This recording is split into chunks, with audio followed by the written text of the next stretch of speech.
Good morning. Sorry we're a little late. We had a little discussion with the chair. Do we have any speakers today? Good morning, Mr. Chair. We have 6 members of the public registered to speak today. As a reminder, we ask that all public speakers adhere to the MTA's rules of conduct and decorum. I would also like to remind our public speakers that in the interest of time and fairness to all speakers, we limit everyone to 2 minutes. Please be aware of the clock in the front of the room and the warning light you will see reminding you that you have 30 seconds left to conclude your remarks. The first speaker will be Murray Bowden, following will be Charlton D'Souza, followed by Jason Anthony. Well, good morning. Just how much has the world changed? I am now here in an electric wheelchair because I can't go great distances. And even with a wheelchair I had before, I couldn't propel myself. I just don't have the strength. See my nice new shirt? It's a pajama shirt. It's got big buttons. And it's that tuck on the side, so you don't know it's a pajama shirt. Oh, and my glasses. When I skied, I always wore yellow goggles because it increased the contrast. I just had these glasses made with yellow. Kathy, I need your help. I'd like you to arrange a meeting with Joe Keane and his team to go over the manual and uniform traffic control devices and see which parts of it we can use to make the roads safer. With these automatic cars that are computing and watching for people on the roads and driving by themselves, it uses less computer power if it's yellow on the left all the time and white on the right. And that confusion comes from 50 years ago, and actually 100 years ago, when Robert Moses did the first lines on a road. So I'd like to meet with Joe and his team to see what can be done to make the road safer and more consistent. You have this timer here where I'm supposed to follow the time. And my standard statement is, when you all follow the rules, I'll follow the rules. And if you don't follow the rules, I don't see why I should or anybody else. This is a new world. It's called global warming or global change, less resources. It's not going to affect me. It's going to affect my grandchildren. That's who yes, I can hear it. I'm not deaf. Thank you, Mr. Bowden. The next speaker is Jason Anthony. I'm sorry, the next speaker is Charlton D'Souza, followed by Jason Anthony. Everyone, Charlton D'Souza, president of Passengers United. And we're going to talk about congestion pricing because, there's been no new bus routes developed, express bus routes on the Long Island Expressway going into Manhattan with bus lanes.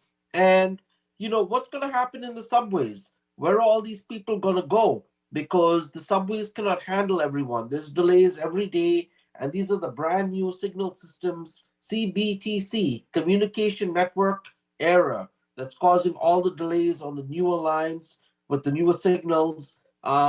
So congestion pricing will not work, especially for Southeast Queens, especially for Northern Queens, parts of the South Bronx, North Bronx, Staten Island. We're not being considered. We're transit deserts. And, we're going to need very deep discounts on the Long Island Railroad for like $2.75, $3.75. If you want congestion pricing to work, you're going to have to open up seats on the railroad and Metro North.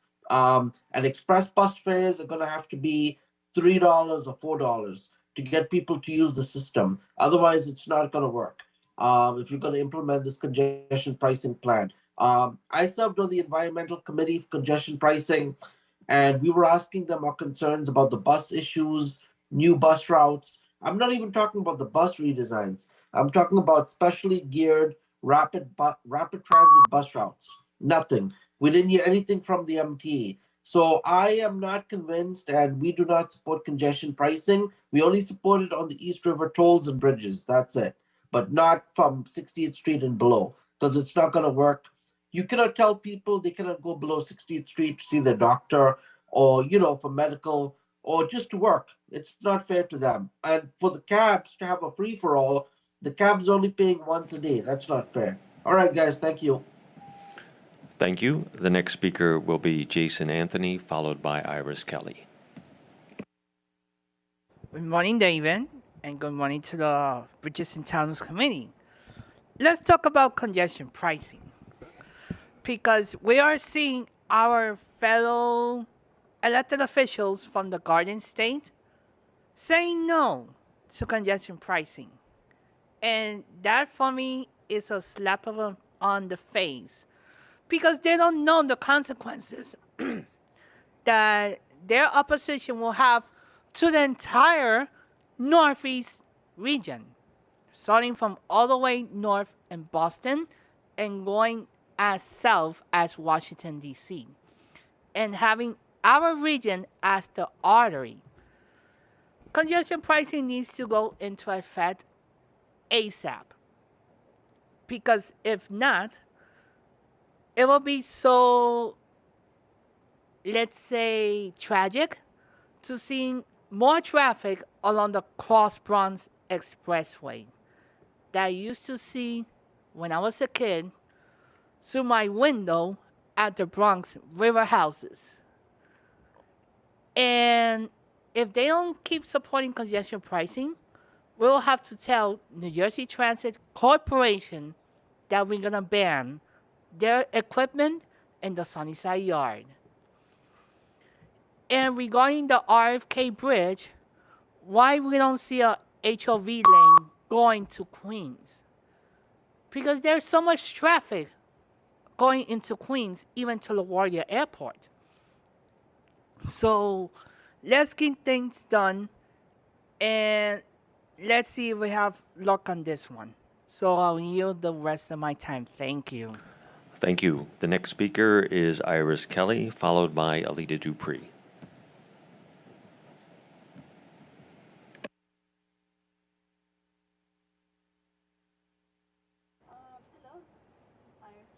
The Long Island Railroad. They have big issues there. 11 and 12 does not serve us well for Brooklyn. Doesn't do anything for us. That happens more for Manhattan, but now for we should have our own Long Island train stations back into Atlantic Terminal like we did before, where we can go out to Long Island. We'll have to have them change this often, and then for that, also the have those trains come back to us, not into Penn Station or Grand Central, and then for to do what your schedule did not like. You leapfrogged my train for Saturday. The 443 in Hempstead, you're supposed to go into Jamaica and then switch there for the 503 Huntington. But no, since the schedule, you switched it. Where Huntington came in first and then Hempstead came right behind. And I had to wait an extra half an hour just to get where I had to go in Huntington. Instead of being there 5:50, I had to be there 6:22 now. That's the wrong time for me. Then also the fact that it's just the way the service is set up now. It's not the way it should be. You know, it was always easy to come in and out of connections, right behind each other or right across from each other in a few amount of times. Very easy to get around. And then now, of course, accessoride problems is that I used to leave my house 6:30, get in 7:15. Now I'm going to a different location, half an hour, not too far from my house. And then now, if I get to work by before 8, I'm going to get only 7 o'clock. But I ran late at my home address, 7 o'clock, get me in by 8 o'clock. Now I'm going to a place close, not too far from my house, but I might need this trip at 7 o'clock, get me in 7:45. That's the reason why they can't do it. They're dragging around 2.5 hours just to get a ride back into work. Picks up 7 o'clock again by 9:30. That's not good. That's not good for my record at work. They need to change this, somehow fix it. Thank you. Thank you. The next speaker is Alita Dupree, followed by Jack Nierenberg. Thank you. Good morning, Chair Mack. Alita Dupree for the record, she and her. Good to be with you. Good to talk about bridge and tunnel basics. I've been thinking a lot about congestion pricing. My resume on these systems goes back to 1970. And I remember when the Queens Midtown Tunnel toll was 25 cents. That went up in 1972. And I asked myself, sometimes we're going through the tunnel and paying, and sometimes we're going over the Queensboro Bridge and we're not. And even then at that age, I thought to myself, what's making people pay to use the tunnel and not the bridge? And so I'm thinking about congestion pricing, and that costs a lot to maintain a transportation system in New York City. And I think that congestion pricing is long overdue. And I did get to see some charts somewhere that detail what the toll equipment's going to look like. Some kind of drawings that I saw in the reports, but it's long overdue. So I asked myself, why aren't we charging tolls on all the bridges? Growing up, the railroad was what we used for commuting, but I wondered why we didn't use it on the weekends. Because I guess we didn't have the incentive to use the railroad on the weekends. I maintain this to you at 57, that when I come to New York soon, I hope, I'm going to use the subway and the buses. And so congestion pricing will help me to have the best subway and bus system we can have. I hope we do it soon. Thank you. Thank you. The next speaker is Jack Nierenberg. Okay, good morning, everyone. I'm Jack Nierenberg. I'm the Vice President of Passengers United, and I invite everyone to write these numbers down. 1, 8, 10, 11, and 13. These are all of the United Nations Sustainable Development Goals that congestion pricing will work against. Listen, everyone's talking about the fact that congestion pricing will bring in cleaner air. No, it will not, only in the congestion pricing zone. Studies have shown that pollution actually increases in the perimeter. Same thing, and the fact that there's a lack of additional transit options makes it much harder for those in the, especially in the outer boroughs, in transit deserts, and in lower income demographic groups to actually get into central Manhattan.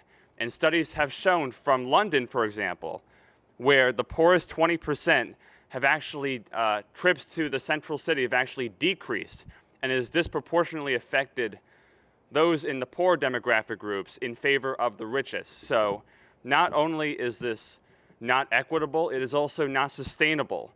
And the environmental assessment admits that nitrogen oxide levels, carbon monoxide levels, and particulate matter levels will increase in the Bronx, Staten Island, Long Island, Putnam County, and New Jersey, as well as Rockland, and Long Island. I mentioned Long Island. So, and the environmental assessment also does not mention the individual zip codes.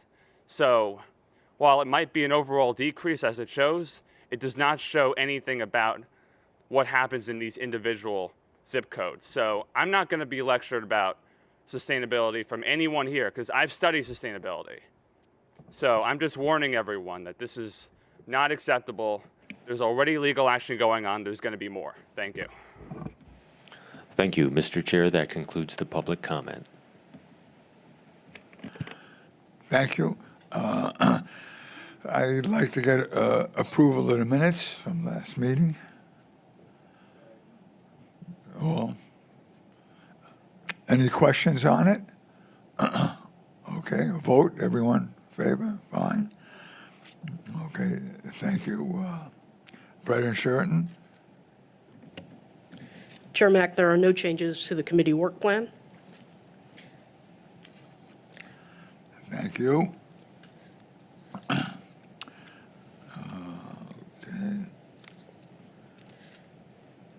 So I'll go on with my remarks. Yes, Great. please. Good morning.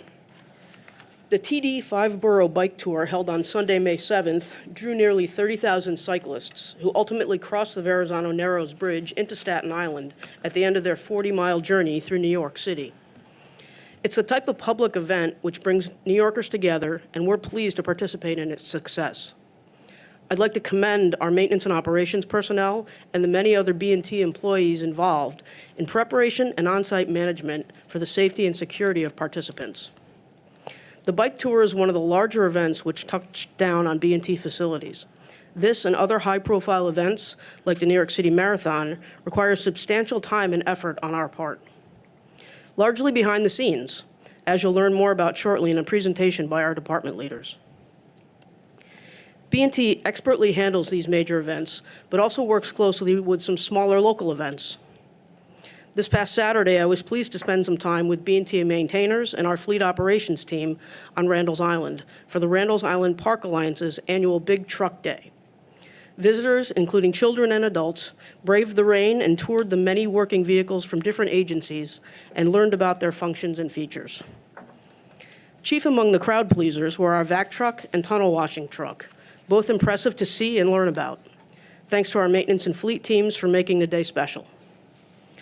Finally, with Mother's Day just passed and the Memorial Day weekend ahead, this traditionally signals our busy summer travel season. It is especially satisfying that B&T's crossings served as a means of linking family and friends across the 5 boroughs and beyond, as evidenced by the uptick in crossings over the Mother's Day weekend. While travel patterns can vary and evolve with each season, I'm confident our field personnel are engaged and prepared, closely monitoring traffic conditions and ongoing construction projects at our facilities to ensure a safe and smooth crossing for our customers. As I mentioned last month, going forward, we are turning attention to various efforts our B&T leaders and staff are engaged in, rather than the operations and safety data which reported on in the past. Our traditional reports are still included in your committee books, and our department heads are here to answer any questions you may have. Now I'll turn it over to Vice President and Chief of Operations, Rich Hildebrand, to begin our presentation regarding B&T's coordinated approach to large public events. Thank you and good morning, everyone. As President Sheridan mentioned earlier, the first Sunday in May brings the New York City permitted TD Bank 5-borough bike tour to our service area. This year was no different with the 45th iteration of the event. Cyclists began their journey in Lower Manhattan, pedaling through the streets of 4 of the 5 boroughs of New York City before finally crossing the lower level of the Verrazano Narrows Bridge, which was closed to motorists, toward the finish line in Fort Wadsworth on Staten Island. Months in advance, B&T's Emergency Management and Planning section began working in coordination with Bike New York, the event organizer, and various New York City agencies to develop plans to ensure a safe, secure, and a fun event for all involved. The planning period resulted in a comprehensive event action plan detailing the operation to take place at the Verrazano Narrows Bridge. The objectives were to ensure effective customer messaging regarding facility closures, that the bridge was rendered safe and secure for event participants, and that the traffic was restored efficiently upon completion of event operations. 2 days prior to the event, all B&T departments met to perform a final walkthrough of the facility. And now to speak on this planning process is Charlie Passarella, Vice President of Maintenance and Operations Support. Thank you, Rich. Good morning, everyone. Prior to any outside special event that impacts bridge and tunnel facilities, a joint assessment team representing maintenance, operations, internal security, and safety and health gathered for a walkthrough. The team conducted a security and safety check, inspected perimeter integrity, contractor work areas, and roadway modifications. A readiness drill was also performed to test critical systems and protocols for event day operations to ensure the return to normal operations would go smoothly. Readiness of life-saving equipment such as the automatic external defibrillator, or AED, is also critical should there be a cardiac emergency during an event. As a part of our walkthrough, this on-site equipment was checked and readied for use. Next came the job of converting the lower level from a vehicular crossing into the final 2 miles of the 5-borough bike tour. Bridge and tunnel maintenance crews began to implement the closure of the lower level from all access points. Once the roadway was closed, crews cleaned all areas to be used by cyclists. Roadway sweepers passed over approach ramps, bridge roadways, and the path into Fort Wadsworth to remove debris and other materials that could present a hazard to event participants. As night turned to morning, the maintainers began the labor-intensive task of covering the finger joints at both bridge towers. Heavy rubber matting was laid over the joints to prevent bicycle wheels from falling through gaps that would otherwise not pose a risk during the crossing of a car, truck, or motorcycle. These mats were secured to the roadway and monitored by our crews throughout the event. Next was the barrier placement required to safely contain and route event participants, followed by the deployment of event timing, mats, and directional signage by New York officials under escort of bridge and tunnel employees. To discuss event operations, I'll now turn it back over to Rich. And thank you, Charlie. Operations couldn't do it without the cooperation of all B&T departments, so we say thank you on behalf of every operations employee. First, the ramp from the RFK Bridge to the southbound FDR Drive was closed as lead cyclists approached that location. Once a tour entered the Gowanus Expressway in Brooklyn, traffic exiting the Hugh L. Carey Tunnel was routed via Hamilton Avenue at an off-property diversion point. And finally, the closure of the entire Gowanus Expressway by NYPD prevented all vehicular traffic from accessing the Staten Island-bound upper and lower levels of the Verrazano. The Staten Island-bound upper level of the bridge remained open to traffic from the Belt Parkway and the local streets of Bay Ridge and Brooklyn. Here you see our National Guard partners assisting with the closure. B&T awaited the NYPD Highway District lead escort with the first of the cyclists. And it was now time for the cyclists to make the tough climb to mid-span and then the smooth descent onto Staten Island. Throughout the event, uniformed bridge and tunnel personnel were posted strategically around the facility to ensure the safety and security of cyclists during their crossings. Our officers routinely respond to many different types of incidents and emergencies, rendering aid and assistance as needed. And as the afternoon progressed, the stream of cyclists began to diminish until the last participant crossed the bridge. After the operations portion of the event concluded, a shift was now made to restore traffic on the bridge to its normal state. And now Charlie will once again discuss the closeout. Thanks, Rich. For demobilization, our crews had already begun preparing the lower level roadway for reopening as the last vehicle in the event convoy passed key locations. Ramps were checked, temporary protections were removed, and the large mats covering roadway joints were dismantled. Event materials such as directional signage and timing mats were also removed. The roadways were checked for debris and a final security sweep was done. The reopening of all roadways was coordinated with our regional partners through the Event Operations Center and Transcom to ensure that all property connecting roadways were also ready to receive live traffic. The first post-event vehicles were led over by the bridge patrol cars and maintenance tow trucks to ensure a smooth reopening. Planning never ceases, and right after the event, our team was already incorporating lessons learned and best practices for 2024. For the bike tour and for all outside special events, the Bridge and Tunnel team rises to the challenges and looks at all angles and for improvement opportunities. The bottom line is always safety and the timely restoration of our facilities to our customers. Thank you, and please let me know if you have any questions. Thank you, and thank you for this very detailed description of the operation. So when the Gowanus Expressway was closed to traffic, obviously that meant that traffic was on local streets. Was additional enforcement placed on local streets to make sure that was all going smoothly? Yes, part of the planning is coordination with the local precincts around the entrance points, especially, I could just speak to what's around the bridge, but I know the 6th precinct, they have their auxiliary out there. They have NYPD officers and supervisors out there, as well as traffic agents to assist flow traffic through, because Bay Ridge, with the closure of the Gowanus, sees an influx of local street traffic there. So when the Gowanus is closed, was there an increase in traffic on the Belt Parkway then?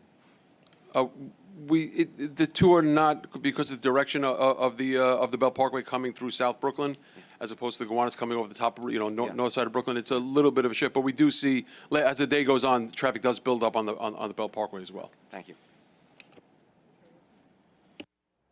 Thank you. Great job, as always. It's similar to what you do for the marathon. Very much so, yes. You did a great job. So here's the question. Who pays for all this? Is the MTA responsible? Do we get reimbursed from the city, or? We do get reimbursed for the additional staff time. So any overtime that's paid, we do get reimbursed for. All right, thank you. Any other questions? Thank you, gentlemen, for the informative presentation. Finally, there are no procurements this month, and if there are no further questions, this concludes B&T's report. Thank you. There's no questions, and thank you, Chair Sheridan, President. At this time, I'd like to call for a motion to adjourn. All in favor? Thank you all. Have a great Memorial Day.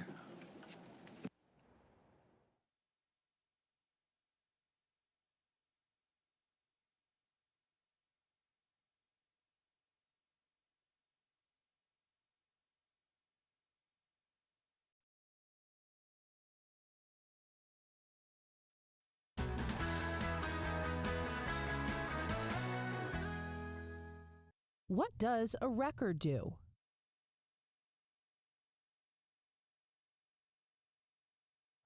Hi, my name is Devin Mullen. I'm an assistant maintainer at the Verrazano Bridge, and I've been with Bridge and Tunnel Authority for 5 years now. Well, basically, we make sure that anything that happens on the bridge, whether it's a collision or a disabled vehicle, contractors working, we make sure everyone gets on and off the bridge safely. Any 5-minute delay turns into 20 minutes of traffic. The city is busy. Rush hour is tough. Roadways are congested to begin with, so we want to make sure that we can keep those roadways clear, and that's, main function of a record driver.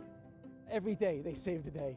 That little disabled vehicle, if that disabled vehicle is not removed, a lot of people are not getting to work in the morning. So that quick response is going to determine how the rest of the day is going to go for a lot of people. They are the go-to guys. We depend on them on a daily basis, and they perform their job very well. Our truck is our main tool. We make sure it works well, and then it serves us well. The light duty record is usually we use for flat tires, overheat, small vehicles. The medium duties, they're basically utility. Anything we need other than tractor trailers and heavy trucks. Anything that requires heavy boom lifting, winch outs, things like that, we're going to use the heavy records. Working on the roadway, it's a dangerous condition. You have vehicles flying by you at 60 miles an hour. People aren't paying attention half the time, so you do run the risk of getting hit. So they never know what's going to happen when they're up there. I mean, there's different types of, disables. There's all kinds of different vehicles. There's trucks. There's hazmat vehicles that are carrying chemicals. So there's always a challenge when they get up there. We're first on scene a lot of the time. We just try to help people. We try to get the bridge moving, the traffic moving, get people where they got to go. And we try to get them there safely. It gives you a sense of responsibility, and it's satisfying at the end of the day to know that you are part of keeping this running and keeping everyone safe.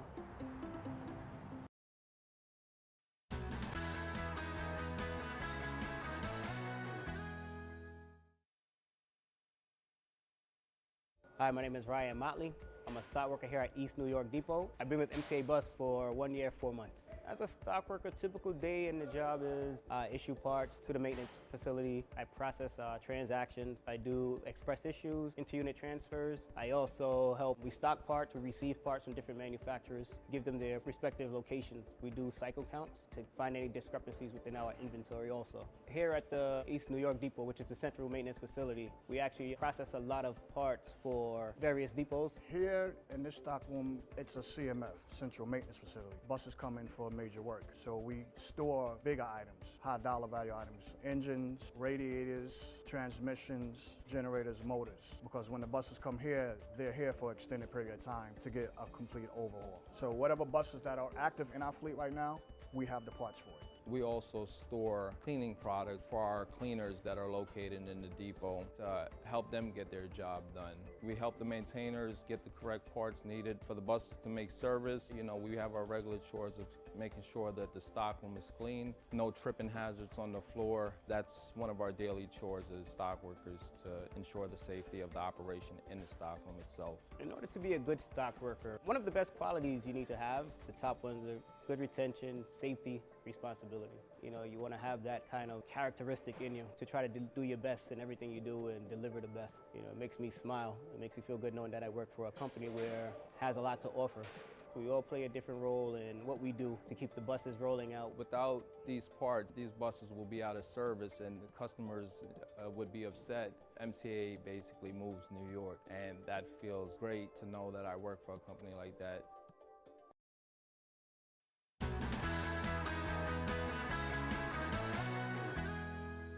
What does a depot bus dispatcher do?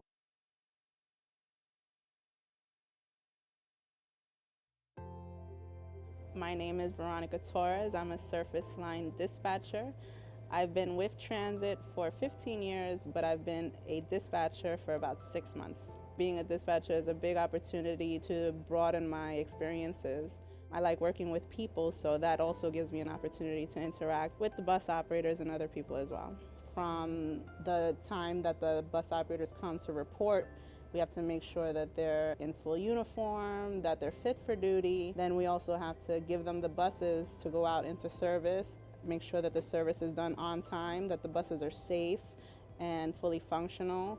Dispatchers that are outside on post are watching the buses, make sure that they run on time, making sure that the customers are okay, answering questions on the road, making sure safety and compliance is at 100. We have the yard dispatchers, we have the crew dispatchers, and we have the general dispatchers.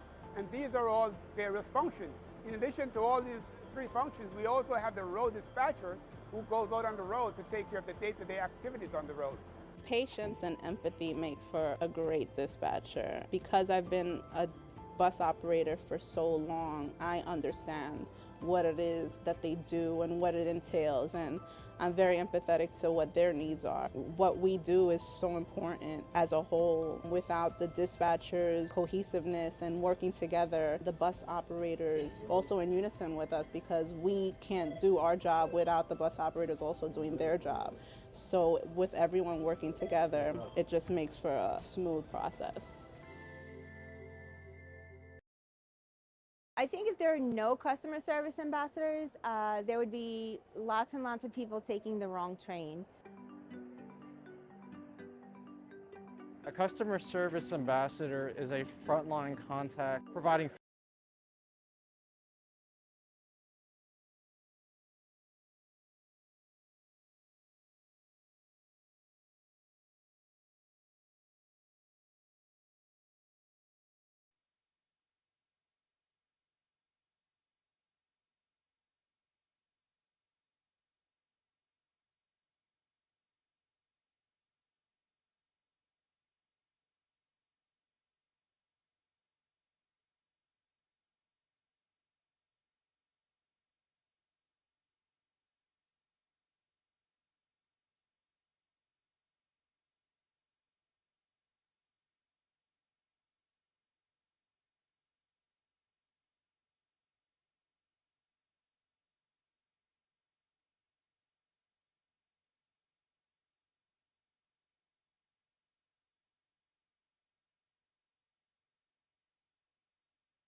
Good morning, everyone. Welcome to the Metro North Long Island Committee's meeting. Today is May 22nd. As we usually alternate leads, this meeting today will be led by Metro North. And if we could start the public comments period, please. Good morning. We have 8 members of the public registered to speak today.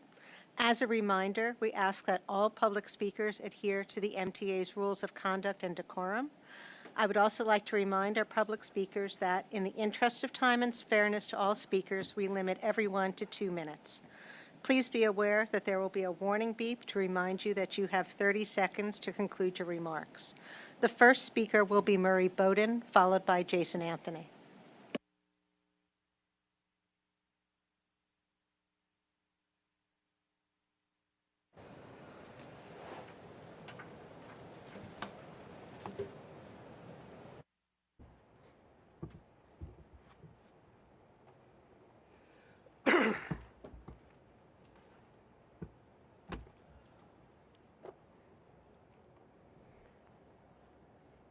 Morning, Dale.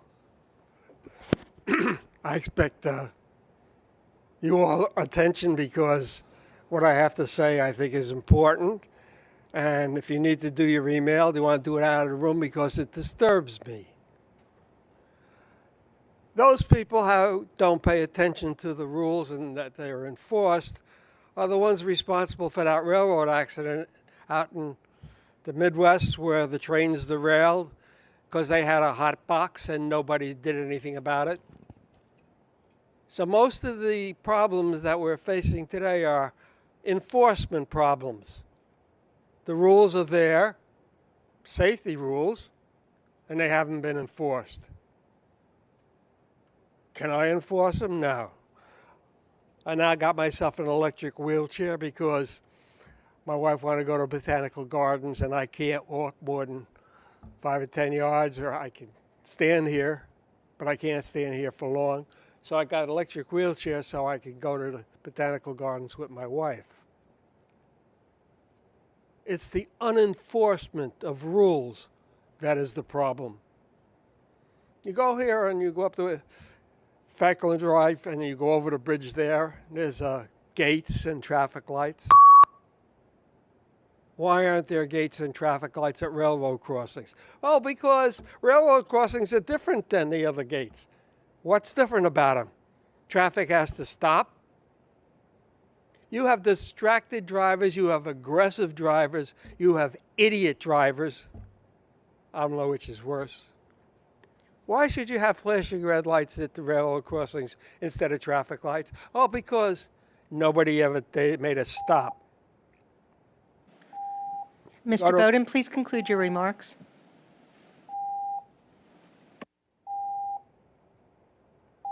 What meeting are we in? Mr. Bowden, if you'd like another 2 minutes, please just request it. I did when I started. I'm sorry, I didn't hear you. Continue. Not here. I don't have to do it here. This is what goes on. People don't pay attention. They just go on and on doing what they always did. And you have railroad accidents, and you have this hot boxes, and nobody follows the rules. And this is an example of what it is. Pay attention. I've been doing this for years, and I've been speaking twice this other day. And here you have a perfect example of somebody who should have known better. I certainly can't do it. I was in Valhalla the other day having ice cream. The train horn blew 4 times. Why do you blow the train horn 4 times? You go up in Connecticut, train goes through at 60 miles an hour and it goes poop. People need consistency of information. Why do you have 2? Because nobody ever took the time to change it. This is called global warming, people, and change is here. And if you can't get it, then get out of here and let some young kid come in here who knows how to do it. My time's up. I'm going to die soon, not because I may just pass away, because some aggressive driver's going to go over the double line and hit me head on.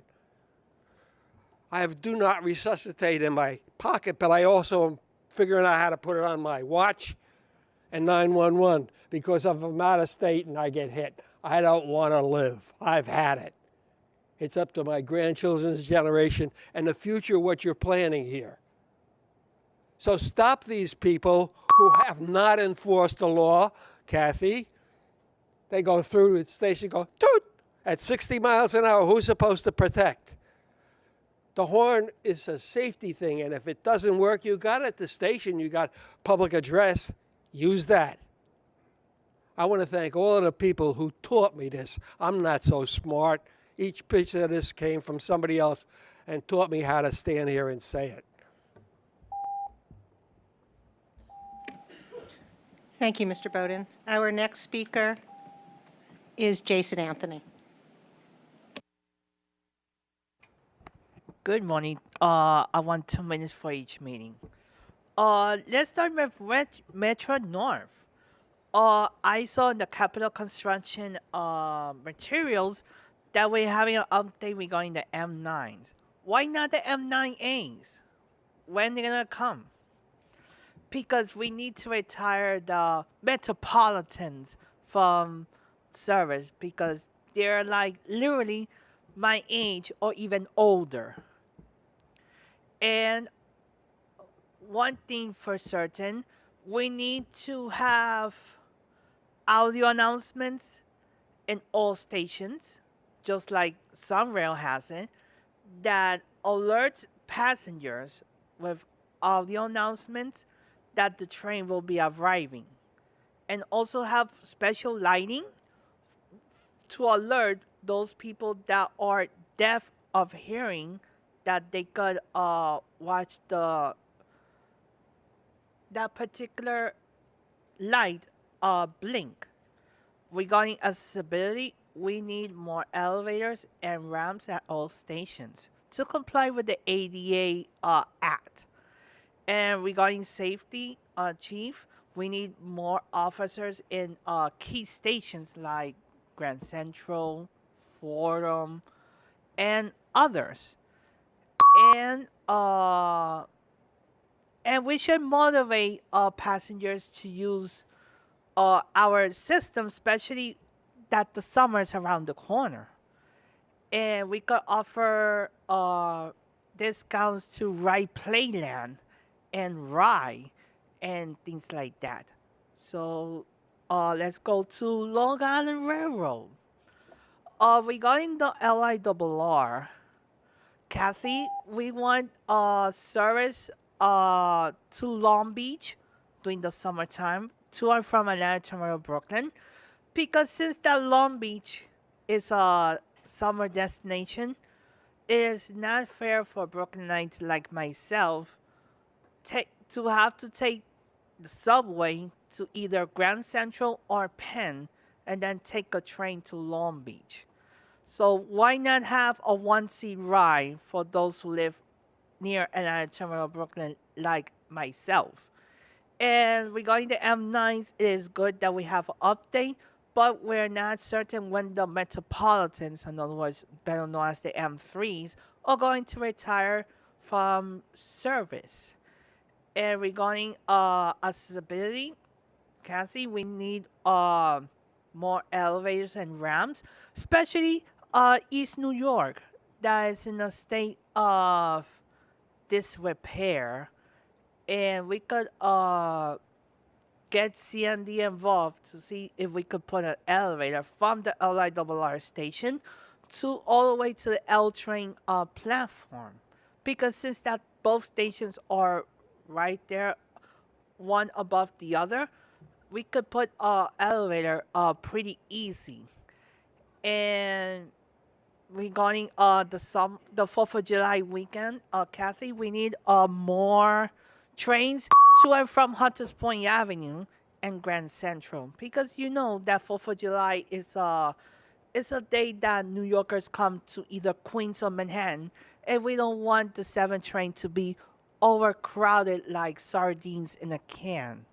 So I'll yield the rest of my time. Thank you. Thank you. Our next speaker is Alita Dupree, followed by Charlton D'Souza. Thank you. Good morning to the chair, Alita Dupree, for the record. She and her are going to talk about railroad today. Very, very important. First of all, Omni work needs to continue and to see what it will look like. The only glimpse I have of it is last month I mentioned to you about an open payment pilot on the Capitol Corridor in California. And how do we build a more renewable railroad? Because we still have a number of sections that are not electrified. And hydrogen is a possibility, as I've said before. But it seems to me the easiest way going forward is to put down more third rail and to ensure that when third rail or overhead wire is available, that it be used. And I think back to growing up about times when I used the railroad and times when I didn't, but wondering if we could have used it more. I still think about Long Island, and I would like to see more ways that we could be shown how to use the railroad to get around on Long Island. Still don't know when I'm going to rent a car. And lastly, Grand Central is essential, and that includes Grand Central Madison as well. And I hope to see it soon, as I am reminded of Jerry Rafferty and right down the line. One of the reasons why I'm homesick for New York is because I can never have enough Grand Central Terminal, and I thank you. Thank you. Our next speaker is Charlton D'Souza, followed by Jack Nierenberg. I had a bit of an issue with Zoom, guys. I don't know what's going on with the registration, but happy to be, I'm going to speak first on the Long Island Railroad situation. So with the Long Island Railroad, conductors are complaining to me on the trains because they're getting these combo tickets and it says Grand Central, and some conductors have actually taken the ticket and punched all the holes in them like they normally do. And the customer, when the customer gets on Metro North and shows the ticket to the conductor, they don't take it. And sometimes the conductor on the railroad the Long Island Railroad has to actually ask the conductor back for the ticket. The fact that there was not training on it, but again, you can't blame the conductors because the conductors see Grand Central as a final destination on the ticket. So what happens? They take the ticket. That's by human nature. And so that is a problem. We've gotten a lot of complaints about it. And that there needs to be more training, either that, or you guys need to issue an email to all the conductors, letting them know what the procedure is and how to process a combo ticket, because there's a lot of confusion about it. And it still does not give you the option on the TVM machine to put in New Haven or like Poughkeepsie, or, it only gives you the option to put in Grand Central. And that's what's printed on the combo ticket. So let's say you start from Queens Village to Grand Central, that's what comes up. And it's creating just a confusion, a lot of mess. And yeah, it's putting people in a bad predicament.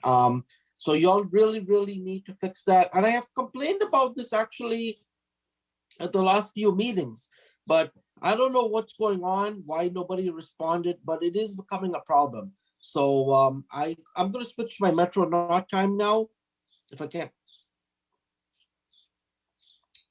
So with Metro North, there's a lot of issues happening. We're getting complaints, and I think there needs to be a better way to handle the issues on the New Haven line, because every time you'll open up that bridge to let the boats through, the trains are getting stuck there. There's been signal issues of late on the New Haven line. Amtrak trains have been held up on the Northeast Corridor. So you'll have to improve communication all about, especially on Sundays, because you have thousands of people coming from Boston, people are coming from New London. So these things have to be worked out. And I've noticed with the Shoreline East schedules out of New London, the last train, I think that leaves around maybe 9, 10 o'clock at night out of New London, there's no connection to a New Haven train. And that is something that y'all need to work out with Shoreline East, so that there's a connection, because a lot of people are, wanting to use Shoreline East service more, and they want to connect to the Metro North service to get to New York. So that has to be better worked out. And I also understand that, the Connecticut wants to cut some of the trains on the New Haven line, which I have a big issue with. And I heard they want to adjust some midday trains, and you can't have service cuts in Connecticut. Connecticut's part of the MTA region.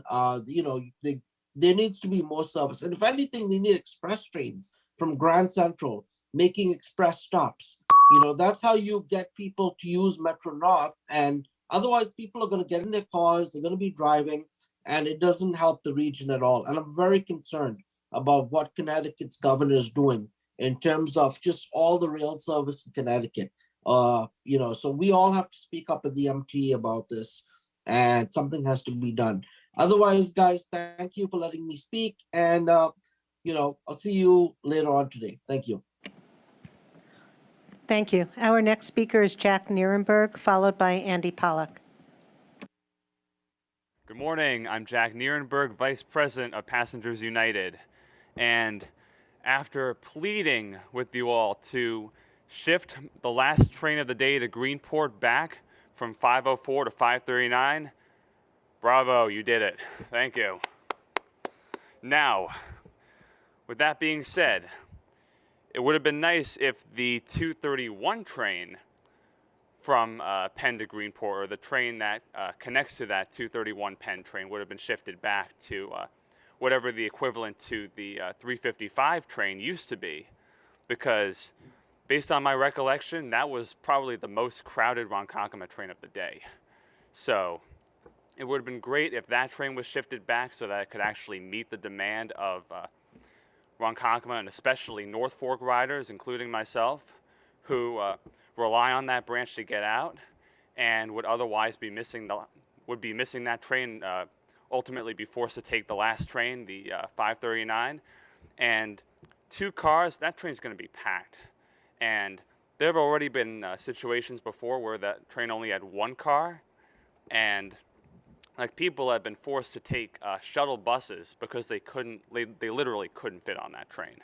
So if that can be addressed, especially, I'm not sure if it's possible before Memorial Day or certainly as soon as possible so that we can actually make sure that everyone has a rail option to the North Fork for the summer season. But at the same time, I'm glad to see the Cannonball back. But at the same time, it would be great to see more Montauk trains. I'm not talking about Patchogue or Spinnaker. I'm talking about Montauk stopping at Mineola and Hicksville and actually using the Central Branch. We have a third track.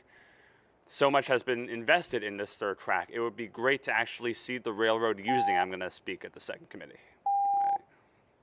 So please, I mean, we see all of these investments. We see Grand Central as well. I mean, again, I'm not going to speak about Brooklyn because I've said a lot about that already. But when it comes to Grand Central specifically, yes, if we really want to get more people taking the railroad, first of all, why not just lower the fares across the board? That'll incentivize people to get on the railroad, and it'll actually result in more profits as a result. And also easier ticketing options. My colleague mentioned earlier the confusion with the combo ticket. So I think there's got to be a better way to address the combo ticket issue, making it clearer what exactly the destination is.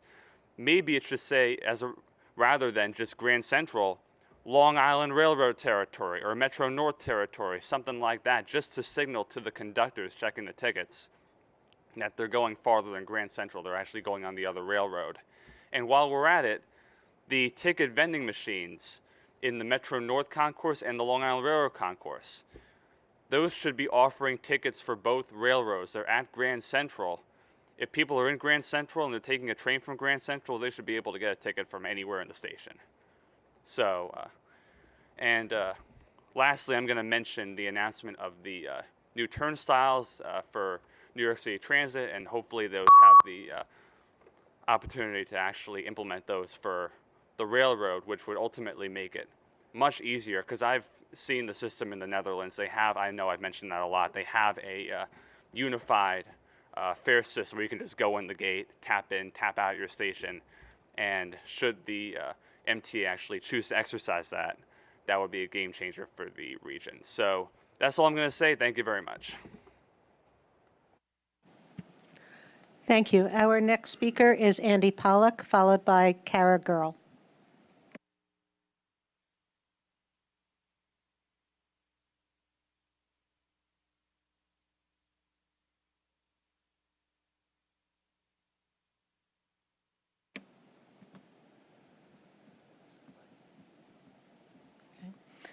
Our next speaker is Kara Girl.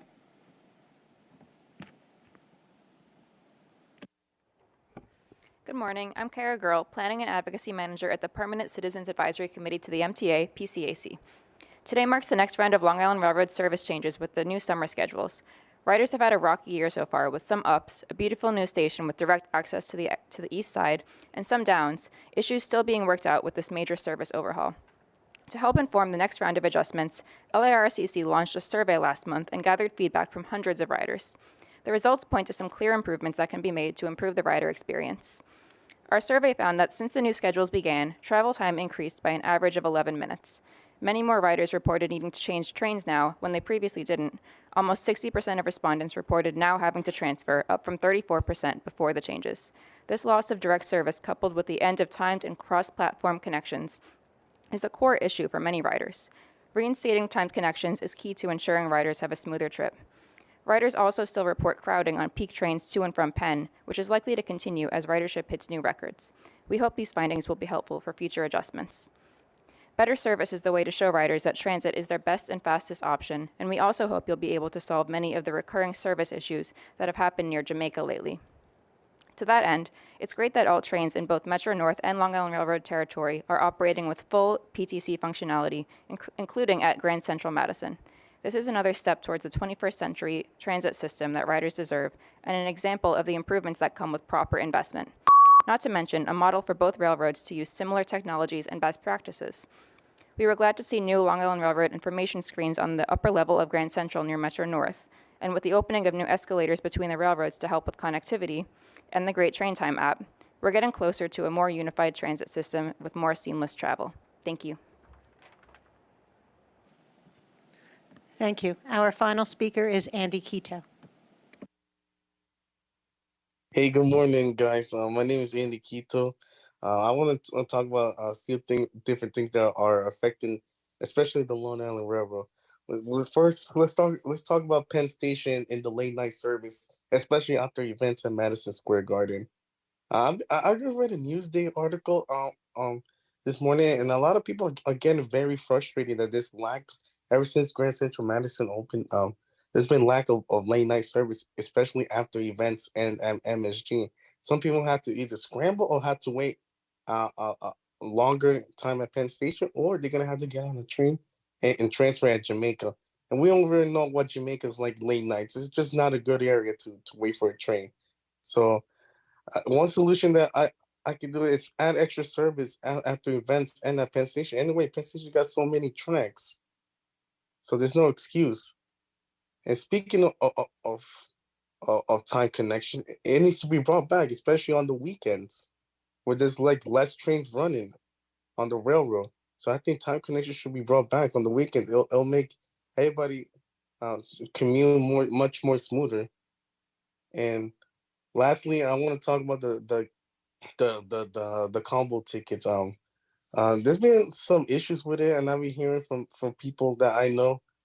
So my solution is if you want to go, let's say from Holly Station, my home station, to let's say University Heights, it should be saying the ticket should be saying Hollis, LIRR, and University Heights Metro North. Can I get like one more extra minute, please? Because I want to talk more about this. So yeah, that's one of the solutions to so the conductors won't have any issues on both LIRR or Metro North when they come in to check tickets and when they stamp on it. And lastly, Grand Central Madison, I'm very happy that you guys opened another connection to from the main Grand Central Terminal down to the LIRR concourse, and I'm really looking forward to to see it for myself in person one day. And one solution I can say to make Grand Central Madison more perfect is to add some benches, like especially around the waiting area where with track 201, 303, like add some benches so people can sit while they're waiting for trains. Obviously, it needs to be enforced by the MTA police, so we won't have like homeless people sleeping. So have that so it can improve better experience for the customers traveling to and from Grand Central Madison.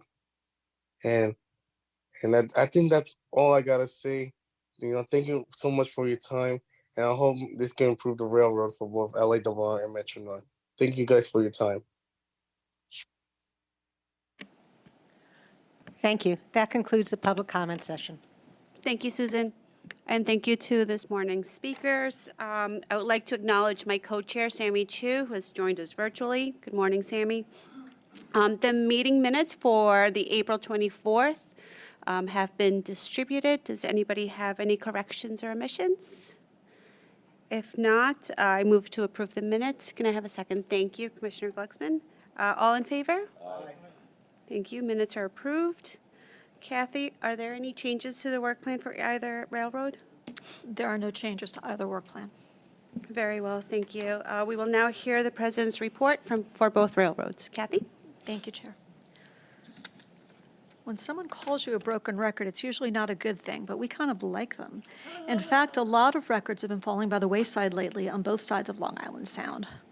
On Tuesday, May 9th, both Metro North and the Long Island Railroad shattered their respective one-day post-pandemic ridership records, with Metro North breaking through the 200,000 ceiling for the first time since March 6, 2020, with a little more than 205,000 riders. That same day, Long Island surpassed its previous record by almost 5,000, only to break it again the following day, May 10th, with a new record total of almost 222,000 customers. That week, both agencies had their best Mondays, and Metro North also set COVID-era ridership records in average weekday, average Tuesday through Thursday, and an average weekend. It also marked the first time that the Long Island Railroad broke the 200,000 customer mark on 4 days in a given week post-COVID. As an encore, those one-day records were once again shattered by both railroads the following week and on the same day. May 16th post-COVID record total for Metro North came in at 207,484, and Long Island at 227,489. As of last Thursday, the Long Island had surpassed the 200,000 daily customer mark 34 times since the introduction of service to Grand Central Madison. And then hot off the presses this morning, I have information about last week. Friday's ridership on Long Island was 208,310, which was the best Friday since the pandemic. Yesterday was the best Sunday since the pandemic. And last week was the first time Long Island reached 200,000 riders or more every single day, Monday through Friday, since the pandemic began. Of course, ridership still isn't at pre-COVID levels, but this is all fantastic to see, and it's the closest that we've come. We are now regularly in the 70s, as in 70+% of our daily benchmarks from 2019. Charlton D'Souza mentioned it. It was also in the Connecticut press yesterday. We are watching very closely events in Hartford, where the Connecticut budget proposal, which is under consideration, includes a reduction of service to 86% of pre-COVID weekday service levels. Governor Hochul has rightly directed that no service decreases should take place in New York as part of the New York budget, and we will make every effort to ensure that New York customers do not feel the impact of any changes that are included in the Connecticut budget. We've been in close contact with CDOT and their new commissioner with our concerns about the budget proposal. We value our partnership with CDOT and the state of Connecticut, and will continue to do whatever we can to provide all of our customers with the safe and reliable service that they deserve. Moving on from ridership. Last month, we introduced you to some brave Metro North employees who acted together to rescue a 3-year-old autistic boy from live track and live third rail in Tarrytown. Their quick thinking and heroism saved the toddler from near certain tragedy and rightfully caught the attention of both local and national media. Well, our heroes of the Diamond also took notice, and prior to the May 1st game against the Cleveland Guardians, the Yankees celebrated the team that saved the boy and helped him rejoin his family with an invitation to watch batting practice and meet both the players and Bomber skipper Aaron Boone. They were also introduced to the crowd and felt the love and gratitude as they were showered by a good type of Bronx cheer. We're all so proud of them, and we want to thank the Yankees organization for creating such a fantastic experience for some really deserving Metro North employees. To celebrate the latest success story in our ongoing effort to enhance and expand parking options for our Upper Harlem customers, I was joined by the Westchester and Putnam County executives and other elected officials on May 9th as we cut the ribbon on a brand new parking facility a few blocks from our Croton Falls station. To say that this 450-space lot has been long needed is an understatement. In the past, commuters who were shut out of the much smaller village lot would have little choice but to join a long line of cars parked along the shoulder of busy State Route 202. Cars whizzing by and muddy tires made this an unattractive and unsafe option. The newer, safer parking area also has EV chargers for up to 10 cars and room to accommodate an additional 250 cars if need be. To safely guide customers from the lot to the station, new sidewalks and lighting have also been installed along Croton Falls Road. The property was purchased from the former St. Joseph Church School in 2018, and we just know that this investment of the community in safety, convenience, and sustainable transportation will reap big dividends in the years to come. While we're on the topic of the state of Connecticut, having lived a full and very useful life for the past 127 years, the Norwalk River Railroad Bridge is ready for retirement. On May 12th, I joined Connecticut Governor Ned Lamont, Connecticut DOT Commissioner Garrett Eucalito, Senators Murphy and Blumenthal, and other state, local, and federal officials in breaking ground on a brand new, state-of-the-art vertical lift railroad bridge with built-in redundancies in the form of a pair of 2-track decks that move independent of one another. This means that a mechanical issue will not necessarily impact service to the extent that it has in the past. Combined with increased maintainability, higher vertical clearance, and the ability to operate at faster speeds, this gives us greater operational flexibility and better, more reliable service. The current span is commonly referred to as the Walk Bridge, and it is one of the oldest movable bridges along the Northeast Corridor. It was actually built during the administration of President Grover Cleveland. Amtrak and Metro North New Haven, I don't know which term. That's actually an excellent question. As one of our speakers indicated, Amtrak and Metro North New Haven line service along this stretch is way too vital to both the regional and national transportation network for this project to be delayed any longer. I would be remiss if I didn't give a great shout out to all the Metro North departments who have collaborated for years with Connecticut on readiness projects associated with the bridge replacement, most notably construction of the brand new CP 243 interlocking east of the bridge, which is scheduled to open later this year, and allow for the 2-track outages that will be necessary to replace the bridge. We've also made significant improvements to Dockyard, allowing for additional train storage space and quicker, easier equipment turns, as well as a lot of investment on the bridge itself to keep it operating during this time. As Metro North continues to set post-pandemic ridership records this year, it's the 40th anniversary year, we're also rebranding select locomotives with special colors and designs to celebrate the railroad's 4 decades of public service. About a week ago, crews at the North White Plains shop wrapped Locomotive 208 in Metro North's original silver, blue, and red design, the first of 5 locomotives to be vinyl wrapped as part of the railroad's Heritage Series. The first rebranding pays homage to the look sported by Metro North's FL9 locomotives from its 1983 founding until the last one was retired in April of 2007. 4 additional designs are forthcoming, and some will be wrapped in the motifs of Metro North's predecessor railroads like the New York Central, Penn Central, and Conrail. Engine 208 is one of 31 P32 ACDM models the railroad uses to serve the Northern Hudson and Harlem lines and New Haven's Danbury and Waterbury branches.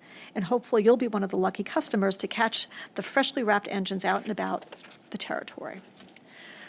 Before we move on to the Long Island Railroad, we want to brag about one more Metro North employee who earlier this month was named by Progressive Railroading magazine as one of its 25 rising stars of 2023.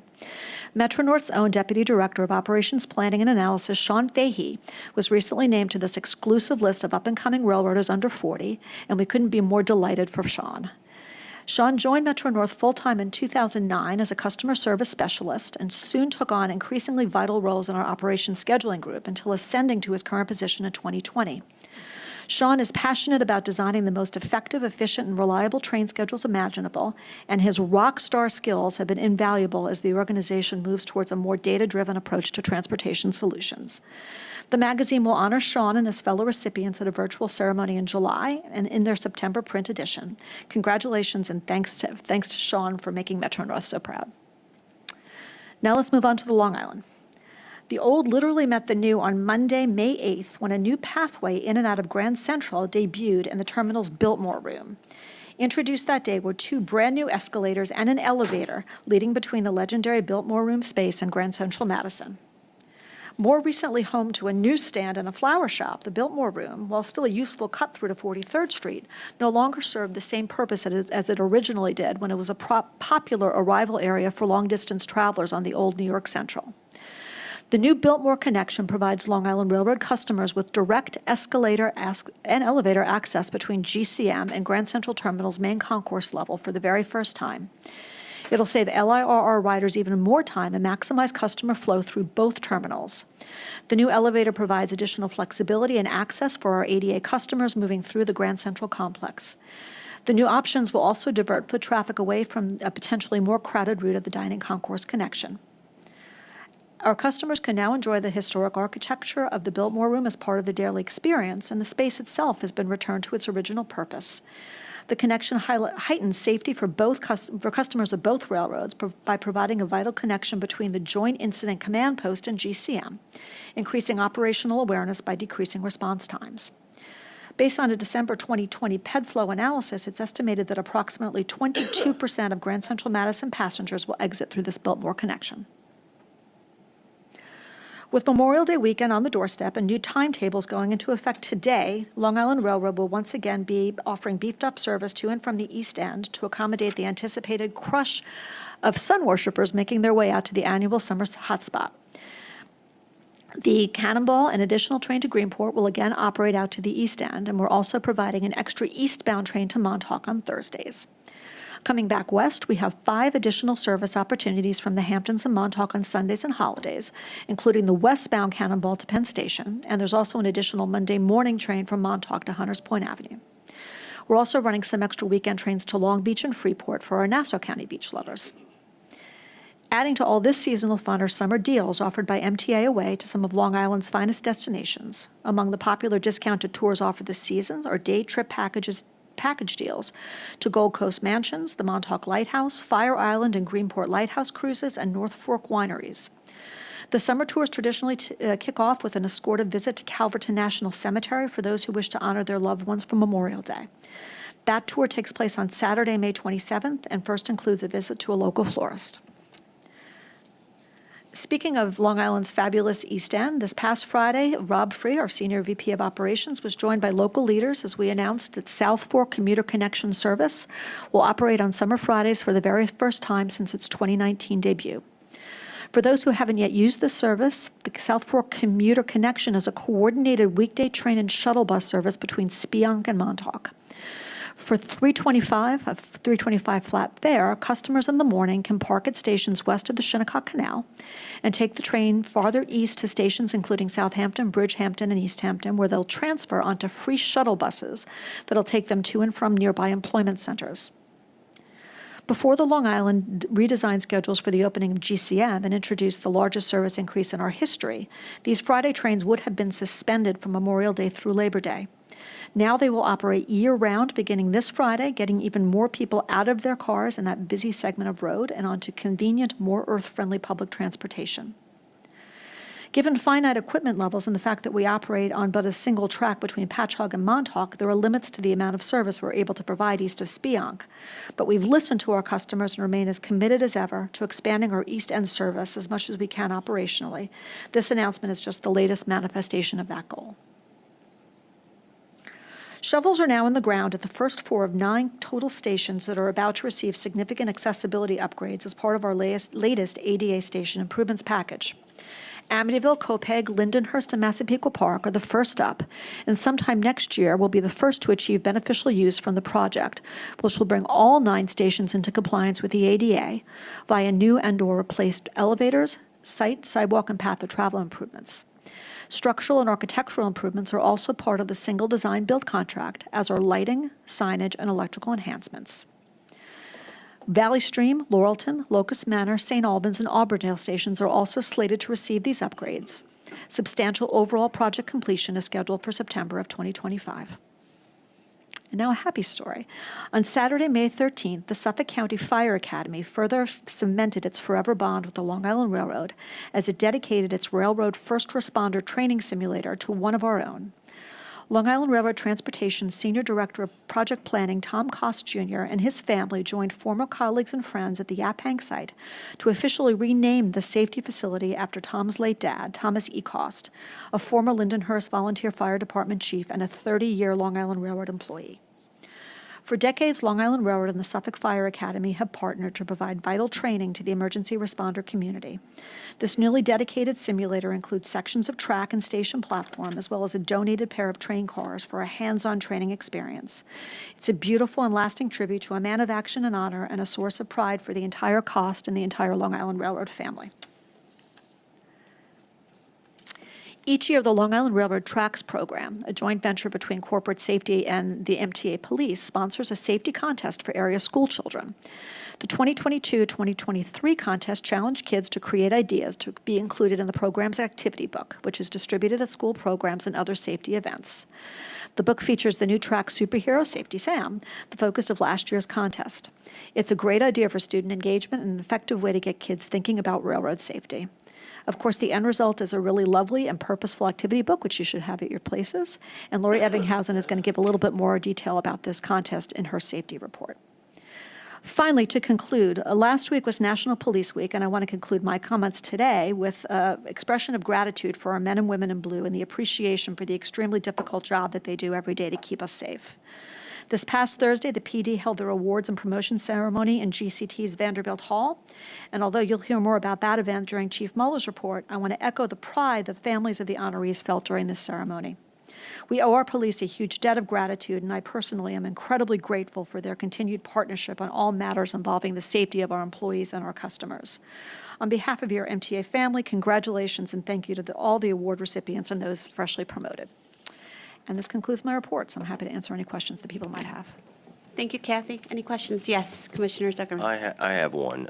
One of the hallmarks of our relationship with Connecticut for as long as I know is that we've generally run as a single system. Yeah. You know, the rider doesn't know the difference. Besides, I guess some of our cars have a red stripe on them, but they see it as a singular service, and I'm sure there's lots of inter-state travel from New Rochelle up to Stamford and the like. So I guess I'm wondering, given what you alluded to, and you were quite generous and gentle in your remarks, but I'm wondering if Connecticut is expecting to reduce their service down to COVID levels, and our state, rightfully and correctly, the governor's goal is to maintain our service. How would that differential work, and what would it look like for peak service going into Connecticut? So as you say, I mean, we've always operated this as a very integrated service, and you know, Connecticut customers are our customers. I mean, we don't really think of them as any different, right? You know, you have, you know, rightly acknowledged that our governor, Governor Hochul, has directed as part of the New York budget process for service to be held harmless. So whatever we do with respect to the reductions that are being sought by the state of Connecticut, you know, our objective would be to hold our New York, New Haven line customers harmless. I mean, that's what I've directed my staff to do. So we are in the process, working very closely with the state of Connecticut to develop a tailored schedule to be able to meet the reduction levels that are included in the Connecticut budget proposal from the Connecticut governor. We are in the process of developing that schedule, so it is not yet done. It is a tailored schedule based upon the direction that we are getting from the state of Connecticut in that regard. The one thing that I would say is that when we ran a schedule, you know, during COVID with those service levels, right, which is roughly, you know, in the mid-80s as a percentage of our pre-COVID service, that hits the peaks harder because that's where the trains are. So that schedule that was run during COVID had we were running roughly 66% of our pre-COVID levels during the AM peak and roughly 55% of our pre-COVID levels during the PM peak. So that's, you know, that's quite different from what we're running today, which is in the morning, you know, in the mid-90s of our pre-COVID service levels and, you know, close to 90% in the PM. So it's a big change. Any questions? Yes, Commissioner Glucksman. If this happens, how soon would that take place? So my understanding, I mean, again, this is a Connecticut process, but my understanding, they're on a July 1st fiscal year, I believe.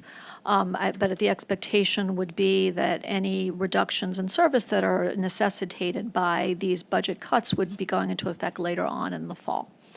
You know, they're on a bit of a different cycle than we are. My understanding is they're in the process of nailing down their budget now. Any other questions? If not, let's move on to our safety reports. Excuse me, operations reports. Yes, Metro North, thank you. Thank you. Justin. Good morning. The operations report begins on page 14. System-wide OTP for the month of April was 96.3%, above goal 94%. Year-to-date OTP remains above goal at 97.5%. There were 4 major incidents impacting on-time performance for April. 2 of those we discussed last month, which was the CSX derailment in CP 106. What's that? CP 106. Right, the CSX derailment, yep. Moving on, regarding the fleet in March, the MDBF was over 389,000 miles, surpassing the monthly goal of 175. Essentially, that concludes the report, unless there's any comments. If not, we can go to Roberts, Long Island Railroad. Thank you. Good morning. Total on-time performance for the month of April was 93.4%, below goal of 94%, excuse me. And year-to-date as of April was 94.9% above goal. 5 of our branches operated at or above goal for the month of April, and 8 of our branches for year-to-date as of April. Major events which result in 10 or more late trains, there were 18 incidents for the month of April, the most significant of which was a loss of signal power in Jamaica on April 28th during the PM Commission hour. This incident negatively impacted on-time performance by 0.3%. For our fleet performance, as of March, the MDBF was 188,085 miles, and year-to-date as of March was 172,985 miles, both above goal of 170,000 miles. For service delivery, we completed 99.7% of our trips. And upcoming events, we have the Belmont Stakes Saturday, June 10th, and we urge customers to please look at the Train Time app and the website, as there are some schedule adjustments, particularly on the Hempstead branch and for Elmont Station. Upcoming work which impacts service on the Oyster Bay branch on Sunday, June 11th and Saturday, June 17th. There's crossing renewal work which will adjust some schedules there. And finally, again, as Kathy had mentioned, this coming weekend with Memorial Day marks the beginning of our summer service. That concludes my report, and I'll take any questions you may have. Seeing no questions, moving on to safety report with Shelley Prettyman's Metro North. Thank you. So good morning. Metro North Safety Report can be found on page 18 of the committee book. So to first summarize where Metro North stands with customer and employee injury rates, this compares the rates for the current 12-month reporting period ending March 2023 to the rates for the prior 12 months ending March 2022. So the reportable customer injury rate decreased from 2.07 to 2.04 per 1 million customers. And for the recent trend, the 12-month rolling rate has been dropping each month over the past 5 months for Metro North. The reportable employee lost time injury rate increased from 2.08 to 2.22 per 200,000 working hours. For the recent trend, the 12-month rolling rate held steady this month after a slight uptick the prior month. So one recent safety initiative I'd like to highlight for you is the Harmon Yard Spring Cleanup, which was held on May 10th. These cleanups enhance safety for employees by removing slip, trip, and fall hazards. So for this event, 18 employees from multiple departments came together to remove over 100 bags of various debris. And I'd also like to note that some accomplishments of the Office of System Safety's Environmental Compliance Services team for the year to date are summarized in the committee book. This team conducts field inspections at yards, shops, substations, and other facilities to assess compliance with hazardous waste, stormwater, petroleum bulk storage, and spill response requirements. And 97 inspections have been completed for the year to date. And this team also coordinates waste reduction efforts, maintenance of stormwater systems, and other initiatives, and a few of those are summarized in the book. That concludes my report, unless there are any questions for me. Any questions? Thank you, Shelley. Thank you. Lori Ebbinghazen's Long Island Rail Safety. Good morning. So our report, also reporting for the period through March, is on page 28 of the book, and our customer injury rate is slightly decreased again to 2.11 per million customers. Our employee injury rate remains essentially flat at 4.25 per 200,000 hours worked. I would like to spend some time this morning talking a little bit about our safety contest and the wonderful efforts of the communities that we serve. TRAX is a joint venture with the MTA Police Department. We've been doing it since 1985, going out into the different schools, camps, daycares, community groups. In 2016, to further engage with the young people in these communities, we initiated our first school safety contest. And that's varied over the year to safety slogans, to last year the creation of our safety superhero a la Metro North. This year, we had our students create an activity book for us. And I really want to express my deepest appreciation to all of the young people and the schools that entered, to all of our community partners, and especially our winners. So at the elementary school level, from the Syosset School District Village Elementary School, with the picture to color was Uma Pal Hafiz. Her teacher is Ms. Kane. From the Patchogue Medford School District, Oregon Middle School, with a word search was Aliciana Montanes from the 7th grade, and her teacher, Mrs. Poulis. And at the high school level, also from Syosset, a word scramble from Zoe Chu, a 9th grader in Mrs. Mihaloto's class. I also want to acknowledge the Long Island Railroad team that supports the program. So that's Linda Katz and Chrisanne Fabio, who really spearheaded the contest, and worked very closely with the creative team from MTA headquarters, led by Barbara Basse, Ricky Setihadi, Moti Asif, and Sophie Ong, who translated the entries into the vision that you see now in our safety book. So it'll be given out at all of our classes and special events, and really helps to serve to further engage with students. We're very excited about this new tool in our toolbox. So happy to answer any questions. Thank you, Lori, and congratulations to all the students mentioned. We now have Chief Mueller, who will provide the MTA police report. Thank you.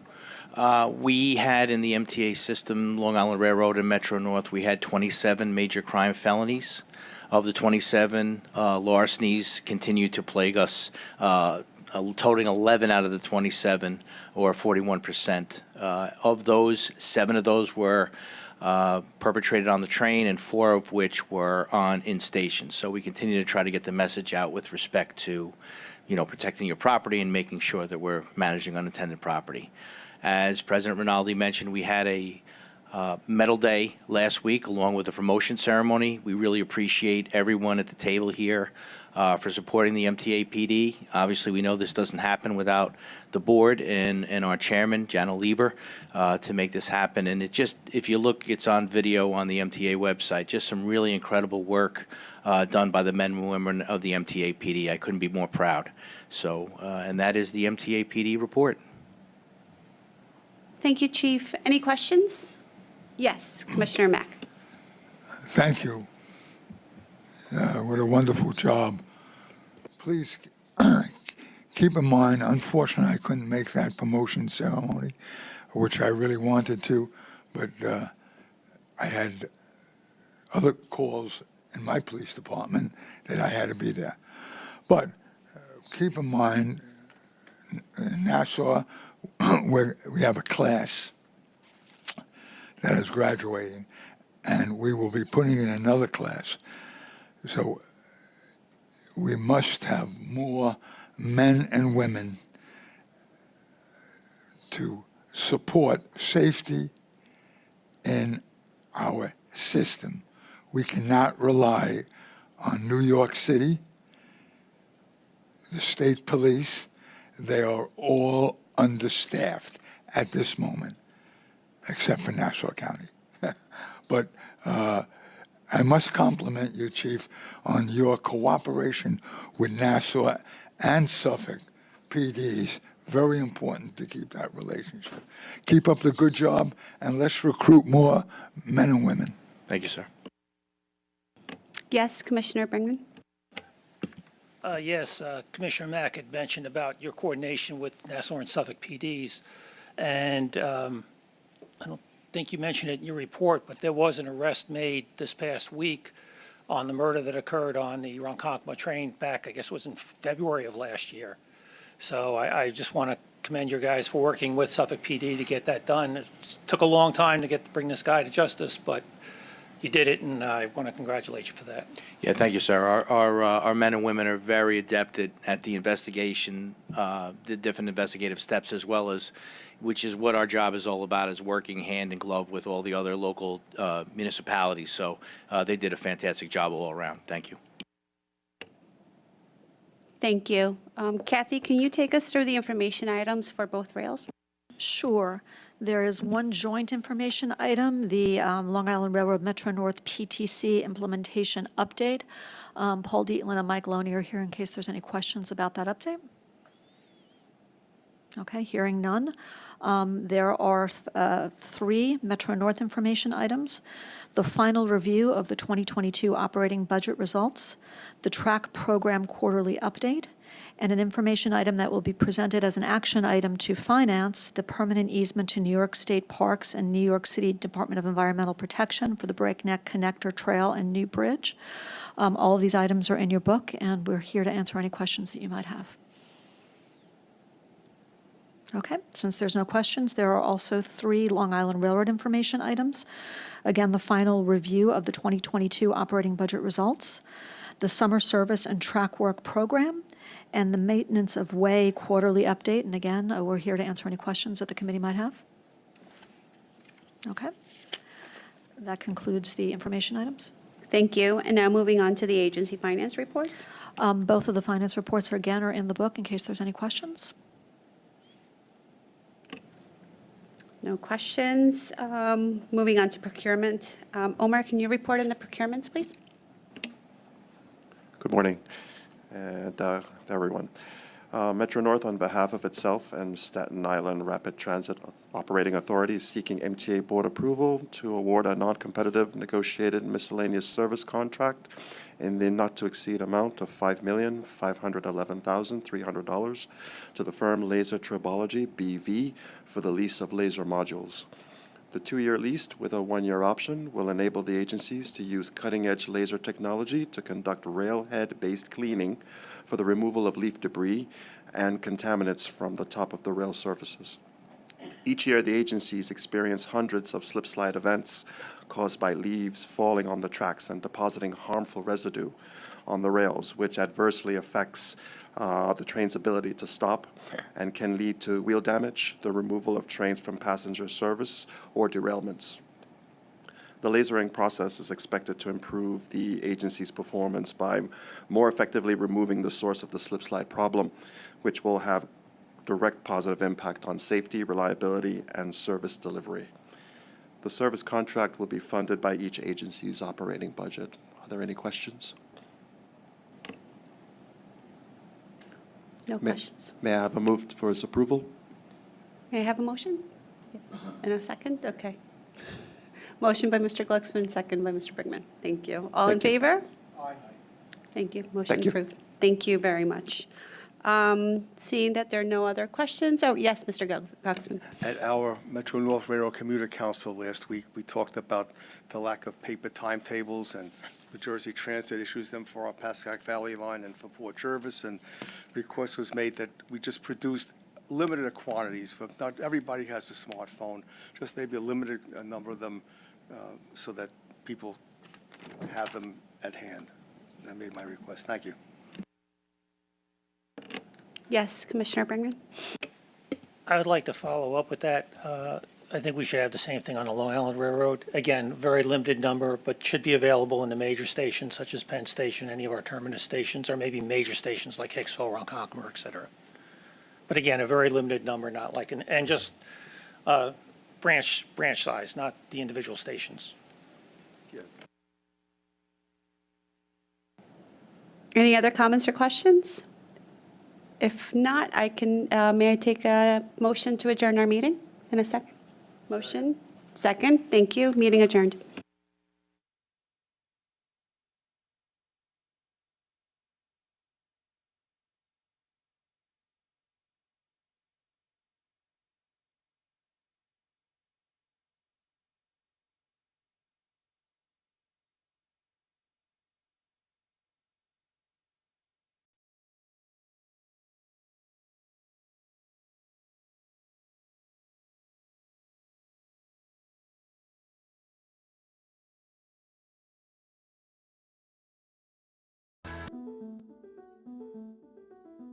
My name is Winnie Espada. I'm a car appearance maintainer, and I've been doing this job for 10 years. I work out of Shea Yard. I was interested in helping the community, the public, so when our passengers get on the train, they'll see that I cleaned it. I'll feel good that I did the job, that they're comfortable, and they don't have to worry about the mess because we took care of it. Well, I always had a background in cleaning with janitorial work and also car detailing. So I came to the railroad and used my skills that I learned from there to help clean the trains. I like working on the train, working with the equipment. I always enjoy cleaning, so that's really it.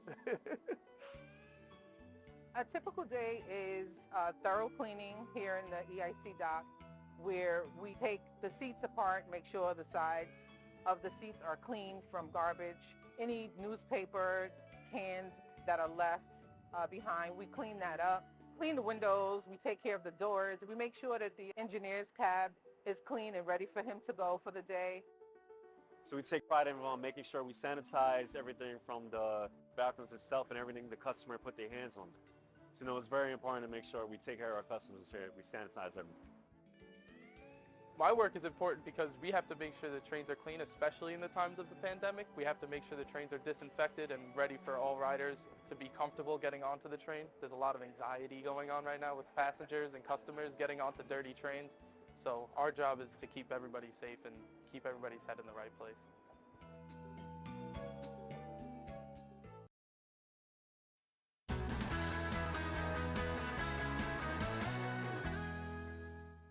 What does a system operator do?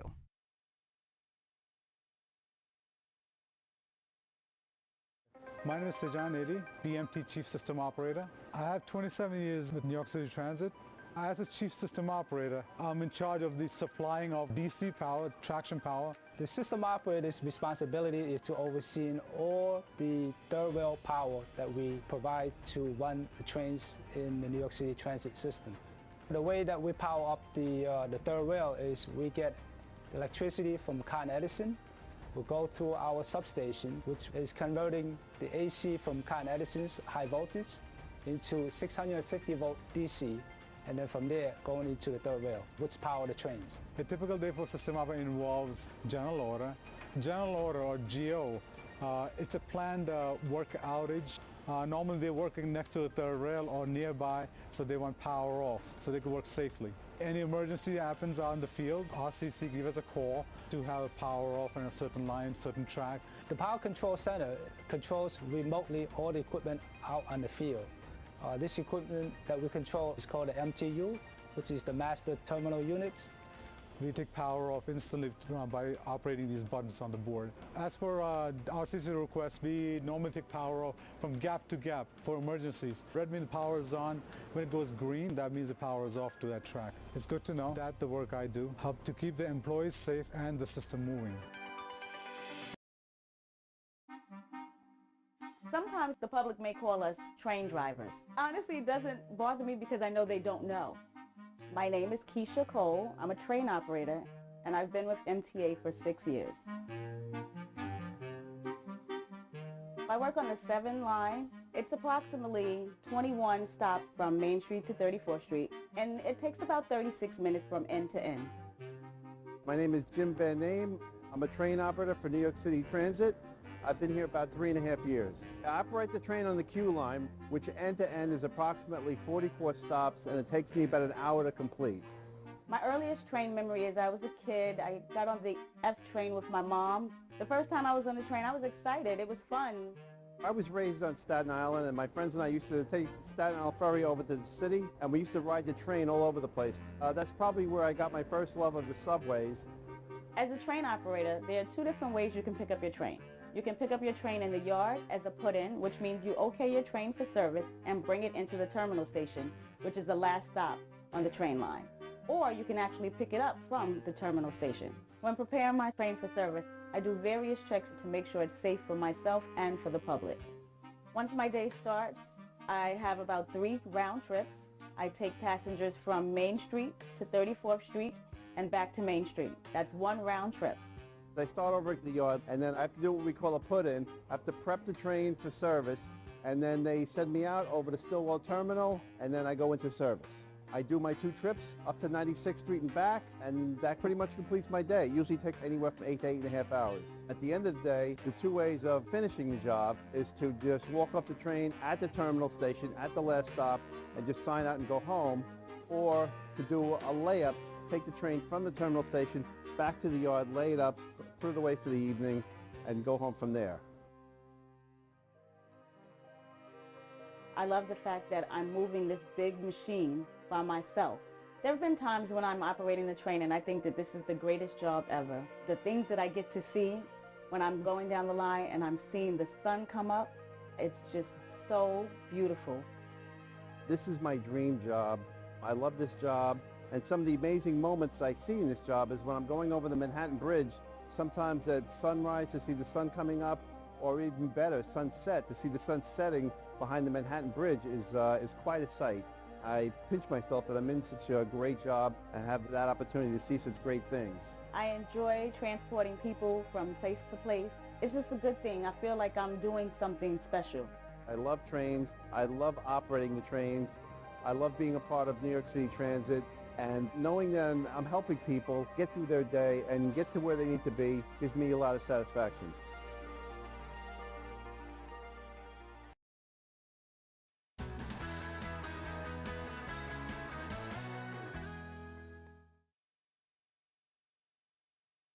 Hi, my name is Ryan Motley.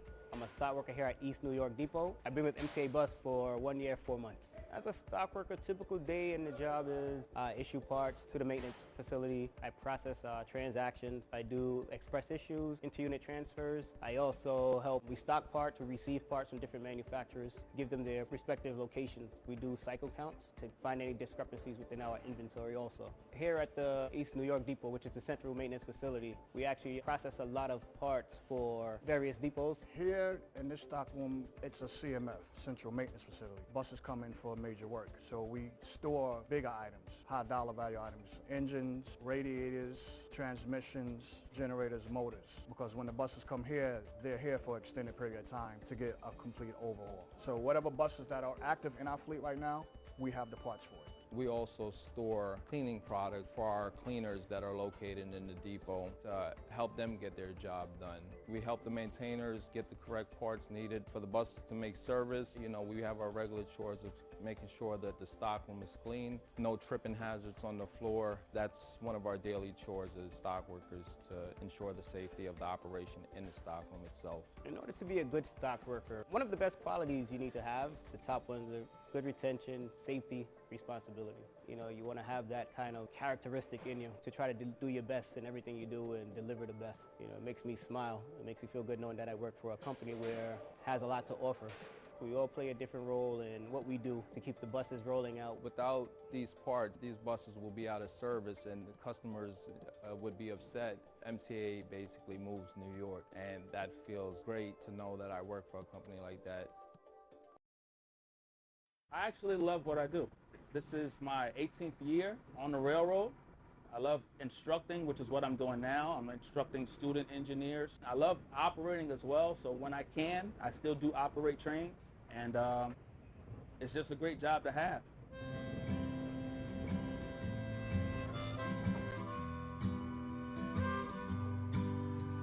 My name is Inade Maruga Sr. I'm currently a locomotive engineer, special duty instructor.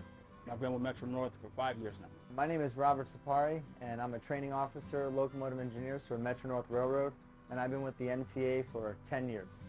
My earliest train memory is being in the train with my dad as he was operating. I'm second generation railroad. We actually operated around the same time just before he retired, so that's probably one of my biggest memories. Responsibilities for a locomotive engineer are vast. From dealing with your crews and having a job safety briefing, to checking your equipment and making sure all your safety checks are complete. Safety plays a major role in what we do because of how many lives we're responsible for. One of the coolest things you get to see when you're up front operating as an engineer is you'll get the best views. If there's a 4th of July, you'll see all the fireworks up and down the Hudson. You'll see eagles fly in and dip in and grab fish and fly right next to your cab. It's cool to run the Yankees trains, especially when they win. See all those Yankee fans out there, to be able to bring them to and from the games. To just be operating the train through Harlem, to look on both sides and see the buildings and everything, it's just a great scene. Knowing that my work is essential to keeping this city moving is a sense of great pride. It gives me great satisfaction knowing that I'm getting thousands of people to their destination safely, and they're relying on me to get to work. I'm an engineer, and I run trains as an essential employee, moving essential employees. Through the pandemic, to be able to bring doctors and food workers, for us to be able to get them to and from their jobs safely, take a great sense of pride in being able to do that. I take pride in my job now, and I really enjoy it. I am glad I became an engineer. It's an amazing job. You know, it's a lot of responsibility. But at the end of the day, when I go home, you know, I'm happy with what I've done for the day at work. I know that I have a great job to come to, and I'm grateful for it.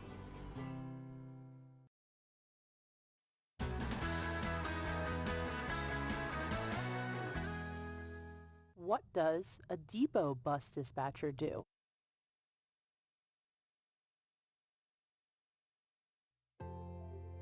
My name is Veronica Torres. I'm a surface line dispatcher.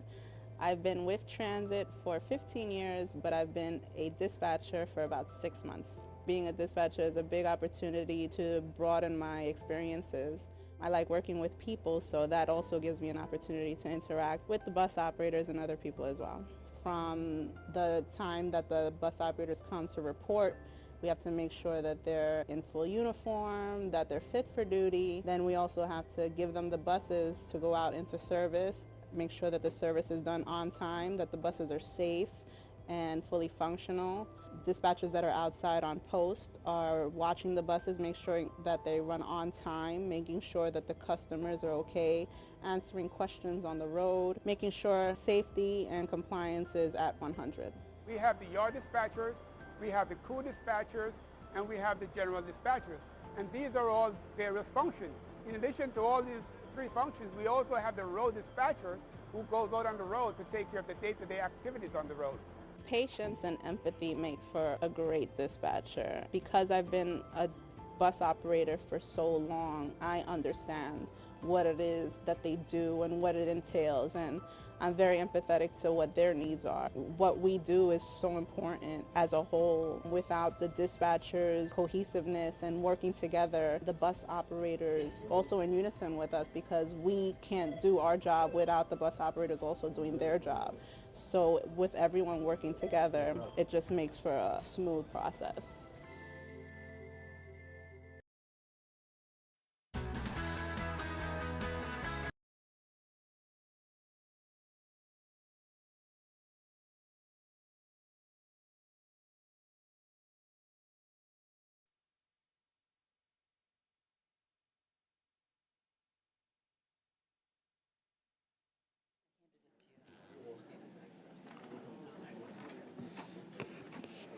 Morning. I'd like to call to the order the New York City Transit Committee. Let's get started with our safety announcements.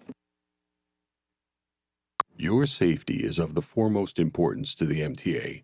Therefore, we ask that you listen and adhere to the following instructions. If you witness an emergency, notify emergency personnel in the room and call 911 immediately. Please follow any audible instructions provided through the public address system or visually on screens in the event of an emergency. If an alarm sounds, wait for a public address announcement and follow instructions. If told to go to another floor or to evacuate the building, leave all unessential items behind and use stairwell A just across the main hallway or stairwell B down the hallway past the elevators. If you have a mobility disability or cannot self-evacuate, please proceed to stairwell D or E for assistance by MTA staff or emergency personnel. An automated external defibrillator, AED, for use by trained personnel is in the main hallway just past the elevators. If you need assistance during an evacuation, please tell an MTA staff member or emergency personnel. Thank you and have a safe day. Thanks. Let's move on to our public speakers. Good morning, Madam Chair. Today we hear from public speakers both remotely and in person. We have 13 members of the public registered to speak today. As a reminder, we ask that all public speakers adhere to the MTA's rules of conduct and decorum, and I would also like to remind our public speakers that in the interest of time and fairness to all, we limit everyone to 2 minutes. Please be aware that there will be a warning beep to remind you that you have 30 seconds to conclude your remarks. Our first speaker today will be Jack Nierenberg, followed by Yolanda Alain.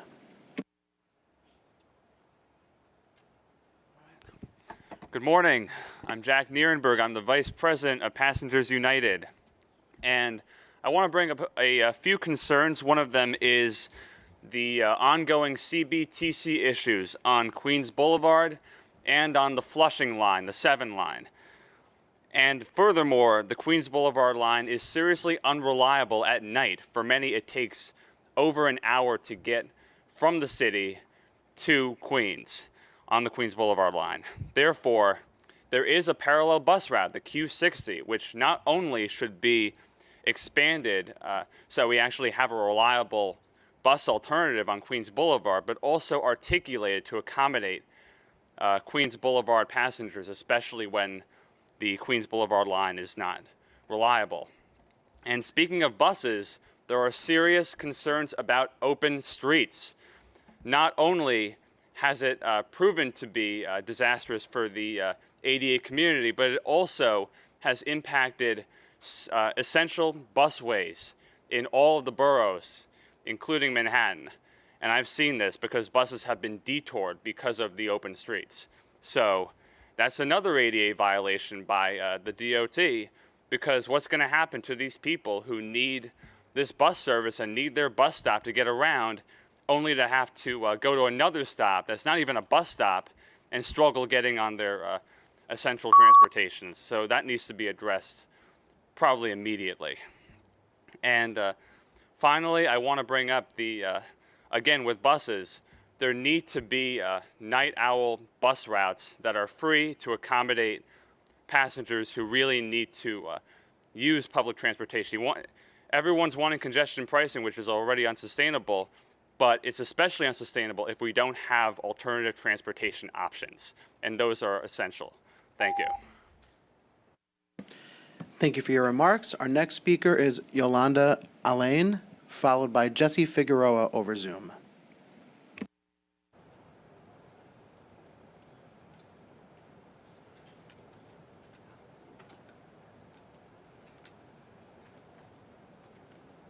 Good morning.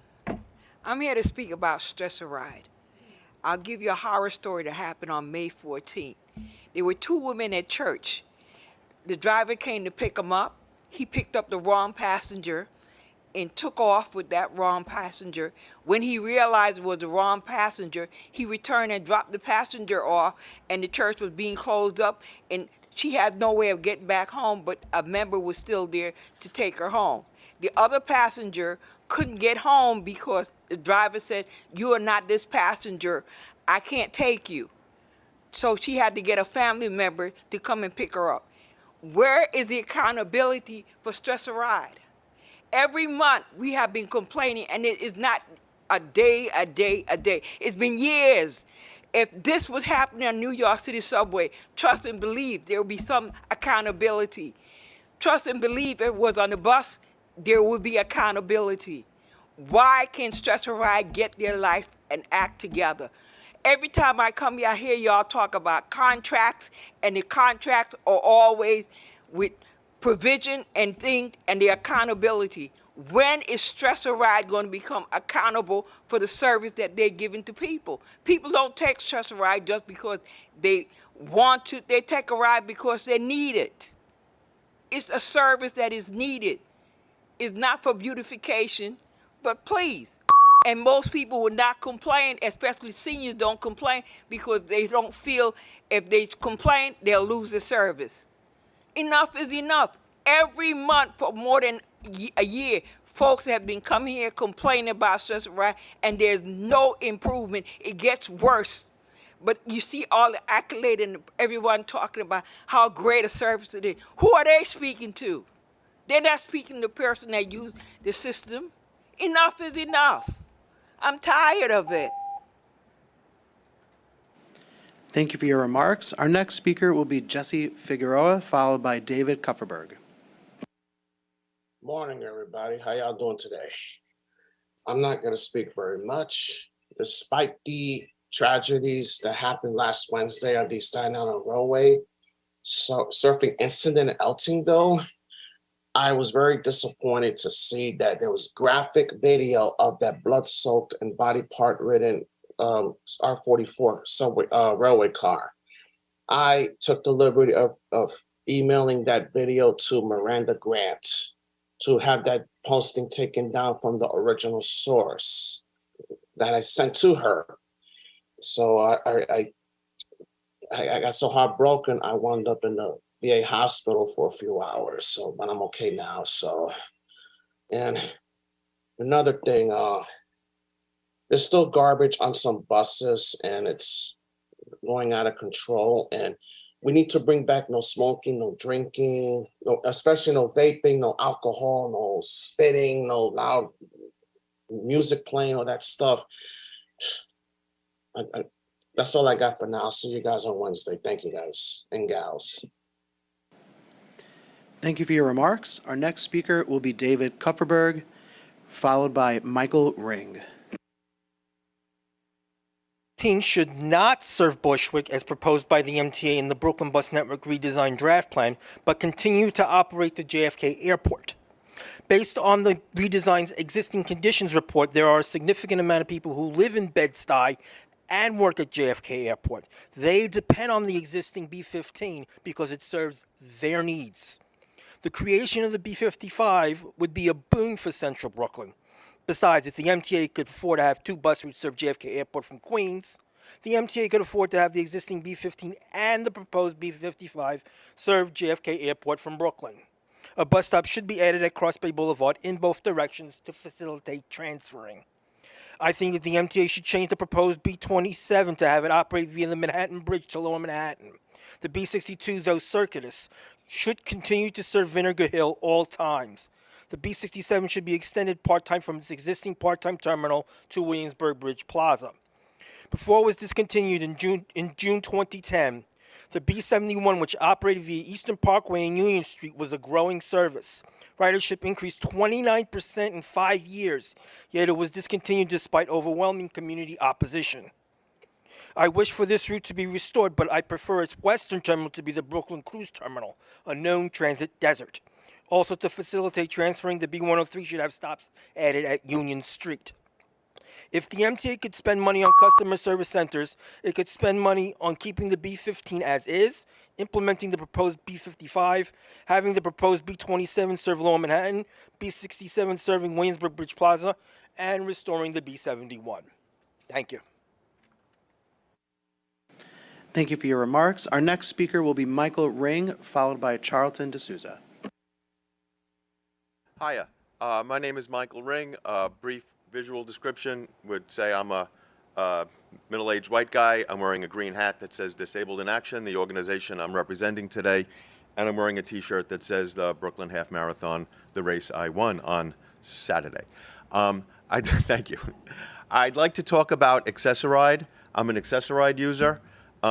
Most of the Accessoride trips are being outsourced to Taxi and Limousine Commission vehicles, which is really wonderful because the big vans that come around, those guys are given a piece of paper in the morning and they just have to follow around this list of places to go, and if they get delayed, they get delayed. But in the TLC vehicles, they're being hailed in real time, but there's an enormous disconnect between the training the TLC drivers get and the training the Accessoride drivers get. Often the drivers picking us up don't know even that they're picking up an Accessoride passenger. They don't know the person has a disability. If it says Uber Health on my app, to them it just says corporate ride. They just think they're going to get someone who's probably not going to tip them. They don't know to call out because I might be blind or I might need help getting in and out of the car. They also don't know that they're going to get reimbursed for the toll. Many of the drivers, somewhere, I call you guys up and you're saying, oh, they're getting reimbursed for the toll, but the drivers don't know that. Someone in the middle might be keeping the money, or they don't know that they're getting the money. So they're taking an extra long route. It's very unsustainable. It's wasting everyone's time, and it's wasting it's wasting a lot of money. So there needs to be better training of these TLC guys because they're not as trained as well as the guys that are driving your vehicles. Also, in my 10 seconds, recently I noticed a change in the rules that people are bringing pets on the subway. Guide dogs are great, but pets are trip hazards.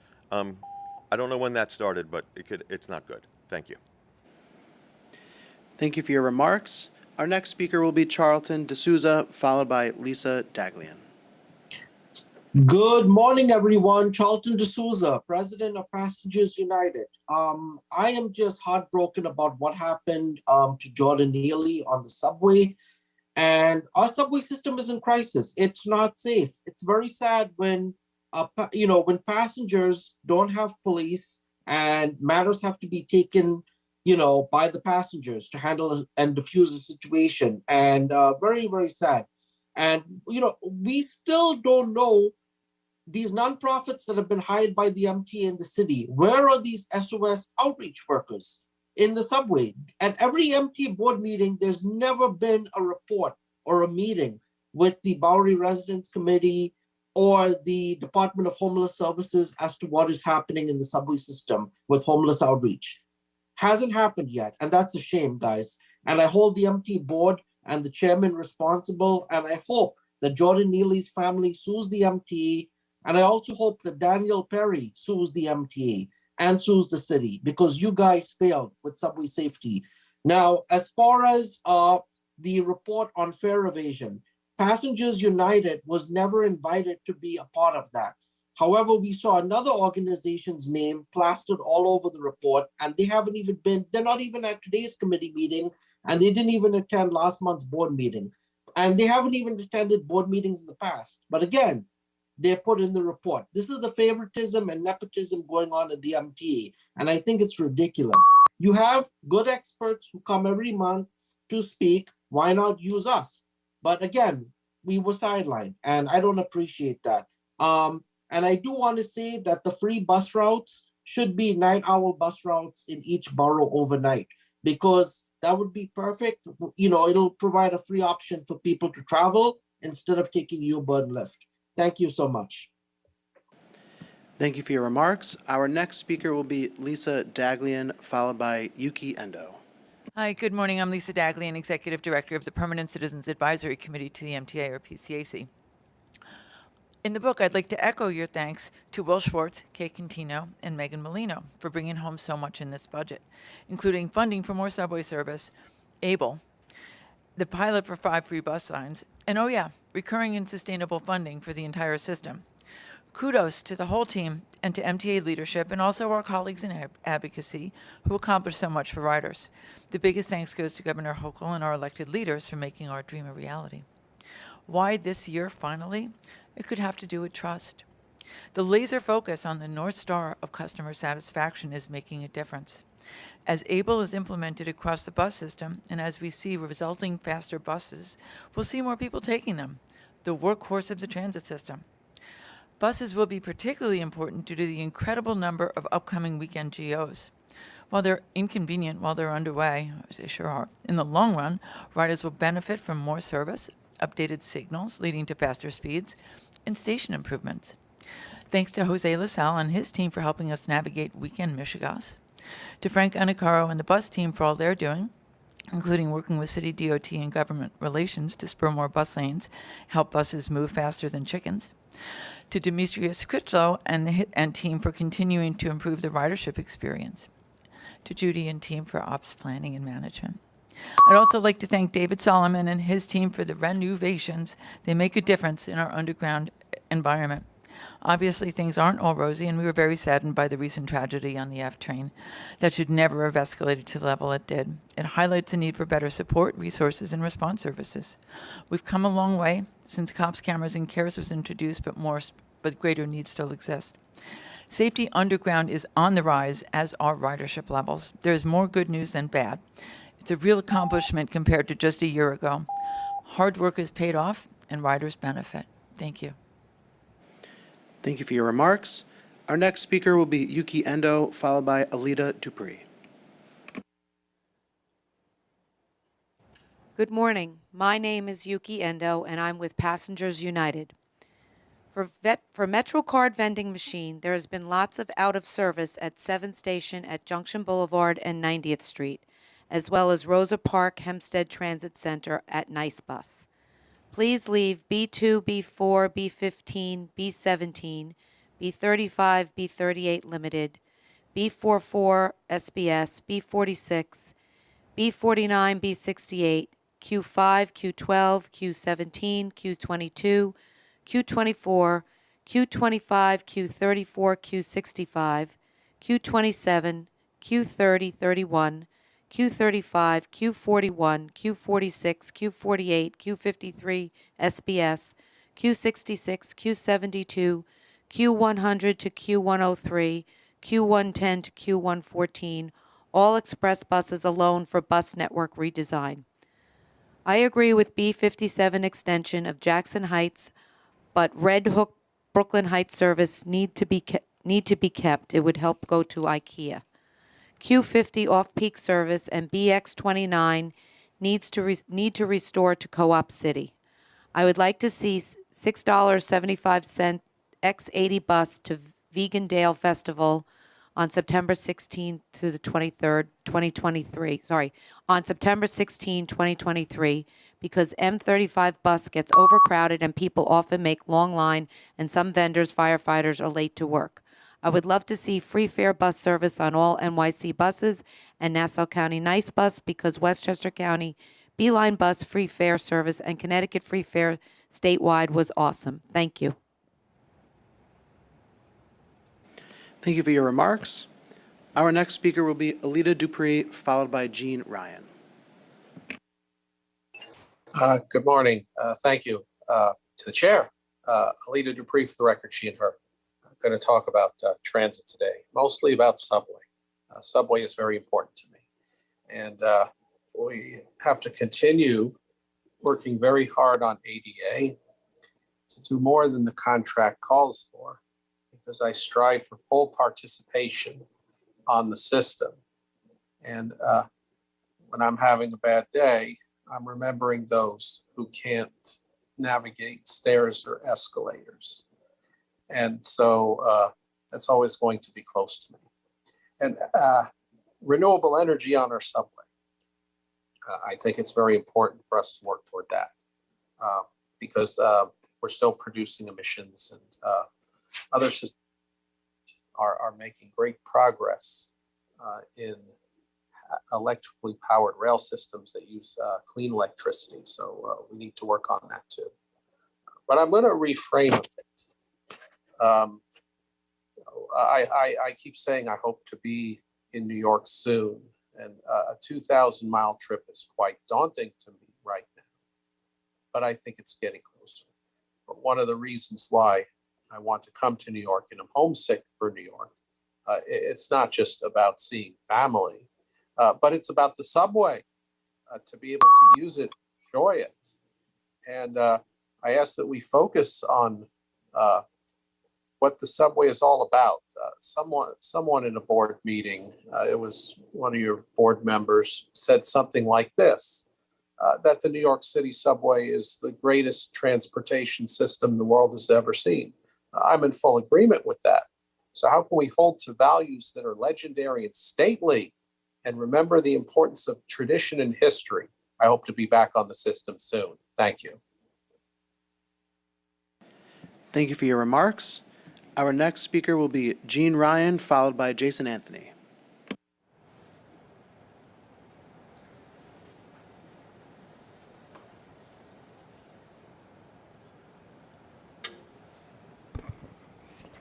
Hi, I'm Jean Ryan. I'm president of Disabled in Action, DIA for short. Thank you so much for changing the emergency and setting up the emergency evacuation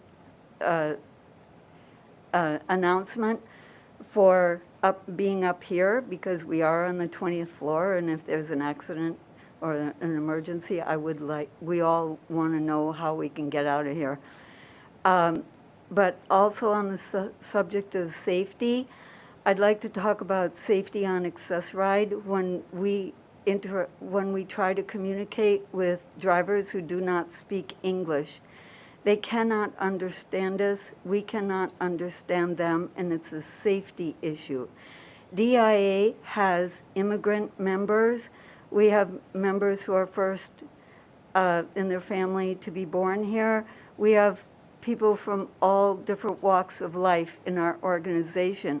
So it's not an issue of discrimination, it's an issue of safety. So if we need to be let off on the corner because we're a wheelchair user, or if we're blind and we need to be let off right in front of our building and we don't know where we're going to be let off, literally, we can't communicate with the driver. Also, we need to be secured, and when I mime when I tell the drivers what I need. They're supposed to be trained that they're supposed to already secure my chair and me. It's the law to have a safety belt in New York State, but we can't do it ourselves. If I'm just sitting in one of the regular seats, yeah, I could do it myself, but I can't hook my own wheelchair up or hook up myself from the ceiling all the way down to the floor and back of me. It's impossible.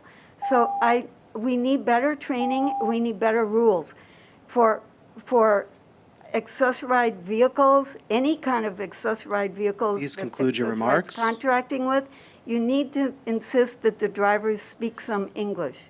Thank you. Thank you for your remarks.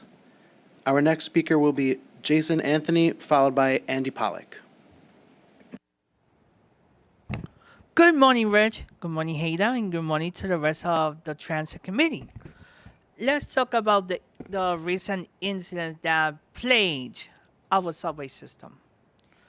The 12-9 occurred at Entonville train station demonstrates once again that we need police presence everywhere.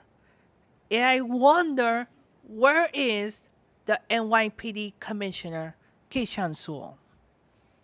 Where is she? Why is she not here responding to this and other incidents that have been occurring in our beloved subway system?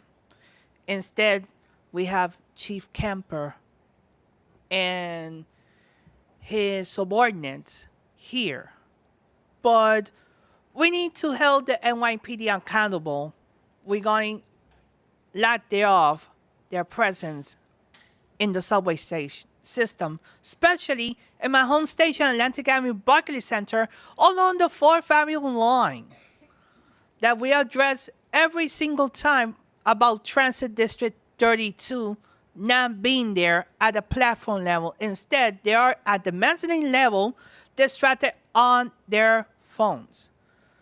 This is why we had the tragic death of Jordan Neely. And this is why we had the tragic death of a 15-year-old doing subway surfing. It is time that the commissioner comes to us and responds to our questions and the questions of every single board member, because if not, I will initiate once again demanding that her and Chief Kemper resign, because this not can be tolerated anymore. Because every time I go to school, I have to look at the elevated tracks along the Flushing line. So that's all I have to say for this month. Thank you very much. Thank you for your remarks. Our next speaker will be Andy Pollack, followed by our final speaker today, Pascal Pierre-Paul.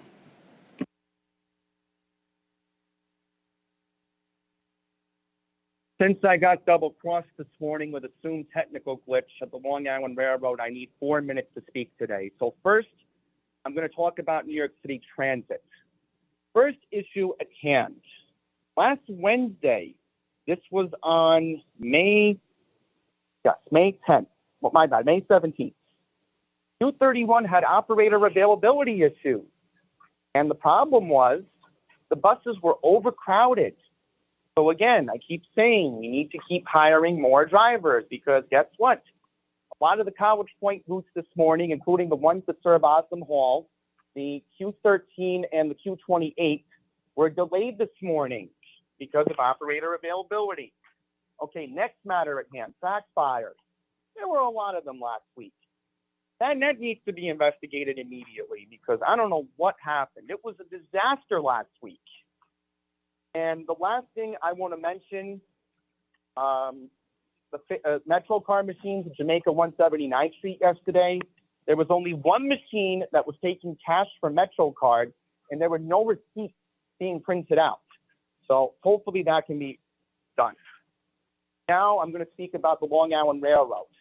So here we go.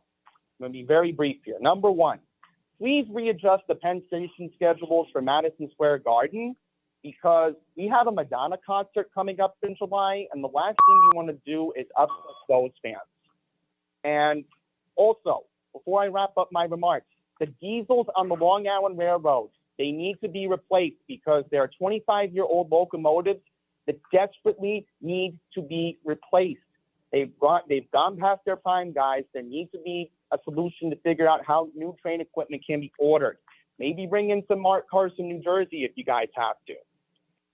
So I know I've gone over my time. Please fix the Zoom issues, because this morning I had a problem. I was on my computer and I had to transfer to my phone. Please because conclude I'm at work your right remarks. Now. So yes, that's all I have to say for now. Thank you very much. Thank you for your remarks. And our final speaker will be Pascal Pierre-Paul.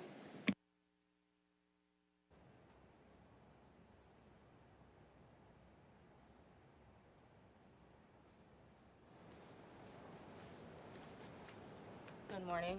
It's my first time here, but my name is Pascal Pierre-Paul. I am co-partner of Innovative Hustle.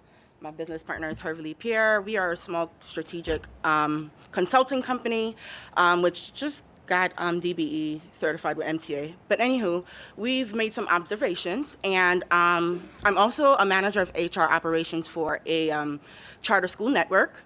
And we've made a few observations, and they're that although that we're saying customer service is going up, we haven't seen any paper or any records showing employee retention and employee morale. And what we're seeing with a small survey that we took with just a few folks that we know that work for MTA, most of them are out on leave. Most of them are afraid because of this new shift of getting 2,200 folks out of the booths and in public and in front of other folks and, meeting people. With the safety concerns that there are now, things are not safe for them. A lot of people are concerned about that. They're anxious. So I'm wondering if we're taking a look and into consideration the employees and how they're feeling with this brand new shift. And how are you guys planning to take care of that? They're going to need way more training than just saying, hello, how are you this morning? This is not a bank. And although people are helpful and they're nice, they're worried that this dramatic and drastic shift is not somewhere and they want to work any longer. So just from a small survey of 15 people that my business partner and I surveyed, you guys are not looking good in the sense of retaining your employees as far as this shift is concerned. Thank you, and hope we partner soon. Bye. Thank you for your remarks. That concludes the public comment session. Thank you to all our speakers. I'll now make a motion to approve the minutes from the April 2023 meeting. Motion, second. All those in favor? Against? Aye. Motion carries. Okay. Rich, any changes to the work plan? There's one change this month. The first quarter transit bus EO reports will be presented in June rather than this month. Okay, thank you. Can I make a motion to approve the 2023 work plan, please? Motion. Motion, second. Second, all those in favor?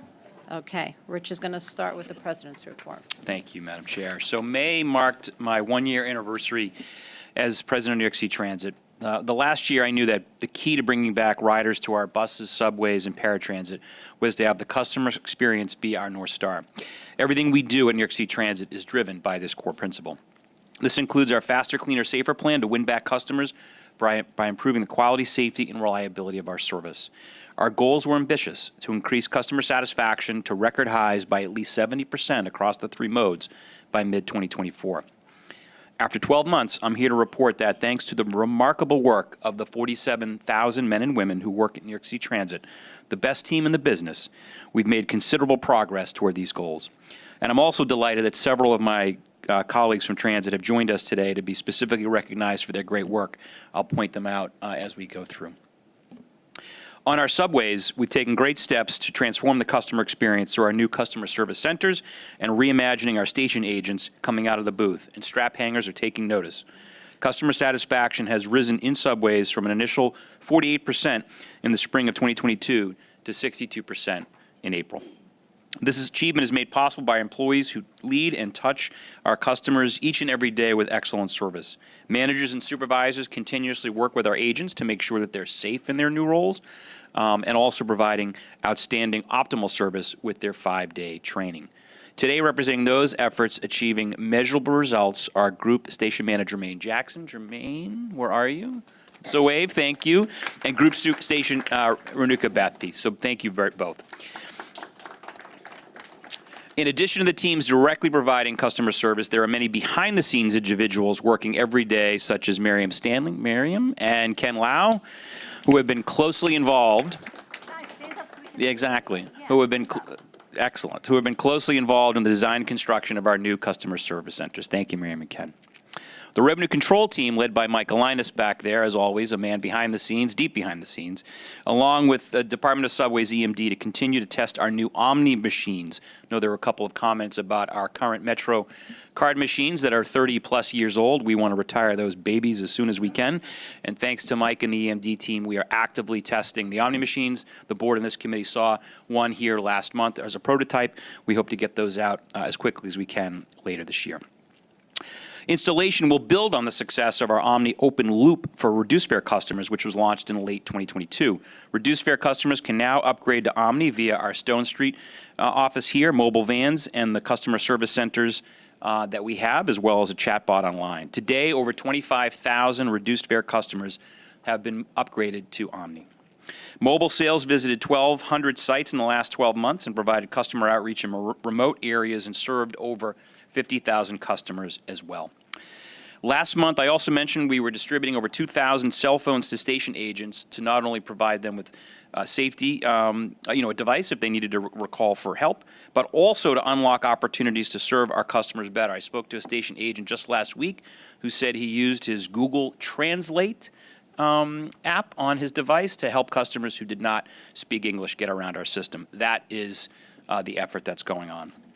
The original distribution timeline for these cell phones, as you heard me say, was 1 to 2 years. Understanding the need to empower frontline employees with the tools they need to perform their jobs, Department of Subways Operation Manager Sam Wong, Sam, take a bow, and the team engineered a process to deliver 97% of these phones in the last 3 weeks. Just an extraordinary commitment to improving our employee experience. In the past year, the Subways teams have stepped up and made the system faster. We've seen on-time record performances that we haven't reached in over a decade. In particular, I want to call out the Maintenance of Way team, identified the Culver line as one of the last reliable in the systems and badly in need of track replacement. Under the leadership of Chief Officer Frank Farrell, Frank, take a bow, and Assistant Chief Mike Lubanski, Mike, take a bow. Those guys and the team found a way to double productivity by adding just 1 hour of weekday track closures. This accelerated the track replacement program being more reliable to deliver faster service for our customers. We've also doubled down on cleanliness in subways too. Between car and station cleaners, we are rebuilding our cleaning workforce with nearly 1,000 new hires. Over 40 restrooms have been opened since the first time since the pandemic, all of them sparkling clean. I want to thank Assistant Chief Officer, Lou Lanfair. Lou, stand please. And General Superintendent Mike Moore. They have kept up the momentum on our station renovations. We did Mott Ave and the Rockaways this weekend. We're using those planned weekend shutdowns to provide customers with tangible improvements in our stations. 29 have been completed so far. We are on pace to complete over 50 by the end of the year. We've also made progress on subway safety too, for which I want to thank Governor Hochul and Mayor Adams for stepping up with the cops, cameras, and care plan. In the past several months, we have seen the rates of crime per rider in our system drop to some of the lowest in years. The security team and the camera team continues to respond and download crucial video for NYPD regarding crime, vandalism, graffiti, and overall well-being of both our employees and our customers. The Unarmed Guard program continues to deploy with success at 26 stations with a total of 340 guards to protect the emergency gates and improve fare evasion, as well as being an asset to provide information to our customers and our employees. I do want to acknowledge the terrific partnership we have with Chief Kemper, represented here by Deputy Chief Grandstaff, and the entire NYPD team, especially the transit cops, making a huge difference in our system, and to the MTA police who have been supporting us as well. I want to tell you, I had a chance at the Chief's invitation a couple weeks ago to visit NYPD's CompStat, which they focused on transit crime. And I can tell you, having spent the 3 hours of back and forth, a little sweat, a little grilling by the command staff, that the NYPD transit team, for the record, Deputy Chief was smiling when I said the grilling, but the team is doing a terrific job digging into what's happening and how they can deploy their forces and otherwise reduce crime across our system. So again, enormously grateful for the work that NYPD is doing. On Subway, I want to give a shout out to Senior Vice President Demetrius Critchlow, who is on his 25th wedding anniversary trip, so leave him alone this week, everyone, please.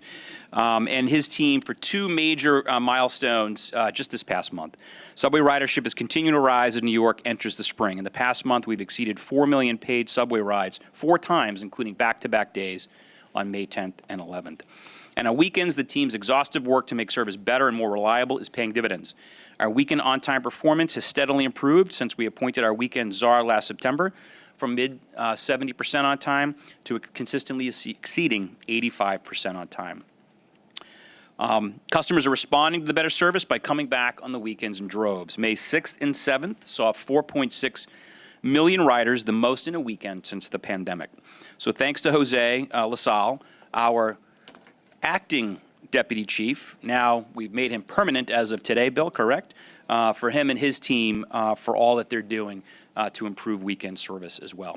And I think, as you know, again, thanks to the hard work of our governor, working with the legislature, the budget was a big win, and New York City Transit stood very much to benefit from that. And so we're delighted to be increasing service starting this July. We'll be increasing weekend service on the G, J, and M lines, again, thanks to the governor's leadership and the legislature. We very much appreciate their faith in providing us the tools to get the job done. On buses, you heard last month from Frank Anacaro and his team about their laser-focused plan to improve the 29 priority routes, those that are frankly underperforming by our standards. By improving the speed, safety, reliability, bus service on select high ridership, poor performing routes, we are moving the needle for those customers. I'm pleased to say that over 50% of the routes in this initiative have already seen an improvement in customer journey time and ridership. As from some examples, customer journey time performance in the Q66 improved by 3.5% over the last month, and the B41, both local and limited, increased by almost 3 and over 6% respectively. I want to thank the road operations team in particular, the unsung heroes who are out there looking at service block by block where we can improve. Today, we're joined by Service Line Dispatcher Tyrone Lampkin. Tyrone, please take a bow. Tyrone had a lot of ideas for me on the M42 when we met a couple weeks ago, and I appreciate his work. He's been with us for 18 years, and not only the M42, but monitors our performance in Manhattan and throughout the system. He does go above and beyond, and I appreciate all of his hard work, again, representative of the good work that's happening. And we know that 69% of our customers, again, last month told us that they were satisfied or very satisfied with our bus service, thanks to folks like Tyrone. We're moving in the right direction. I also want to mention and recognize that with our 1.4 million bus customers and rising, I want to recognize and thank bus operator Cleveland October. Cleveland, please stand, sir. 22 years of service and has not only an exceptional safety record, but an exemplary attendance record. He was selected as one of this year's honorees for our Safe Bus Operator Award, which began rolling out last month. In addition to his normal duties and responsibilities, he's a route steward in East New York and helps mentor our new bus operators, of whom we have a lot, don't we? So we really appreciate you helping our new employees along. Again, thank you. And I was proud to report in February on the improvements in bus performance we have seen in the Bronx following last June's implementation of the Bronx local bus network redesign. Our borough bus network redesigns aim to improve the speed, frequency, and connections on local bus, as we have talked about, and the early results from the Bronx show that they did just that. We continue to look forward to bringing enhanced bus networks to our customers in Queens, and Brooklyn very soon. We have outreach planned for the past 6 months, and we'll have another 18 virtual workshops in Brooklyn in particular, and a round of in-person events coming up as well. So the more we can get customer feedback to make sure that we are initiating those designs that are helpful to our customers, it's critically important. To make our buses cleaner more than ever, we have increased the frequency of our system-wide cleaning cycle and implemented a successful one-time deep cleaning pilot at Kingsbridge Depot that we are expanding across the system to get our buses back looking clean. We are achieving that cleanliness goal with the contributions of a number of folks, but including transportation cleaners like David Crespo. David, are you there? Yes, sir. Take a bow. He has been part of our Deep Clean initiative and is well known by the team for his dedication to the job and enthusiasm for ensuring a clean work environment. Thank you very much. We've also made progress on bus accessibility. The Open Stroller Pilot Program, which was successfully launched in September, will soon expand, involve roughly 1,000 buses on 50 routes by the end of this year. And we're testing new hearing loops on buses to make service information more accessible to our customers with hearing impairments. Over the past year, we've also emphasized repeatedly how important bus lane enforcement is. The Able Camera program is a double win for our bus customers. Not only do they succeed in speeding up buses by an additional 5% and more in priority quarters, but they also reduce collisions, making our routes safer. And our leaders in Albany deserve huge credit for allowing Able to start ticketing throughout the city in bus stops and double parked cars starting later this year. The expanded enforcement is a big win for our bus customers and will make our service faster and safer. Paratransit continues to reach record highs as well, with a 78% customer satisfaction in April. This is an incredible number that already exceeds our North Star goal, and one that Chris and his team should be proud of. I'm proud of them. Paratransit also has the distinction of being the first department at New York City Transit to return to and exceed pre-pandemic ridership levels, with peak weekdays now reaching over 31,000 trips, showing that our customers are coming back to improved service. On the reservations front, more and more paratransit customers have been taking advantage of the opportunity to book online and save time.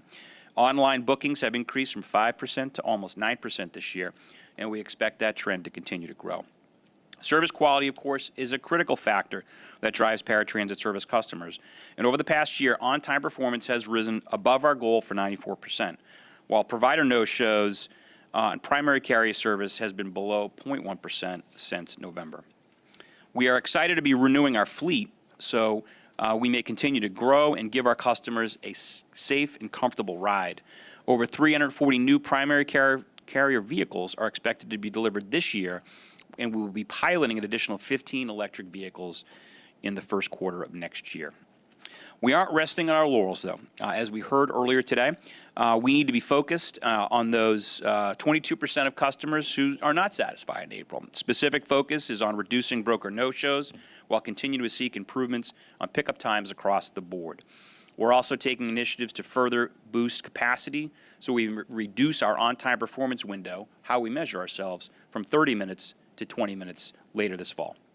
And lastly, the Long Island City team is actively working to bring on a new dispatch and scheduling platform as soon as possible. This new platform is expected to boost on-time performance, especially for appointment times, and reduce shared ride travel times, as was raised earlier, both of which we know cause significant dissatisfaction of our customers. Let me just in closing say I've had the fortunate opportunity in the transportation field to lead some terrific organizations in the last 20 years of my career.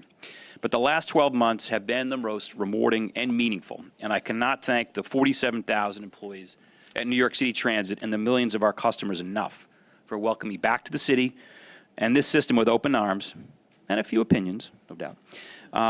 But also this board, this committee, my chair, for all of your support over these last 12 months. I'm excited about where we have come. I am excited about where we will go, and I'm excited to do it with this team.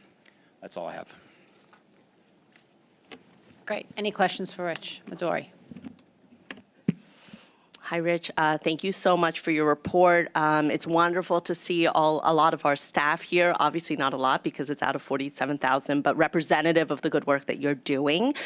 So you mentioned the state budget.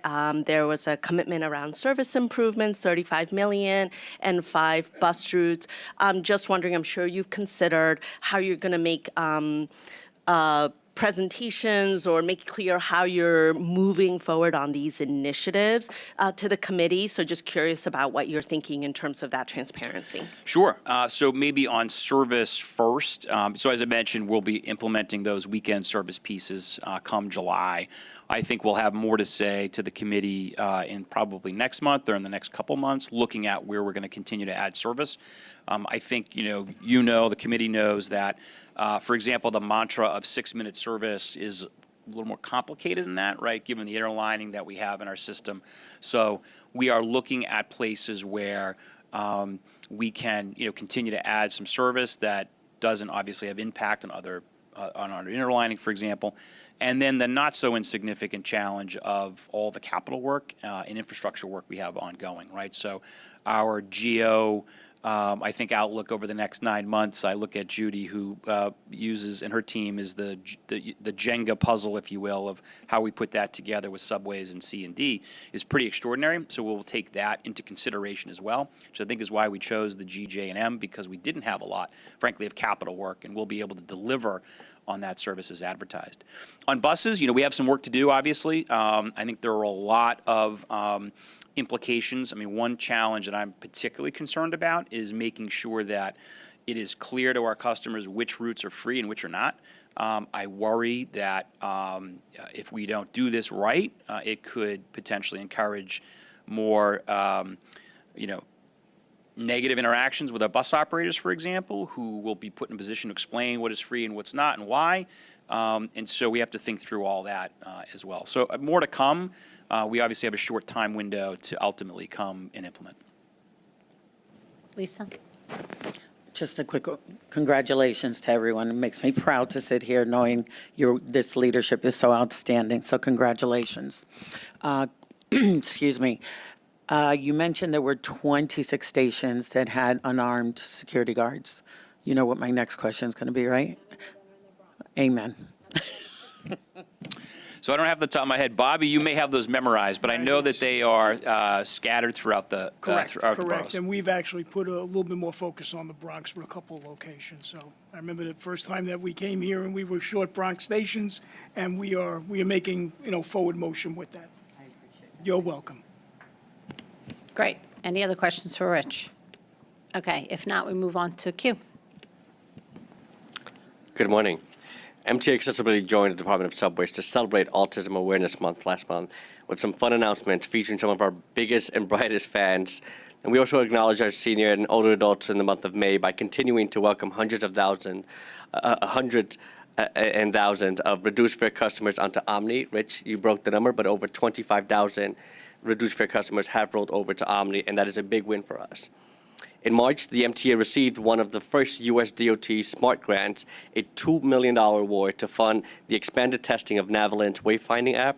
I want to thank our entire delegation who helped secure this fund for the MTA, especially Senate Majority Leader Chuck Schumer and Senator Jill Gillibrand and the entire team behind this. We will continue to test how this technology works to guide our customers to their destinations and around buses and subways, including riders on multimodal trips, and how our blind and low vision riders move around their systems with these new enhancements, and especially our low English efficiency customers who can best leverage this wayfinding innovative solution. April was the first month that our 2 new wide-out gates were in service, increasing accessibility for all of our customers. And the numbers are looking good. We're seeing lots of people with mobility devices, luggage, strollers, and oversized objects using these gates. At Atlantic, between 2,000 and 2,500 customers weekly paying to enter through the WAGs. At Sup and Archer, between 9,000 and 10,000 weekly average paying customers through the WAGs, a huge enhancement versus the slam gates. Fare evasion is significantly reduced at both sites, with over 70% of customers coming through paying at these locations. Now, these are initial figures at these stations that have had visible staff, police presence, and we will continue to collect that data. Expansions for the plans include focusing on Sup and Archer, where we see the most demand for enhancing these accessible fare controls areas, and our team is looking at several design options to improve customer flow and relieving the queuing that we're seeing happening there, with plans to make additional changes before the end of this year. Lastly, MTA Digital has been hard at work with our paratransit division and working to enhance the MyAAR web and app experience for our paratransit customers. Accessory customers who have access to a computer, tablet, or smartphone can quickly and easily book and manage their trips with MyAAR. After engaging with our customers, new features to help customers track their trips will soon be rolling out. So thank you to Chris and the digital team for continuing to enhance the paratransit experience. Thank you, Q. Any questions for Q? Midori? Hi, Q. Thank you. I'm not sure if you're the right person to ask or whoever's in charge of Omni, but you both said 25,000 discount riders are now on Omni. How many in total are we talking about, those that benefit from discount programs?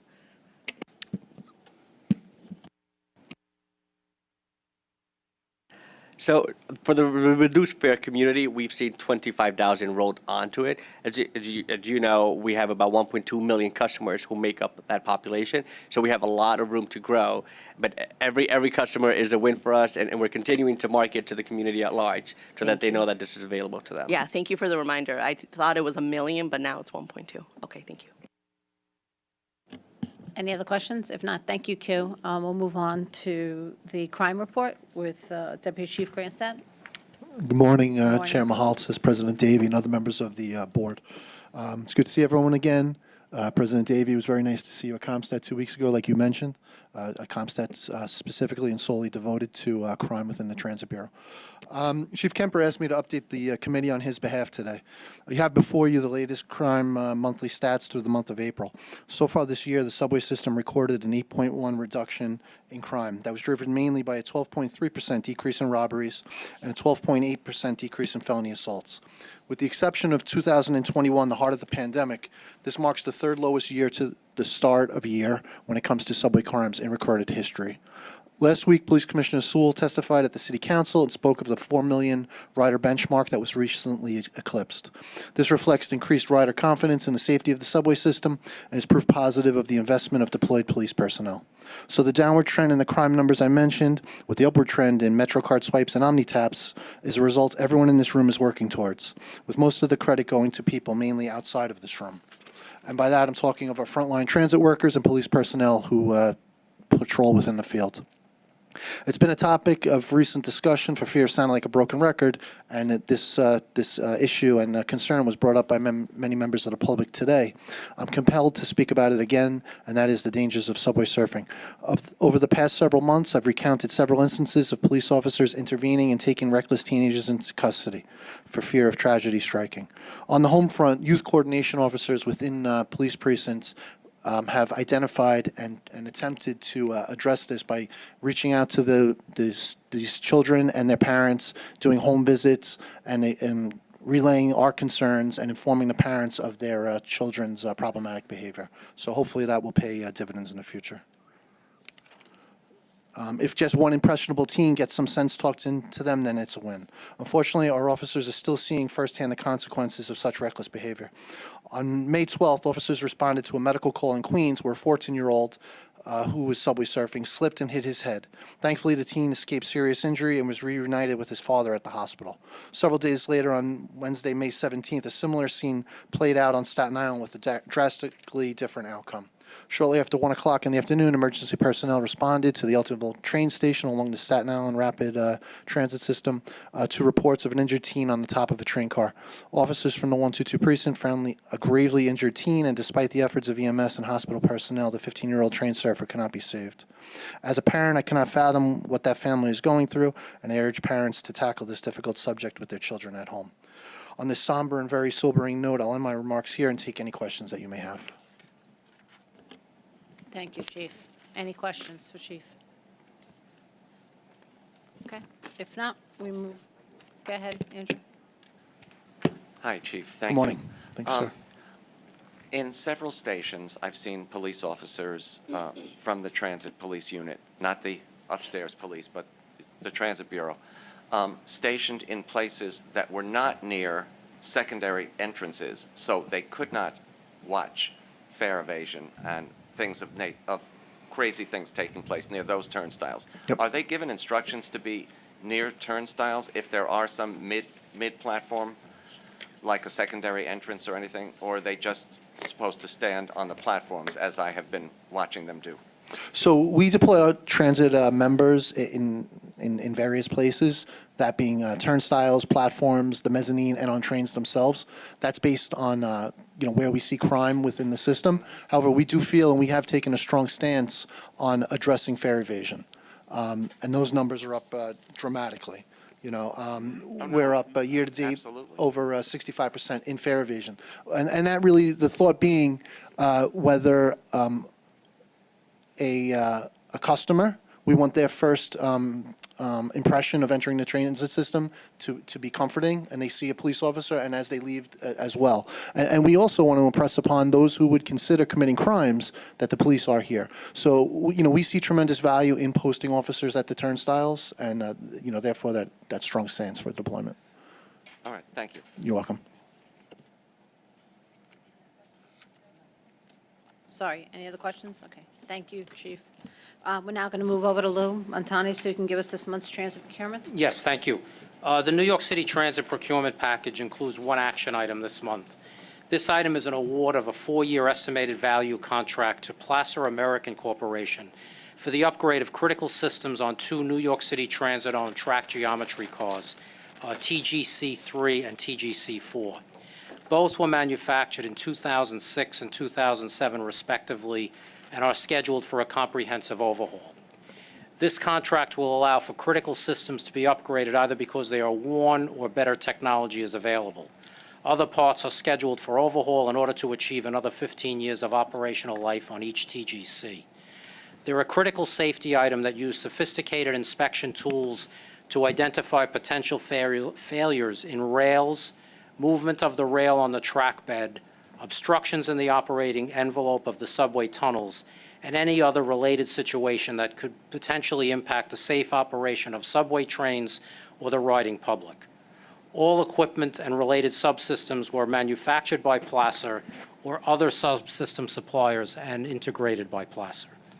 Pricing was negotiated on a line-by-line basis for each major task in the scope of work, including pricing for major subsystem replacement, Placer level of effort, and subcontracted services.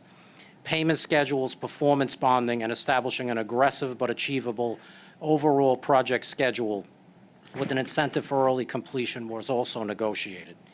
Through these efforts, Placer submitted its best and final offer of $19.1 million, a savings of $3.3 million from its original proposal. The pricing from Placer has been found fair and reasonable. The work will be conducted sequentially at Placer's facility, with each TGC scheduled to be out of service for approximately 18 months, starting in mid-2024. I submit this procurement for board approval. Thank you. Do we have any questions regarding this procurement? Randy? When the TGCs are up there, is there a replacement car that we're using, or we're going to put the old ones back in temporarily, or what? We have redundancy with the existing cars, so while each one is out, it won't cause a lack of inspection or service. Thank you. Any other questions for Lou? If not, can I entertain a motion to accept this procurement? Motion, second? Second. All those in favor? Aye. Against? Motion carries. Thank you, Lou. No business, no further business. Do I hear a motion to adjourn the meeting? Randy, second. Okay, thank you.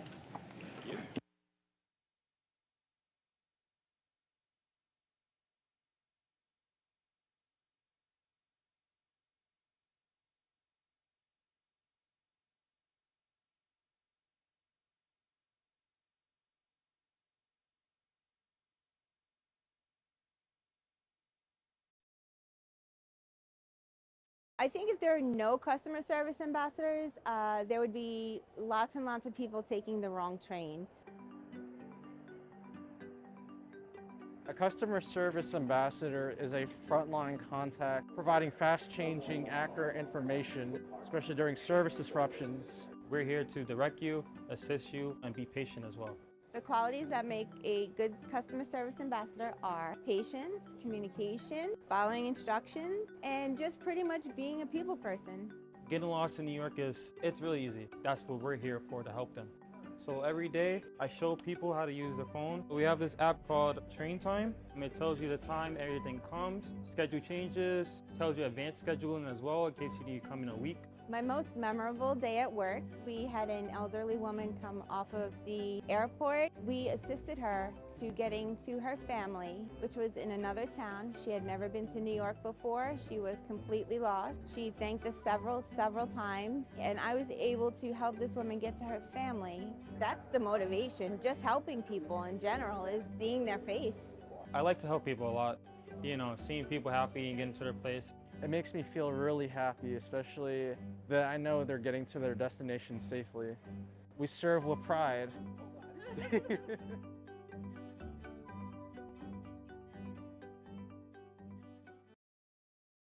I actually love what I do. This is my 18th year on the railroad. I love instructing, which is what I'm doing now. I'm instructing student engineers. I love operating as well, so when I can, I still do operate trains, and it's just a great job to have.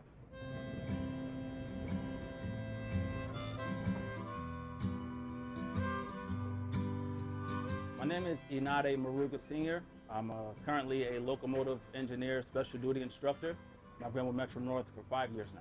My name is Robert Sapari, and I'm a training officer, locomotive engineers for Metro North Railroad, and I've been with the MTA for 10 years.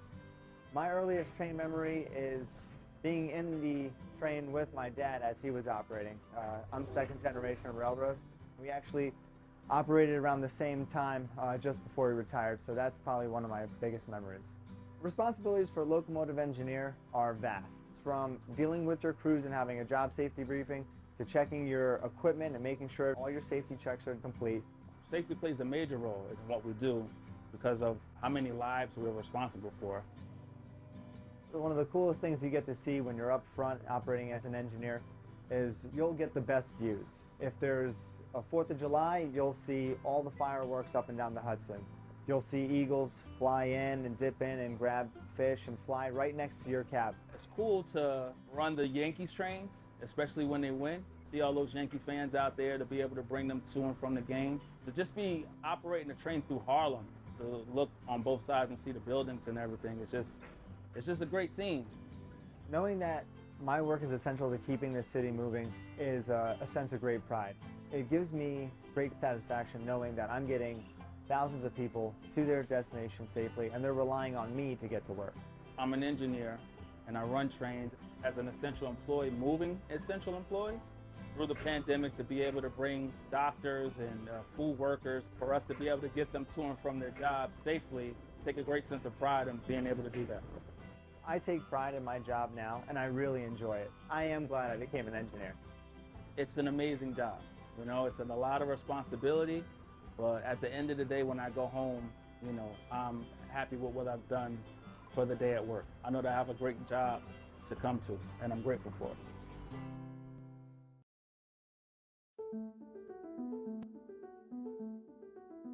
My name is Winnie Espada. I'm a car appearance maintainer, and I've been doing this job for 10 years. I work out of Shea Yard. I was interested in helping the community, the public, so when our passengers get on the train, they'll see that I cleaned it. I'll feel good that I did the job, that they're comfortable and they don't have to worry about the mess because we took care of it. Well, I always had a background in cleaning with janitorial work and also car detailing. So I came to the railroad and used my skills that I learned from there to help clean the trains. I like working on the train, working with the equipment. I always enjoyed cleaning, so that's really it. A typical day is thorough cleaning here in the EIC dock, where we take the seats apart, make sure the sides of the seats are clean from garbage. Any newspaper cans that are left behind, we clean that up. Clean the windows, we take care of the doors. We make sure that the engineer's cab is clean and ready for him to go for the day. So we take pride in making sure we sanitize everything from the bathrooms itself and everything the customer put their hands on. So, you know, it's very important to make sure we take care of our customers here. We sanitize everything.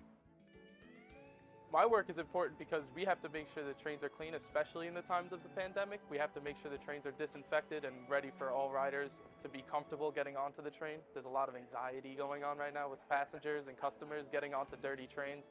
So our job is to keep everybody safe and keep everybody's head in the right place.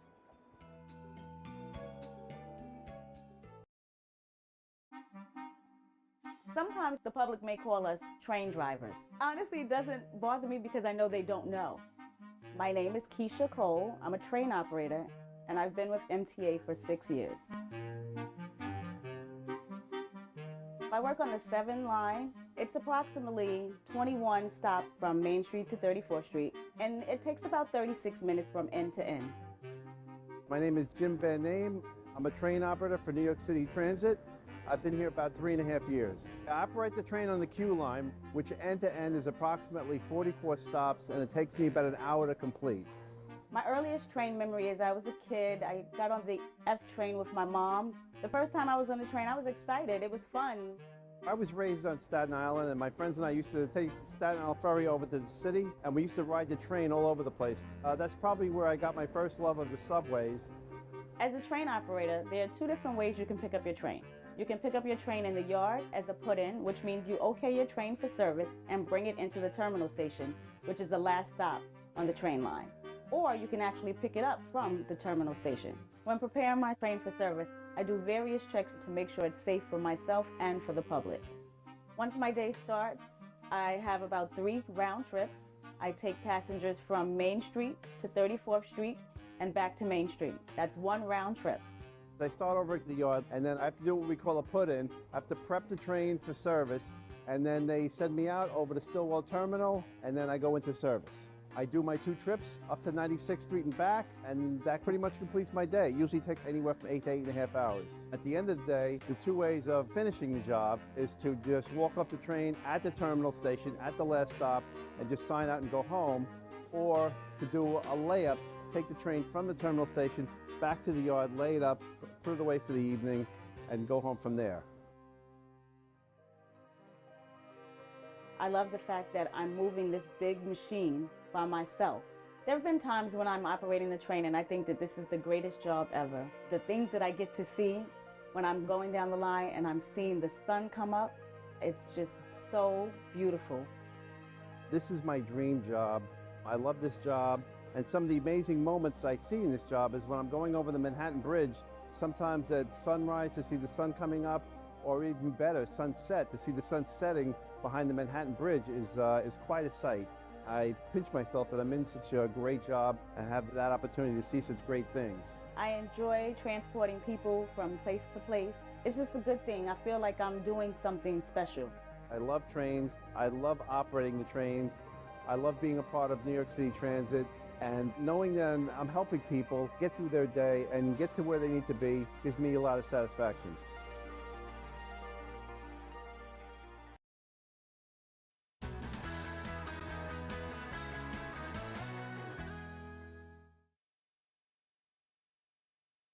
Hi, my name is Ryan Motley. I'm a stock worker here at East New York Depot. I've been with MTA Bus for 1 year, 4 months. As a stock worker, typical day in the job is issue parts to the maintenance facility. I process transactions. I do express issues, inter-unit transfers. I also help restock parts, we receive parts from different manufacturers, give them their respective locations. We do cycle counts to find any discrepancies within our inventory also. Here at the East New York Depot, which is the central maintenance facility, we actually process a lot of parts for various depots. Here in this stock room, it's a CMF, Central Maintenance Facility. Buses come in for major work, so we store bigger items, high dollar value items, engines, radiators, transmissions, generators, motors. Because when the buses come here, they're here for an extended period of time to get a complete overhaul. So whatever buses that are active in our fleet right now, we have the parts for it. We also store cleaning products for our cleaners that are located in the depot to help them get their job done. We help the maintainers get the correct parts needed for the buses to make service. You know, we have our regular chores of making sure that the stockroom is clean, no tripping hazards on the floor. That's one of our daily chores as stock workers, to ensure the safety of the operation in the stockroom itself. In order to be a good stock worker, one of the best qualities you need to have, the top ones are good retention, safety, responsibility. You know, you want to have that kind of characteristic in you to try to do your best in everything you do and deliver the best. You know, it makes me smile. It makes me feel good knowing that I work for a company where has a lot to offer. We all play a different role in what we do to keep the buses rolling out. Without these parts, these buses will be out of service and the customers would be upset. MTA basically moves New York, and that feels great to know that I work for a company like that.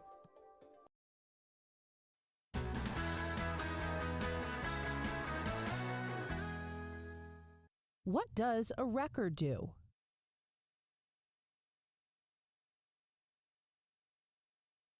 Hi, my name is Devin Mullen. I'm an assistant maintainer at the Verrazano Bridge, and I've been with Bridge and Tunnel Authority for 5 years now. Well, basically, we make sure that anything that happens on the bridge, whether it's a collision or a disabled vehicle, contractors working, we make sure everyone gets on and off the bridge safely. Any 5-minute delay turns into 20 minutes of traffic. The city is busy. Rush hour is tough. Roadways are congested to begin with, so we want to make sure that we can keep those roadways clear, and that's, main function of a record driver. Every day they save the day. That little disabled vehicle, if that disabled vehicle is not removed, a lot of people are not getting to work in the morning. So their quick response is going to determine how the rest of the day is going to go for a lot of people. They are the go-to guys. We depend on them on a daily basis, and they perform their job very well. Our truck is our main tool. We make sure it works well and then it serves us well. The light duty wrecker is usually we use for flat tires, overheat, small vehicles. The medium duties, they're basically utility. Anything we need other than tractor trailers and heavy trucks. Anything that requires heavy boom lifting, winch outs, things like that, we're gonna use the heavy wreckers.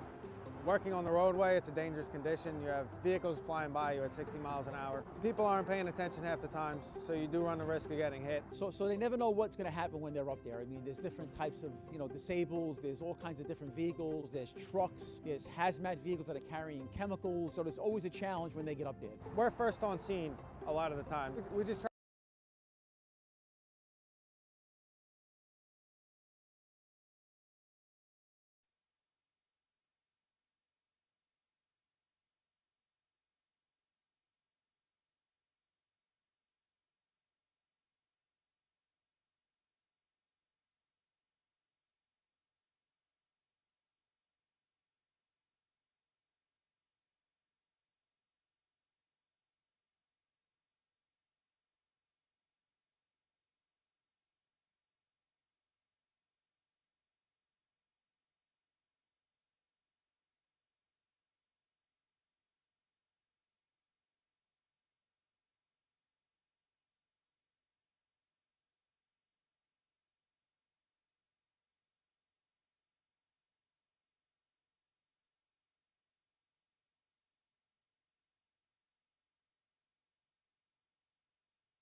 Finance Committee to order. I believe we have a quorum. Good afternoon. Afternoon yet? Yeah, good afternoon.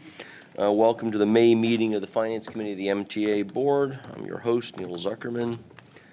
And, all right, everyone's listening. Very good. All right, David, do we have any public speakers?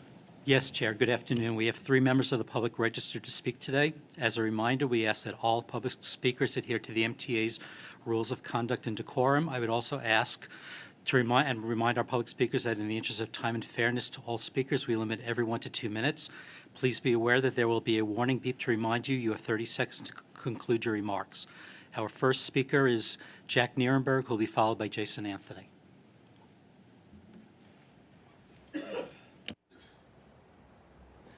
Okay. Good afternoon, everyone. I'm Jack Nierenberg. I'm the president of Passengers United, the leading grassroots advocacy organization in New York for better mass transit.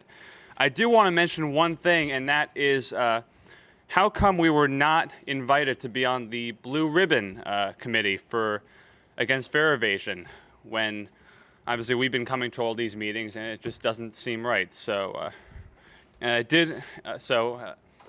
let's forget that now. I want to move on to what we would like to see to make sure everyone has fare options, especially overnight. And one of those would be night owl bus routes across the city, actually connecting boroughs and expanding public transportation access, especially where subway service is either curtailed or unreliable. And one of those bus routes should be the Q60, which parallels the Queens Boulevard line on Queens Boulevard, a line that is already unreliable and should be expanded. And these night owl bus routes should be free to make sure everyone has access to public transit at night.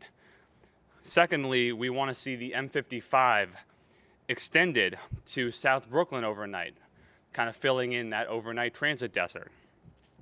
We also want to see the express bus fares go down to $3.75, which will incentivize more people to take these express buses, which are often empty, getting people onto public transportation, and making the Sim-1C, another essential route for Staten Island, free overnight. And finally, the city ticket, we do want to see reduced. We want it to be $5 during the peak hours and $3.75 off-peak, making it a much more affordable fare option for everyone in the city and the region. So that's all I'm going to say. Thank you. Thank you. Our second speaker is Jason Anthony, who will be followed by Charlton D'Souza. Hey, Neil. Hey, Kevin. Another month bringing the same issues regarding congestion pricing, and this time about fares. As you guys know, New Jersey is opposed to congestion pricing, and we should sound the alarm regarding their opposition because they are only caring about their self-interest but not the interest of the whole region. Regarding fares, we could establish a weekend of flat fare through the commuter rails like other systems have in the West Coast. That could be something between $5 and $10 all weekend. And when it comes to fare and toll increases, it should be fair throughout the region, but not affecting those that live farther north, like Neil lives, that shouldn't pay nor $500 or $600 a month to commute to the city. Instead, they should be receiving a credit for doing so. And regarding zero emissions fleet, we should have that before 2040 because other cities are getting ahead of us, and we should be doing more to incentivize commuters to using our systems. So that's all I have to say for this month. Thank you very much. Thank you. Our final speaker who will be speaking virtually is Charlton D'Souza. Good afternoon, everyone. Charlton D'Souza, President of Passengers United. And very, very important, the new free fare bus routes that are being proposed need to be night owl bus routes between Manhattan and Queens, Manhattan and Brooklyn, Manhattan and the Bronx, and Manhattan and Staten Island. And what I think they should be, because of all the general orders and all the maintenance work going on in the subway, many people take 3 or 4 buses to get home overnight. And I think by having that free bus route, that would extend to another bus route, it would make it easy on everyone. And I think that actually, regarding what Richard Davies said about confusion with parallel bus routes, and that night owl bus routes would be separate from the day. So I think that would actually work, and it would be a win-win for the subway riders, a win-win for transit, because they need to get their general order work done and maintenance work, and everyone wins. Now, I want to talk about the Fair Fares panel and the Fare Evasion panel, because Passengers United was not invited on that. I understand another organization that doesn't attend the committee meetings, or rarely attends the board meetings, was invited. And I don't think that's fair to all of us that come every month. We attend all the committee and board meetings. I think Passengers United should have sat there. We know the system well, and we could have given you ideas. Like, one thing that wasn't mentioned in that report that came out was all the MetroCard vending machines are broken. That's not the passenger's fault. That's not even the swiper's fault sometimes. Sometimes it's your technology that breaks down. And also, in transit deserts, there's no way to buy a MetroCard when you board that first bus. That also needs to be considered. That's why I think a third transfer should be considered as part of the bus redesigns. Thank you so much. Thank you very much. Mr. Chair, that concludes the public comments portion of the agenda. Thank you, David. Thank you. So we have a couple of thoughtful topics today. We're going to talk a bit about the budget funding and the clarity that's come out of the state for that. And then we're going to talk about fares and toll increases that we've been discussing in multiple settings and get you clarity of that. But first, an administrative announcement. Let's first get approval of the April minutes, please. Can I have a motion to approve, please? So moved. Thank you. Hayden, second. Second. Thank you. Any comments, deletions, corrections? Hearing none, all in favor say aye. Aye. Opposed, abstentions. Motion passes. Thank you very much. The committee work plan is on page 16 if anyone has any changes. Hearing none.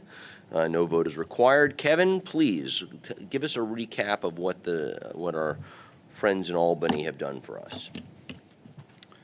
Thank you, Neil. Before I do, I just wanted one personnel matter. In the audience with us is Josiane Codio, our treasurer, who is retiring at the end of the month, who has been serving MTA for decades, doing terrific work. So thank her for her hard work. She's the one that makes sure our bills get paid and our workers get paid, and we don't run short of funds every day. So thank you, Josiane.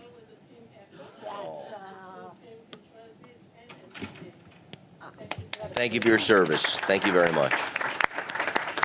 Kevin, who's going to take her place to make sure everyone gets paid? Well, now that we've got all the money, we got to figure that out. But yes, we have a transition plan in place.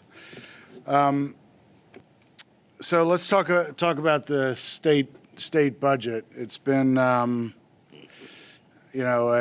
great outcome after more than a year of hard work. Just to remind everybody, even turning back before December, when you looked at the budget, we had started with just about a year ago with McKinsey updating their analysis, where it became clear that ridership wasn't going to snap back after COVID, but was going to be a slow, steady climb out, which showed $2 billion plus of annual lost revenue.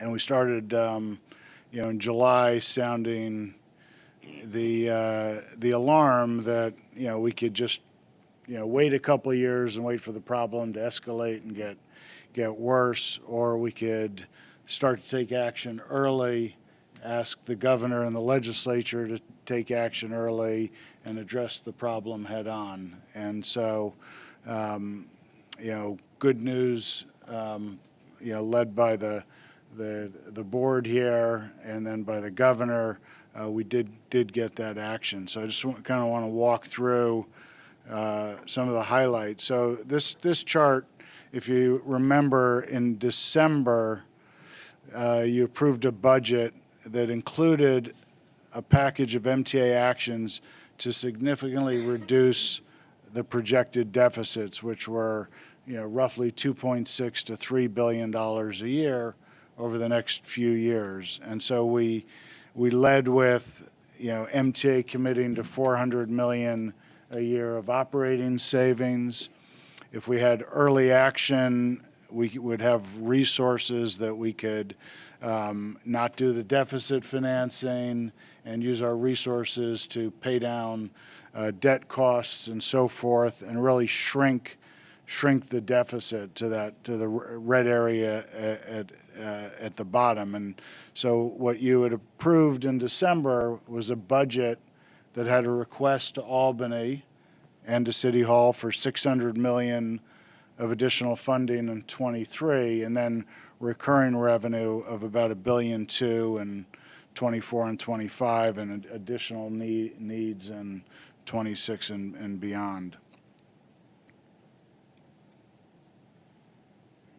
Oops, I think I pressed one.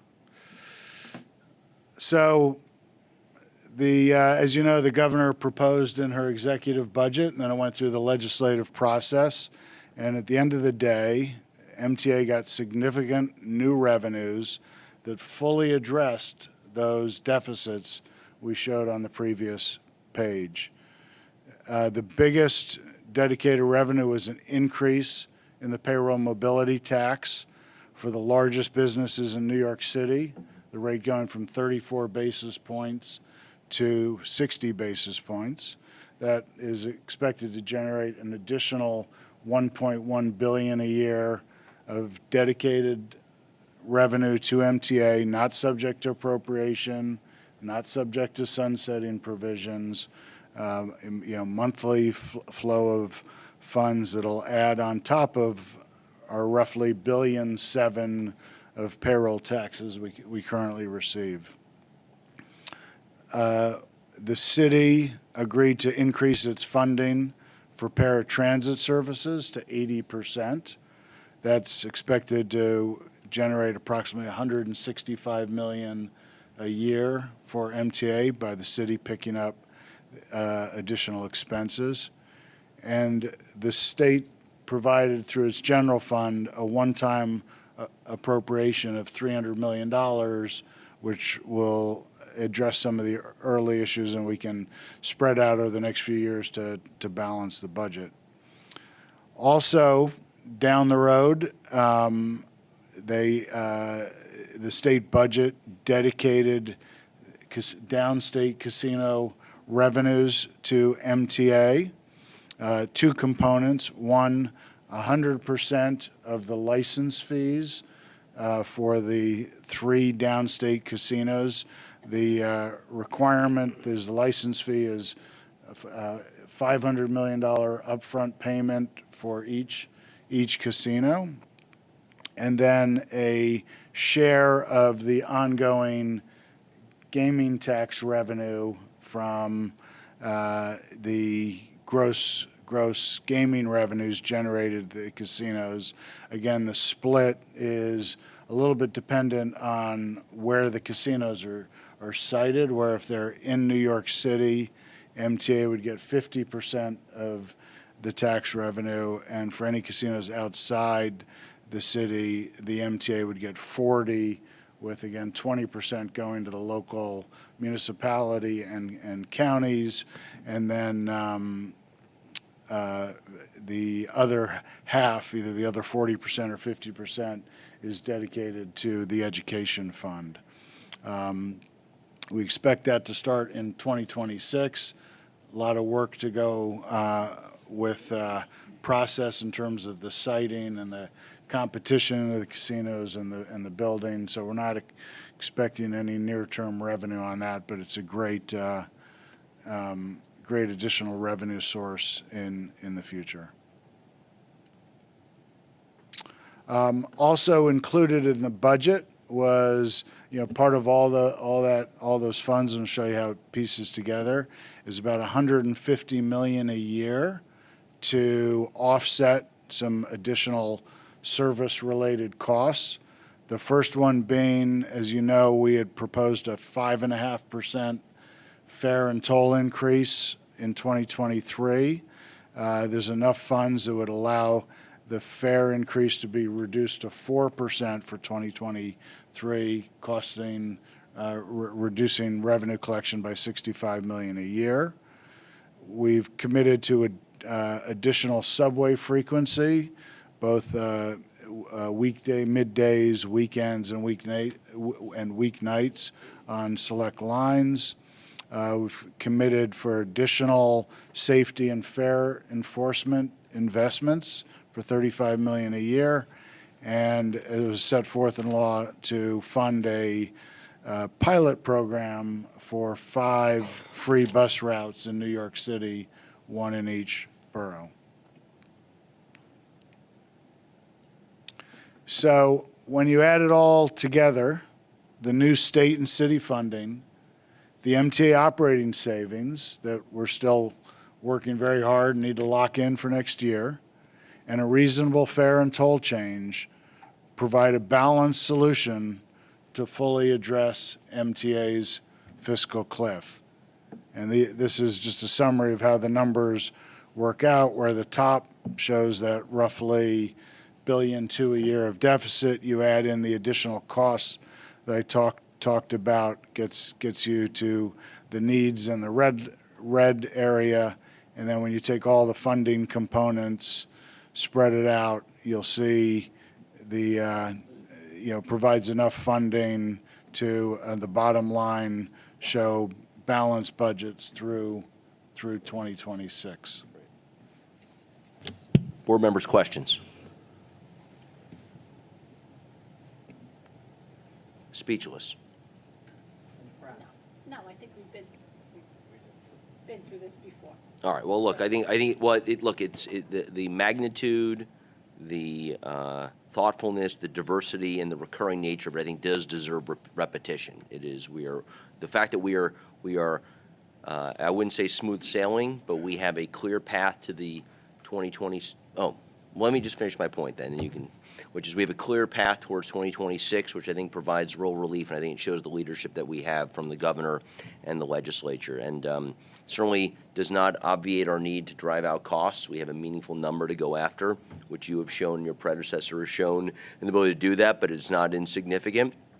And we still have to, as we'll talk about next with Jay, we'll have to talk about how we got to get a fare increase, because while it is something we have to do, is something we don't necessarily want to do, but it has to be done because that's what organizations like ours do. So, Andrew, please.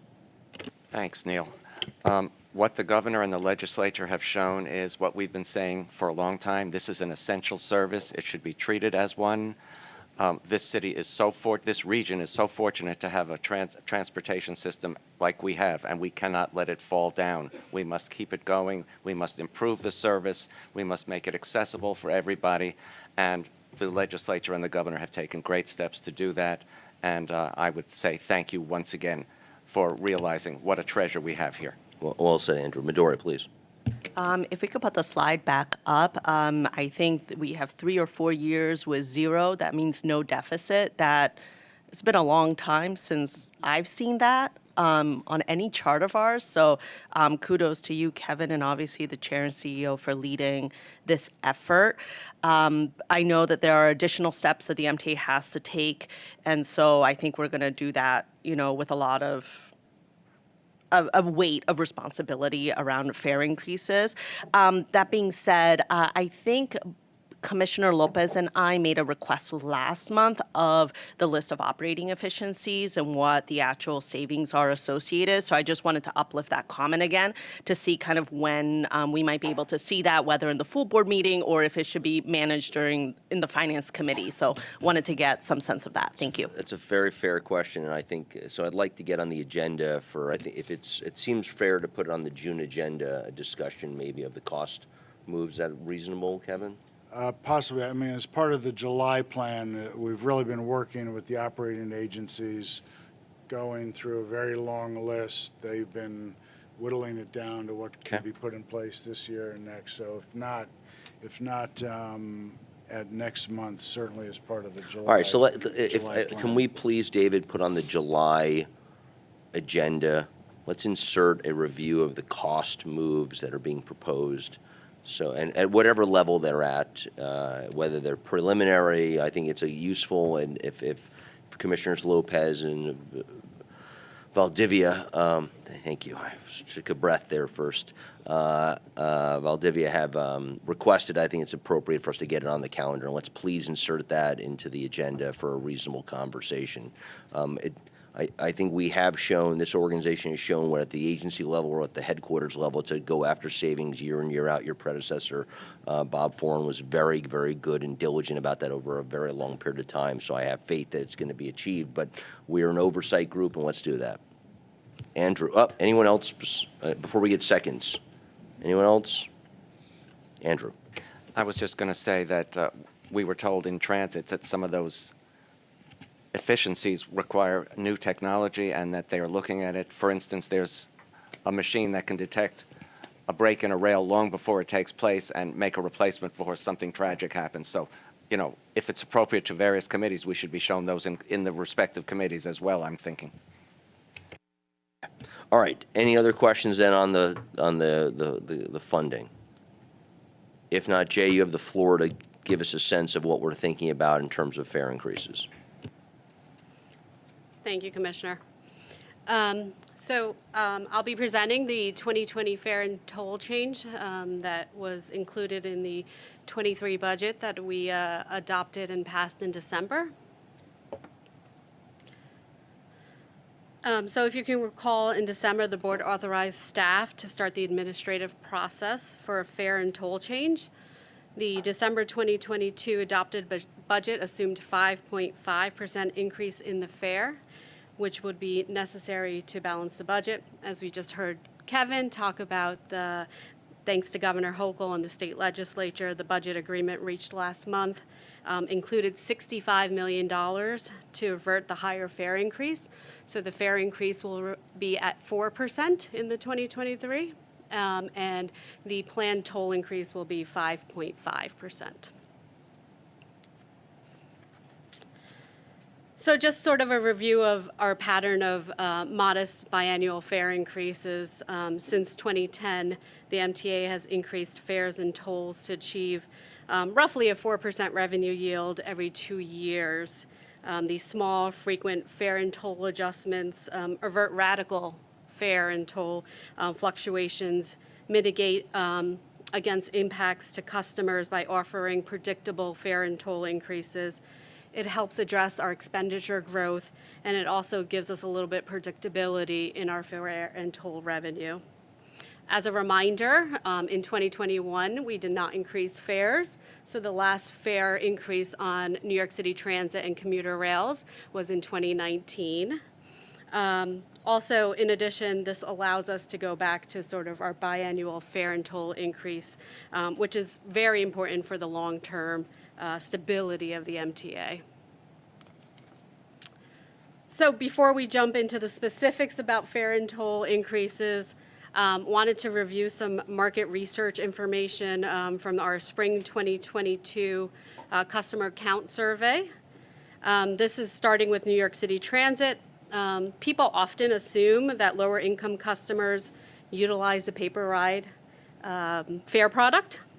In this data, you can it highlights that 73% of our customers use a 7-day pass, and their income level is usually below $68,000, while 42% of the same income level utilize a 30-day unlimited pass. So that's the sort of the two right bars, the blue and the green, represent the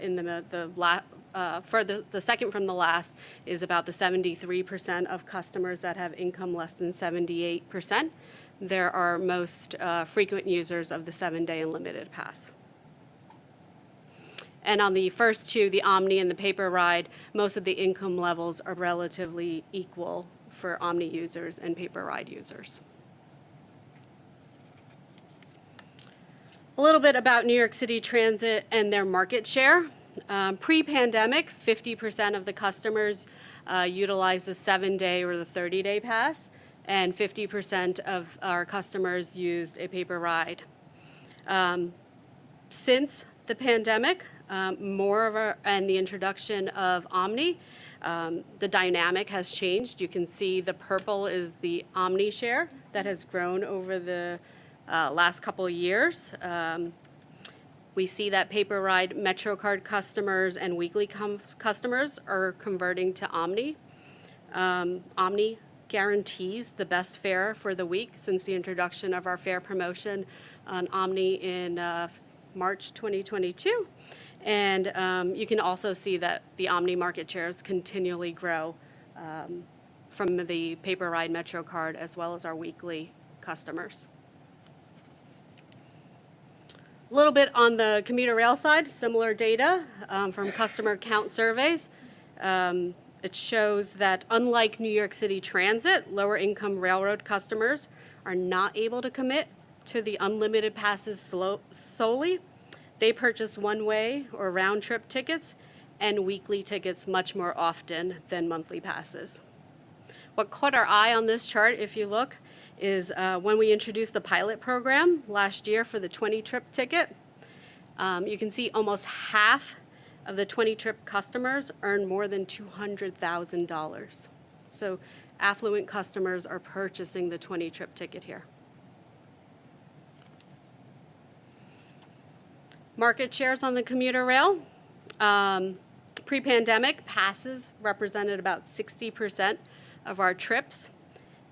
With the reinstatement of the peak fares and the promotional fares last year, passes were nudged up to about 40% in March 2022. In addition, you can see that the 10-trip market share has shifted to the 20-trip ticket since its introduction. So the purple is the 20-trip here. You can see it's taking away from the orange on the 10-trip. And so before I move on to the fare proposals for each of the ticket types that we have, I wanted to acknowledge the board staff working group. Many of the members of that staff working group are represented here. We took a lot of time discussing over the last 6 months the proposals and market shares and ticket types. And so this is sort of the hard work of the board staff working group on the fare options that I'm about to present. So these are the New York City Transit fare proposals, which would yield a 4% increase overall on revenue. What we've done here is on the base fare, moving from $2.75 to $2.90, and that would be a 5% fare increase. This fare increase on the base fare allows us to keep the 7-day and 30-day a little bit lower by increasing the base fare up slightly to 5% versus an even 4%. This allows us to benefit the 7-day customer by increasing their fare $1 or 3% from 33 to 34. And on the 30-day pass, that would increase by $5 from $127 to $132, which represents a 4% fare increase.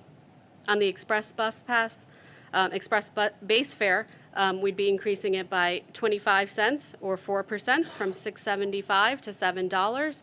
And the 7-day express bus pass goes from $62 to $64, a 3% increase.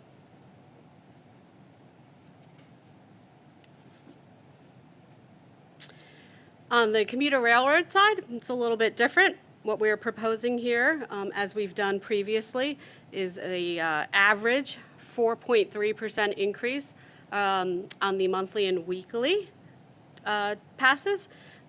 It's really because flat 4%, there's elasticities in these ticket prices. So as you increase the fares, there's a little bit of movement in ridership, so you slightly increase the fare a little bit higher to make sure you capture the revenue 4% yield. The one-way peak average increase will be 4.6%. And we say average here because each ticket type it will be a little different. Each zone will be a little bit different. There'll be rounding effects on the commuter railroads of $0.25 and $1. So that's why we call it an average increase. Some might see a little bit higher. Some will see a little bit of a lower fare increase. Neil or Commissioner Zuckerman, you'll see that we've included a $500 cap on the monthly tickets as we've done previously, so we're still committed to that no monthly pass will be higher than $500. On an eye towards standardization, what we wanted to do on the one-way off-peak, each railroad currently has a different discount. Metro North is a discount of 25%, and Long Island Railroad offers a 27.5% discount. So in order for us to standardize it, we're recommending a 20% discount on the one-way off-peak. As we onboard Omni, we would like to create some standardization so that it's easy for us to program things like that. And then we'll continue on the 10-trip off-peak, the discount at 15%.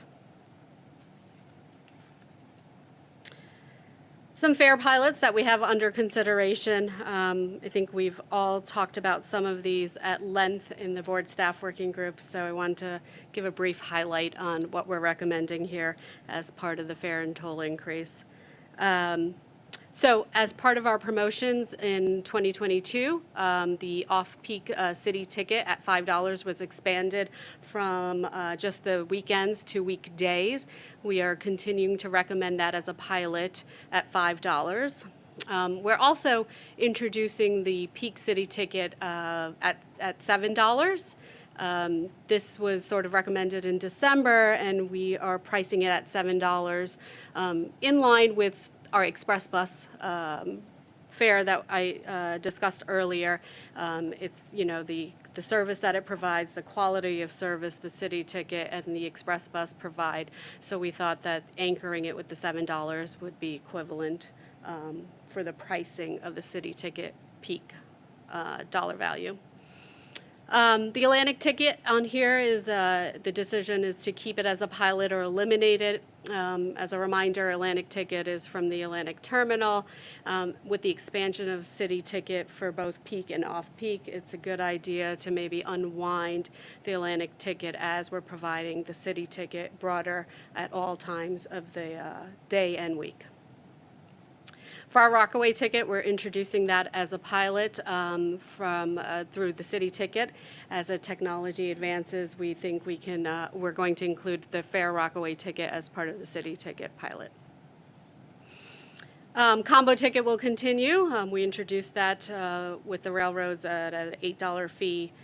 So that will continue. And the decision on the 20-trip, as I discussed earlier, affluent customers are using the 20-trip ticket. Also, with the return of ridership and new patterns, we think that we should discuss whether to keep the pilot or eliminate it as ridership is coming back, and customers will most likely at the patterns area already have the alternative for a deeply discounted monthly ticket on the railroads.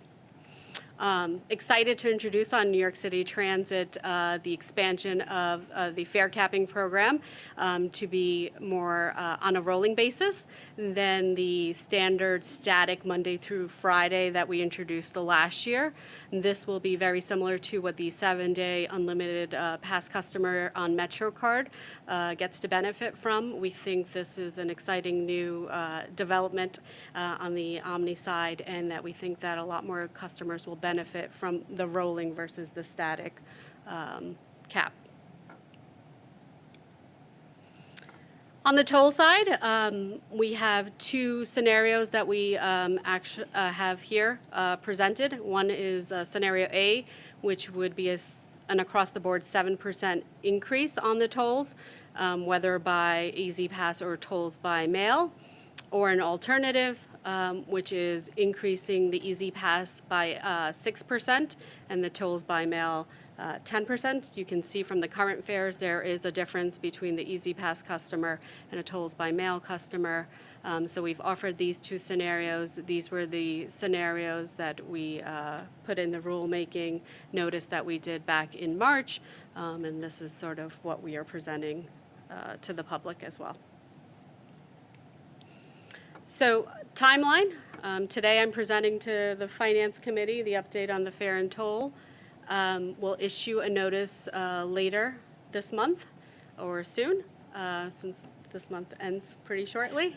We'll conduct public hearings as a hybrid, both at 2 Broadway and via Zoom in the month of June. And then we'll come back to the board in July for a vote on implementing the fare and toll increases. I said July. And then we would implement the 2023 fare and toll increase no later than Labor Day. So most likely late August would be the plan. All right, Jay, thank you. So I think let's just do order. I think you have a couple things you want to say, and then we'll go through your questions, and I'll say a couple things. Yeah, I just want to make one comment. Thank you, Jay. And, you know, obviously a lot of numbers here, but I think one thing, turning back to transit, subway, and bus fares, what we really tried to do is, you know, which this committee and the board mentioned when we talked about it in December, you know, how do we make sure that we minimize the impact on, you know, our lower income riders, our essential workers who have to use the system, you know, every day and so forth. And I think that's expressed in this recommendation to really lean in and have the 7-day pass be, you know, have the lowest possible increase, that $1, so that, you know, because again, you know, both the data on income and, as we know, the essential workers and so forth, we really think that's, you know, within keeping the increase affordable for everybody. It was a way to drive, you know, drive the value and the equity argument through the lower cost 7-day. Okay, folks want to speak? Andrew. Thanks, and thank you, Jay, for that presentation. So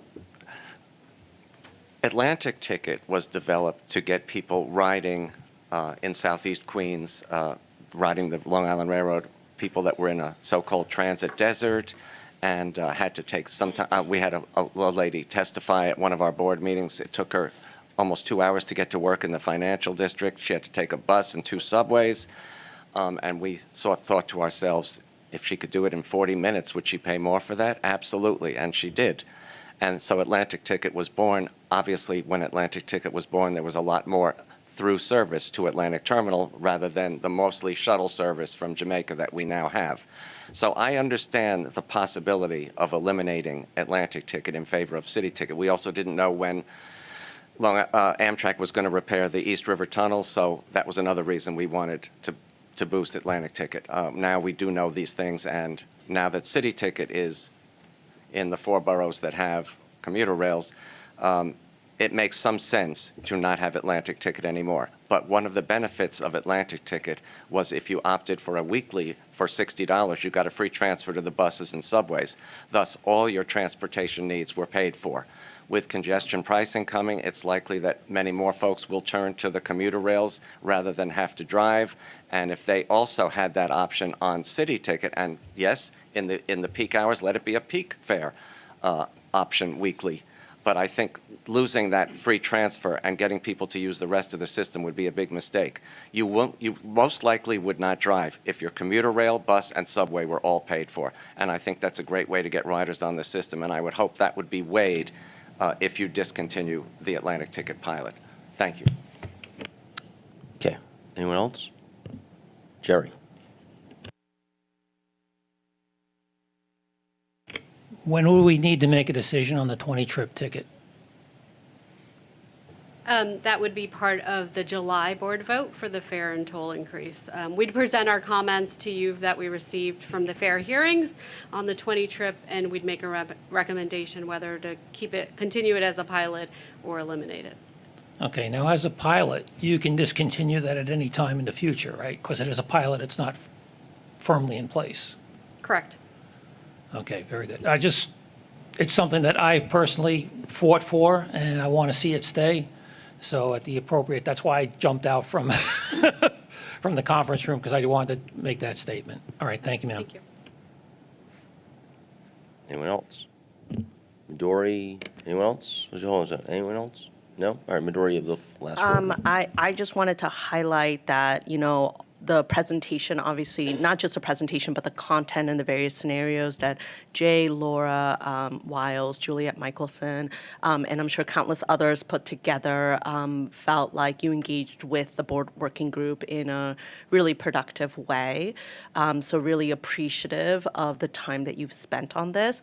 I think, I don't claim to speak for other members of the board, but, the fact that we were able to go with measured increases in a time when we know people are struggling. I think that was just like a heavy thing that we discussed often. But so highlighting kind of and echoing what Kevin said regarding that we try to put into context the things that are proposed today, and the fact that there are service increases associated with the state budget. I think there is some I think from a rider perspective, some could see that that's justification in a way. But yes, no, just showing my appreciation for all the work. I know that's really difficult, and I know it is something that you all do not take lightly. So thank you very much. One question about public hearings. Can you lay out for us, you said 2 Broadway and hybrid. Can you just lay out the MTA's thinking around 2 Broadway and the hybrid situation versus, I think in previous years, we were in the boroughs? Sure. I think the plan, as we finalize it, is to hold 6 hearings, which would be hybrid, at 2 Broadway and through a Zoom link for our customers to weigh in on the fare and toll proposals that we've just presented here. They would be about 3 hours long, and they would last over a 2-week period. And in addition to the actual public hearings, there are many other ways that customers can send us their feedback, whether that's written through emails, mailing through the information provided. There'll be I don't know the address off the top of my head, but you can actually mail your comments physically into the email, also by email via our website. So there will be different mechanisms for us to get feedback from our customers on this proposed fare and toll increase. So that was the thinking in having it, since we have the option of hybrid, it's no longer necessary to go to each borough and have everybody traveling to do that, since we can use our Zoom links to dial in. And they'll be at various times of day, so they will not be all in the evening. There will be a couple during the day and a few during the evening hours to accommodate customers. Anything else? Well, you said earlier that you weren't sure you were speaking for other board members. Well, you can certainly speak for me. I agree. I want to thank Laura and Juliet as well. I do think it bears noting a couple of things. We haven't had a fare increase for some time. This is a reasonable increase given inflation. It is in keeping with what we did for at least a decade of having predictable 4% every 2-year increases. So it is not surprising to the public that this number is where we're at. And let us not forget, ladies and gentlemen, our ridership is 30 percentage points lower than pre-pandemic, right? So an increase we have here, which is the same percentage increase, is off a much lower base of revenue. So the impact, the benefit to this organization to maintain what it has to when we are increasing wages appropriately is that we do need to do this, is how we have to run this reasonably. So I thank staff for doing this, and it is appropriate. So thank you for that. Okay, any other comment? Please, Blanca.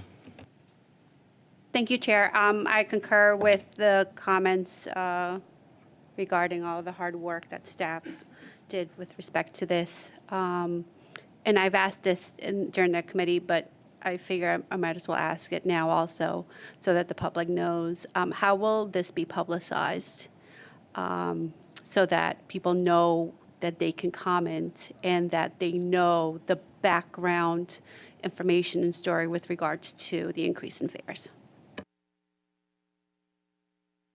So we'll be publishing a public notice for hearings later this week or no later than the end of the month.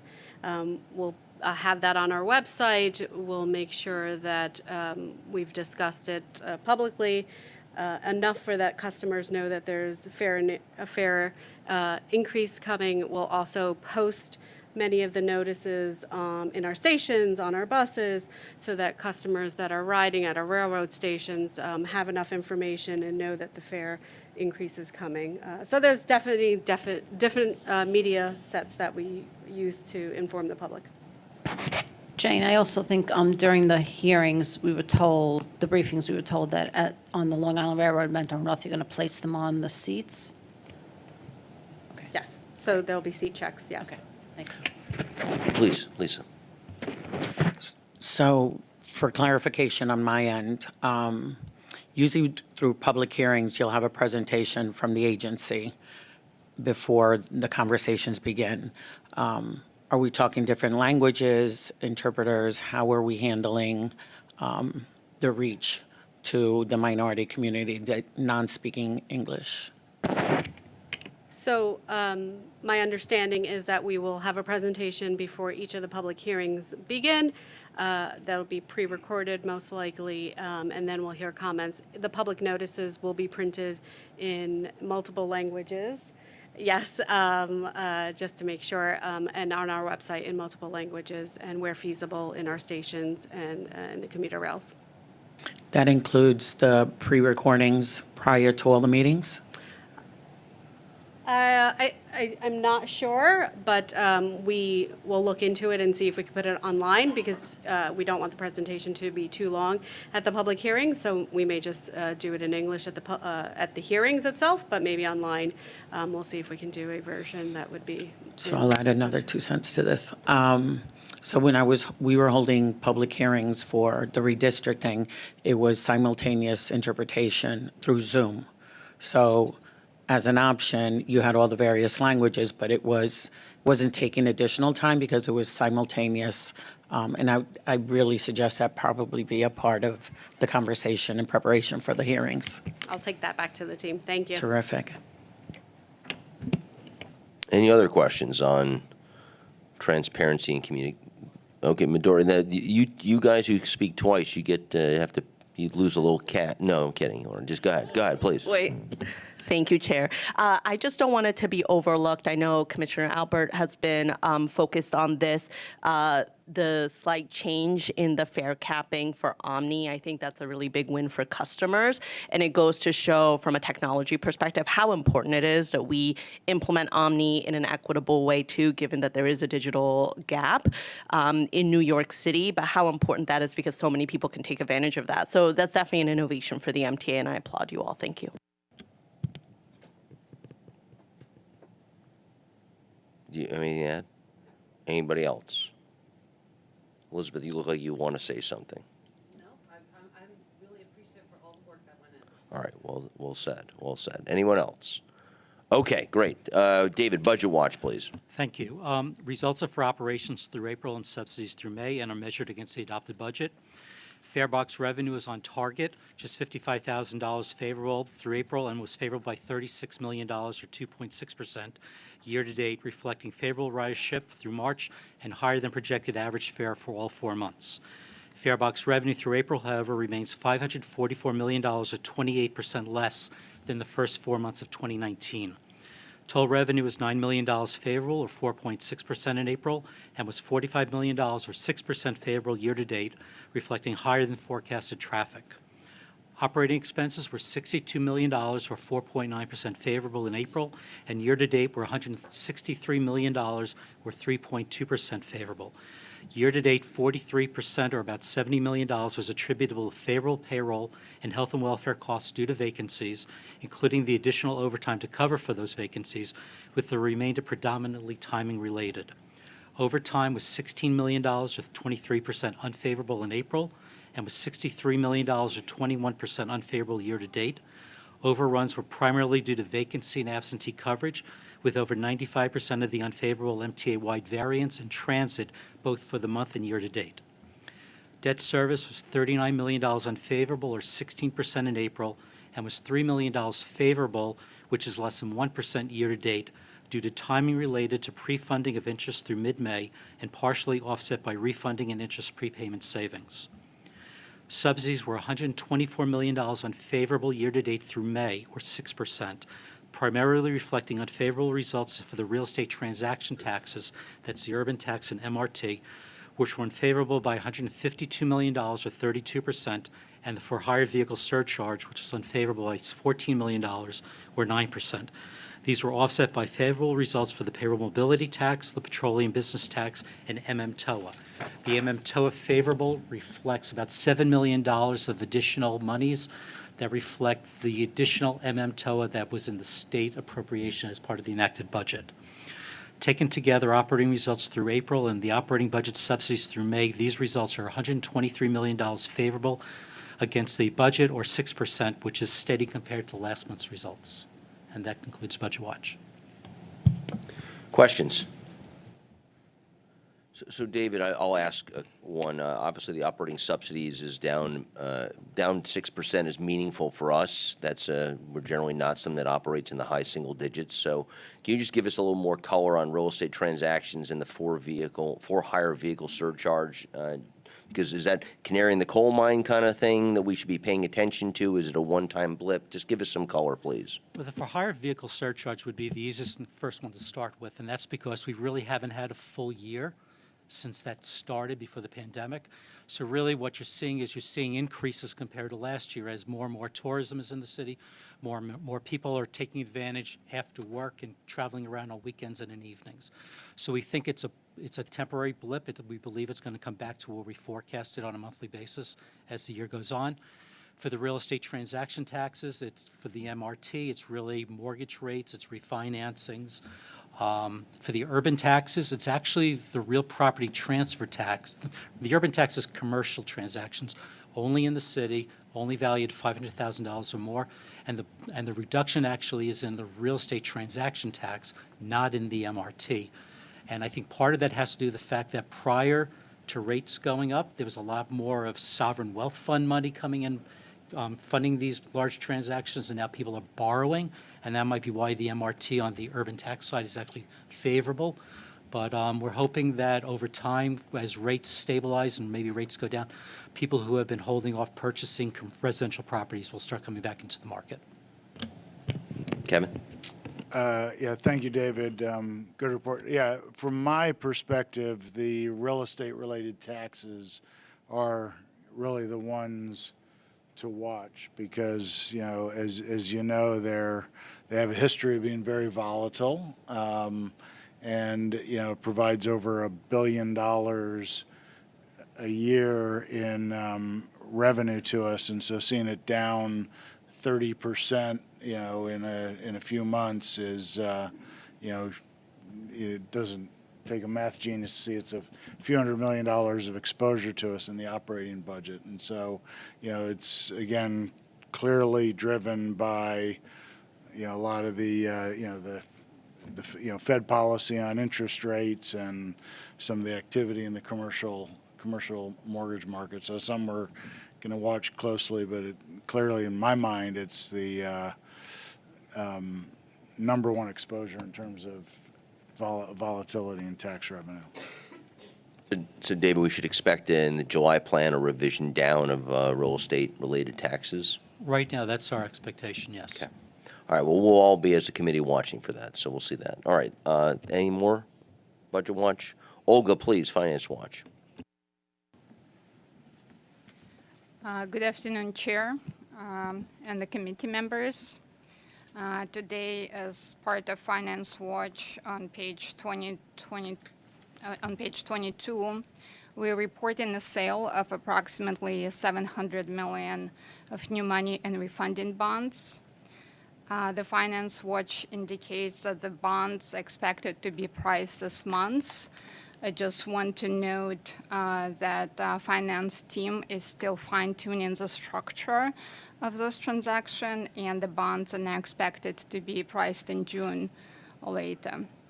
Of course, we will be back reporting the results of this bond sale to the committee when the bonds price. Are there any questions? If there are no questions, I would like to give a short presentation on MTA's variable rate debt.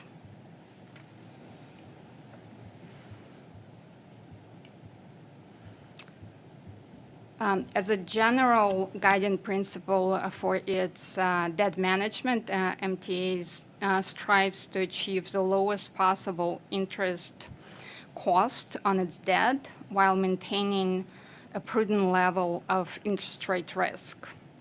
To facilitate these goals and consistent with public finance best practices, MTA adopted a variable rate policy. This policy limits MTA's aggregate outstanding variable rate debt exposure to no more than 25% of total outstanding debt. We are well within this limit, with variable rate debt currently comprising only 2% of the total portfolio. On the chart, you can see outstanding variable rate bonds as the light green slice of the total debt pie. In addition, we have term rate bonds and hedged synthetic fixed rate bonds, but as you can see, those pieces of the portfolio are fairly small as well, and portfolio is predominantly in fixed rate bonds. Even though variable rate bonds is a very small part of the total outstanding debt, these bonds have several distinguishing characteristics that are important from the overall debt portfolio management standpoint and from debt service cost perspective, and that's why we are periodically reviewing and discussing these bonds with you. We have a couple of different types of variable rate debt in the portfolio, but they all bear interest rates that fluctuate in response to market movements. Unlike interest rates on fixed rate bonds, which are set at the time the bonds are issued and do not change until the final repayment of the bonds, interest rates on variable rate bonds change on daily or weekly basis with changes in prevailing market rates. Another feature that's characteristic of variable rate demand bonds, which is one of the variable rate bond types in the MTA portfolio, is that these bonds could be sold by investors back to the issuer before their scheduled maturity. This right of investors to sell the bonds back to the issuer is referred as optional tender or optional put. And to deal with optional tenders, MTA has contractual agreements with diversified portfolio of large banks and financial institutions for letters of credit. Under these agreements, the banks are required to step in and purchase the bonds back from tendering investors if that's necessary. Because of fluctuating rates and other distinguishing features of variable rate bonds, our finance team has to actively monitor the markets and the performance of our variable rate bonds in the portfolio to make sure that they perform as expected and that rates on the bonds stay within the budgeted rate. The benefit of the variable rate bonds is the expected lower interest rates. Variable rate bonds are bonds with low nominal maturities, but they carry short-term rates, and historically, on average, short-term rates are lower than long-term rates. On the left-hand side of the slide, we have a chart of tax-exempt municipal 30-year bond rates represented by the MMD index. These are long-term rates. On the right-hand side, we've charted SIFMA rates, which are tax-exempt 7-day rates, to show short-term rates. Both charts show a little over 5 years worth of data. As you can see, there was quite a bit of rate volatility during this period. However, short-term rates quite a bit more volatile than long-term rates. The range between the high and the low for SIFMA rates is over 5%, while the range for the MMD rates is under 3% for the same period.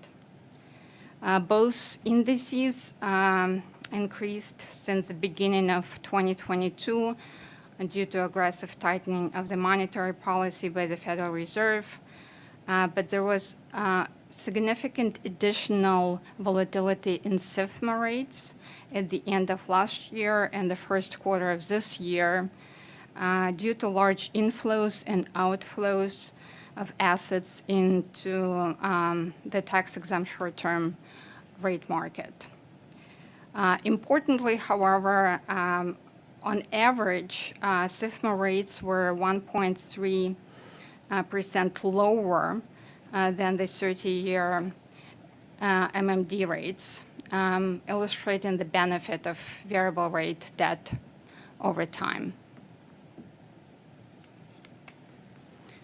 We talked about the benefit of short-term rates relative to long-term rates, and I also wanted to touch on how variable rate bonds perform relative to budget. In 2022, the rate on MTA variable rate bonds averaged approximately 1.7%, and that's 2.3% lower than the budgeted rate of 4%. 2.3% of budgetary rate savings on outstanding portfolio of approximately 1.1 billion of variable rate bonds translates into over 25.4 million of annual debt service savings. In the first quarter of this year, the portfolio average rate increased to nearly 3.3%, but that's still below the budgeted rate of 4%.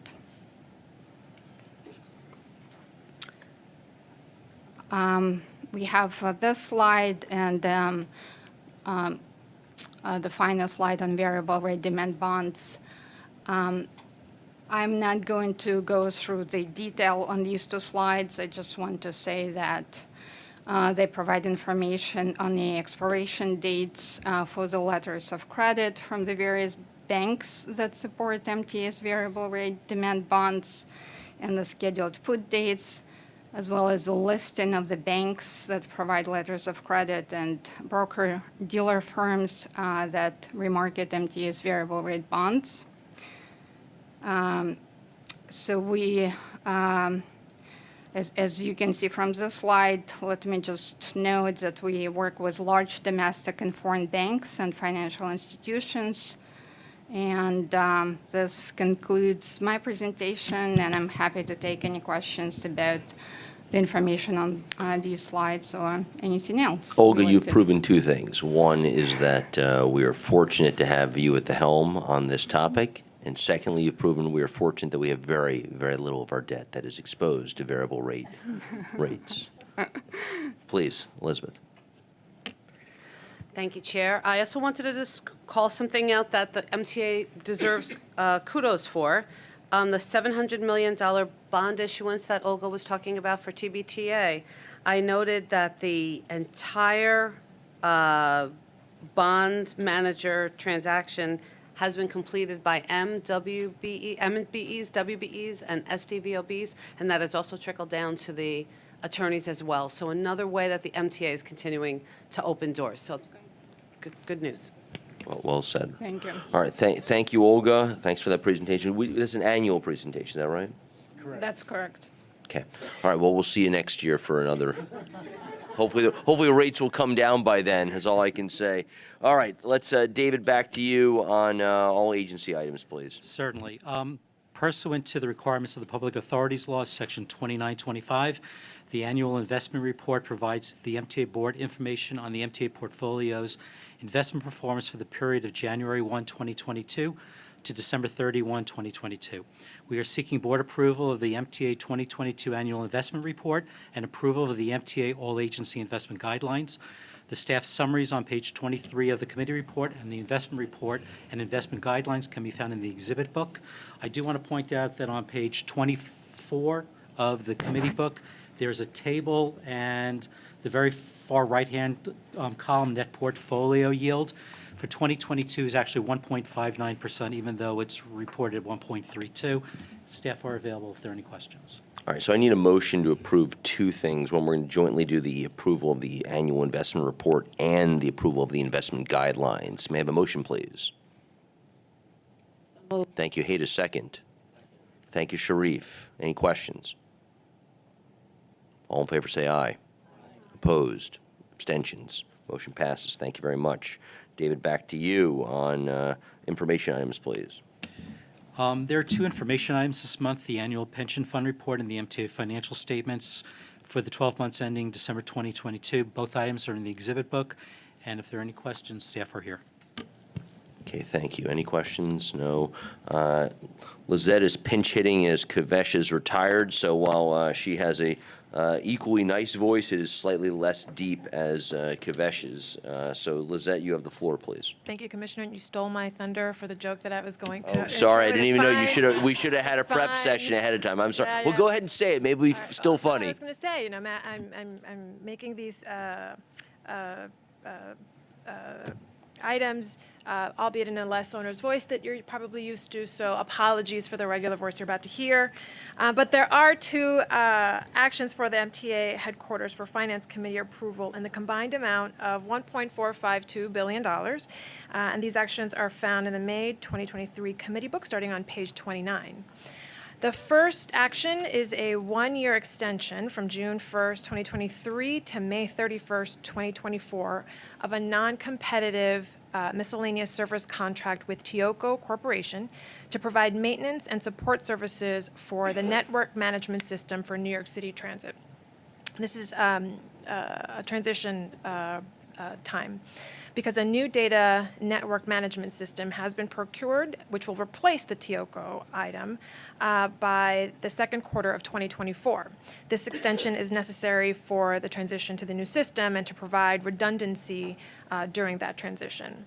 The Tioco system provides network monitoring for the rail control center in real time and interfaces with internal applications such as the emergency booth communication system, public address customer service, customer information screens, supervisory control and data acquisition systems, and the local and wide area networks. For this extension, because Tioco's commitment to providing New York City Transit these services, Tioco offered an overall 28.26% discount, a savings of $666,000 for a final cost of $1,690,289. So I submit this first item for Finance Committee approval. Thank you. Can I have a motion? Thank you. Second. Thank you. Any discussion on the Tioco item? All in favor say aye. Opposed? Abstentions? Motion passes. Back to you, Lizette. All right. The second and last action is the award of an estimated quantity contracts to Sprague Operating Resources LLC and Global Montello Group Corporation for transportation and heating fuels and related services, awarded pursuant to a competitively negotiated all-agency request for proposal. The contract term will be 5 years with two 12-month options for a total duration of 7 years. This RFP consolidates all of the MTA's major fuel procurements, including diesel fuel for revenue buses. In total, the resulting contracts will provide for the delivery of approximately 72.7 million gallons of various types of fuel annually, or 509 million gallons to 179 MTA locations for a 7-year term. Bulk fuel represents approximately 94% of the total cost of the contract. The balance is comprised of the line items for fleet card services, as well as tank maintenance and monitoring. The price per gallon is composed of two parts, a base price and a differential. The base price per gallon is the cost the contractor bears to obtain the fuel in the New York Harbor region, and the price is established using a published market price per gallon, and it represents about 85 to 95% of the total cost per gallon of fuel. The second part is a competitively obtained differential price added to the base price, which covers storage, fuel additives, handling, local delivery to the MTA locations, etc. Sprague and Global's differential pricing structures are established for the full contract term, including the option years. And the award amount of $450,841,653 will be split as follows: Sprague with $1,084,951,441, and Global for $365 million and change. I submit these procurement items for the Finance Committee approval. Okay, on the Sprague and Global's contracts, a motion, please? After much back and forth with Lizette and Lou, with the members of the committee, I vote aye.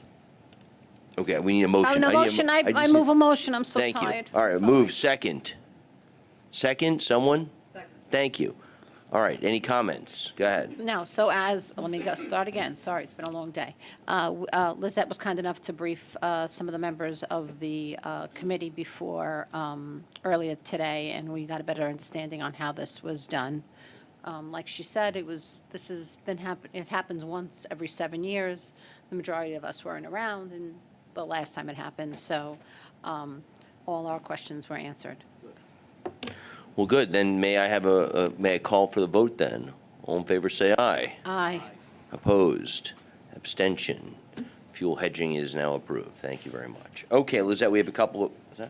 Fuel purchase. Yes, purchase, thank you. Lizette, we've got a couple of information items, please, from the agencies. Yes, there's one joint information item on page 35 of the committee book for Metro North Railroad, which was approved by the Metro North Railroad Committee, requesting the award of a non-competitive miscellaneous service contract for a term of 2 years plus a 1-year option to Laser Tribology BV for the lease of laser modules for both Metro North Railroad and Staten Island Rapid Transit Operating Authority.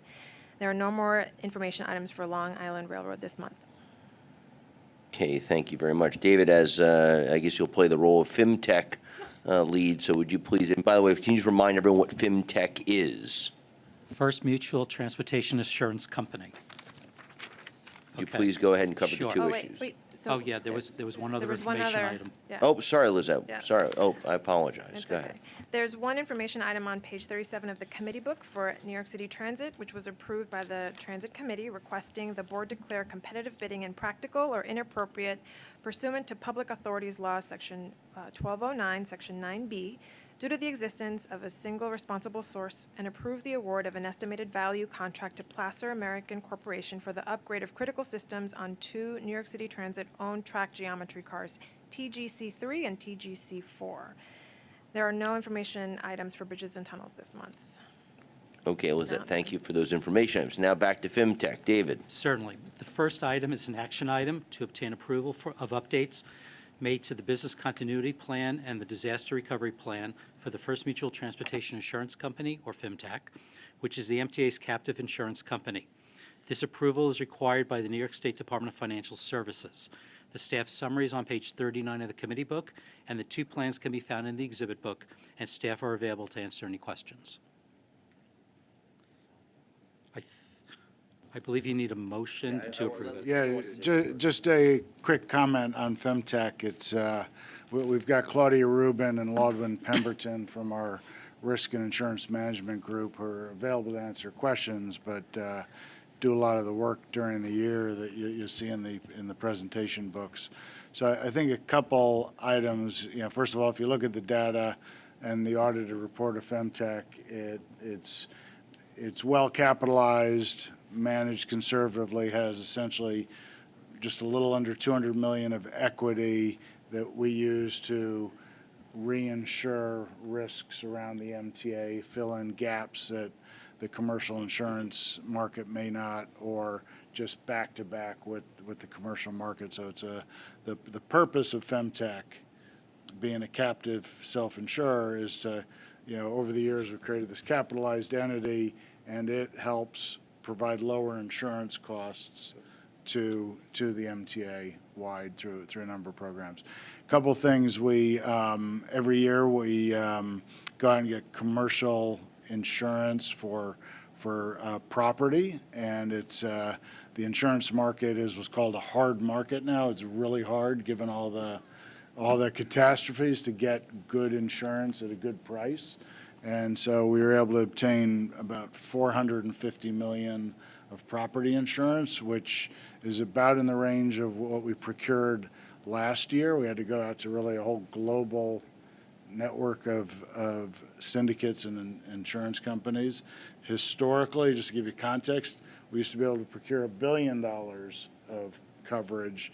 It's just not really available at, any reasonable, cost-effective levels. One thing we did do this year, I think it was mentioned at last month's meeting, we successfully did a $100 million catastrophe bond where you go out to the investor market and they, through a bond structure, they provide $100 million of property insurance, different than the standard insurance. It's really from storm surge. So if storm either at the Battery or out in the Sound, I think it comes in above 8 feet, it triggers a $100 million release of money to MTA.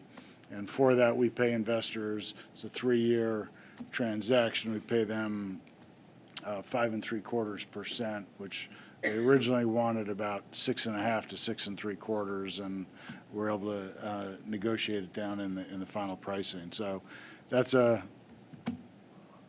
of my overview, but obviously the team's here for a lot more detail. We also manage there's a lot of information about the investment portfolio because Femtech, runs like an insurance company. It buys high-grade fixed income securities, which, throw off investment income but change in value. Also, you'll hear about the mark-to-market of the Femtech bond portfolio, which, is something you can't avoid. But anyway. Before we get to I know you have a very specific motion we need to do on the disaster recovery, but are there any questions on FemTech while we're talking about this topic? No, I do have one question. So if you just help us understand, if you take our total insurance coverage of X dollars of nominal coverage, what percentage is done through FemTech?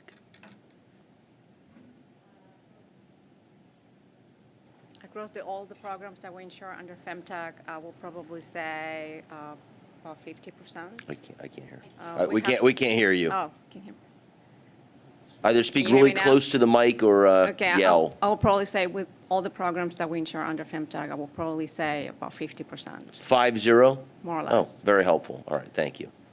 Any other questions? Thank you very much. All right, so I can have a motion to approve our business continuity and disaster recovery plans.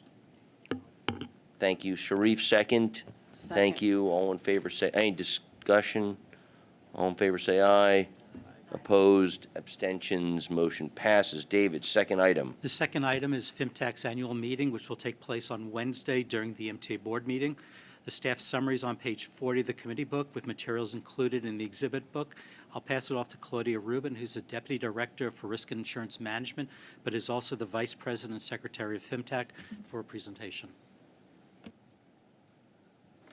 Thank you, David. And good afternoon. I'm Claudia Rubin, Deputy Director of Risk and Insurance Management, and also an officer of the captive. I will be providing a brief overview of the captive, and the annual report was made available to you before today's meeting, which includes audited financial statements, actuarial reports, investment reports, and we have also provided you today with a newsletter that is in the first section of the FemTech book and provides an overview of operations. Just to give you some history, FemTech is the first captive license in New York State and is also a pure captive, which means it can only write insurance on behalf of the MTA and the agencies. The MTA board members serve as the board for FemTech, and currently Logan Pemberton and myself are officers. Today, FemTech's total assets are in excess of $1.1 billion, which supports various insurance programs across MTA agencies. FemTech is regulated by the New York State Department of Financial Services and is audited periodically. The Department of Financial Services is currently performing the audit for the period of 2016 to 2020. The captive allows MTA to maintain broader coverage with better terms and conditions and increased control over the insurance programs. In the slide, There are some highlights for the year 2022, and Lodwin will go over in further details about the investments. But just to talk about some of those, for the year ending 12/31/2022, Femtech incurred a net loss of $32 million, net investment losses of $78.4 million, offset by higher net earned premiums and lower loss and loss adjustment expenses. As a result, Femtech net position was reduced to $193 million from $225 million. This compares to an average equity position of over the prior 3 years of $243 million.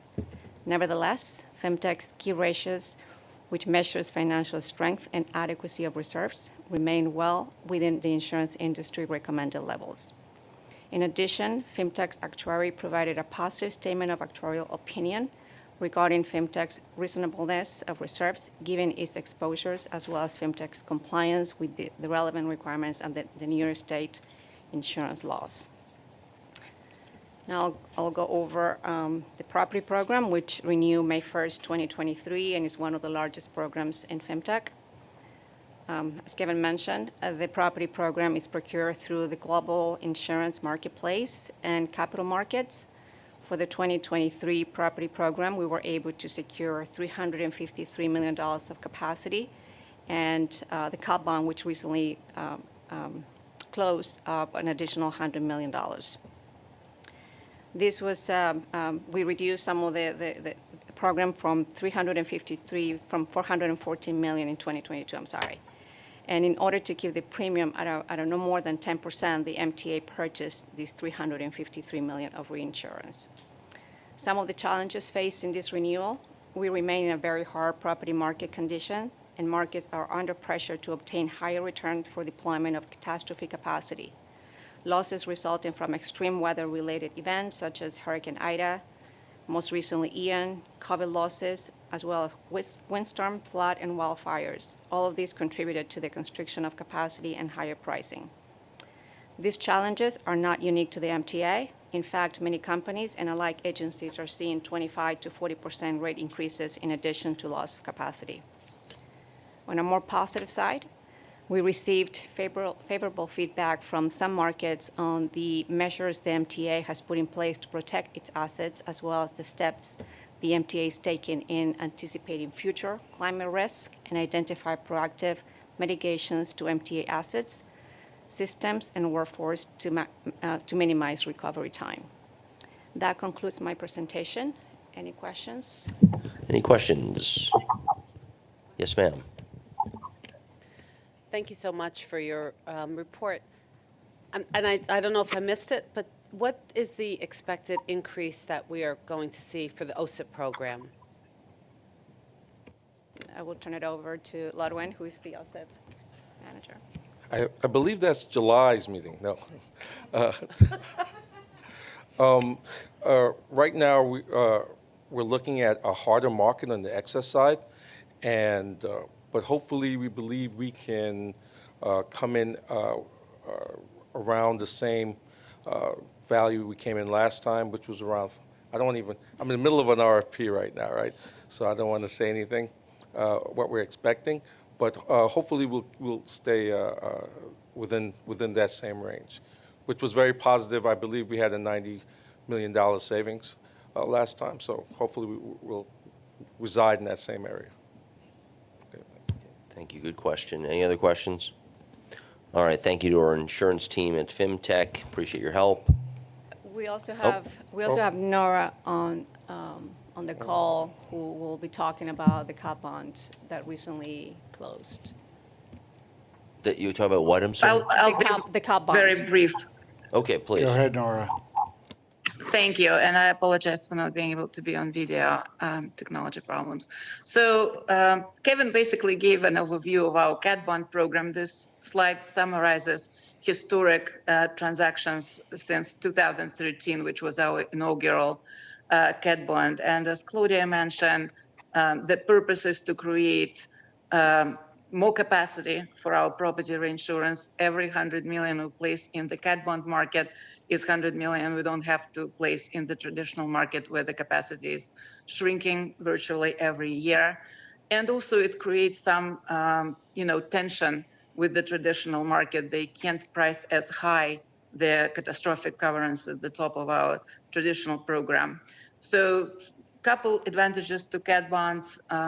We place them for 3-year term, so we're protected for 3 years. It's collateralized transaction as opposed to relying on the balance sheet of traditional insurance. And it's a parametric transaction, meaning if the transaction triggers, basically we get the money almost immediately. We don't have to wait for the claims to be adjusted to get access to this capital. So again, as Kevin mentioned, we just closed the 2023 transaction and achieved excellent pricing results. Happy to answer any questions if there are questions about the program. Yeah, no, I just want to say thank you, Nora. This is, you can see we've done 4 transactions, but these are pretty innovative transactions to lay off, risk that otherwise is, very hard to do in the traditional insurance market. Okay, now can I say thank you to our FinTech friends? No? We'll turn it over to Ludwin to talk about the Okay, investment. Sorry.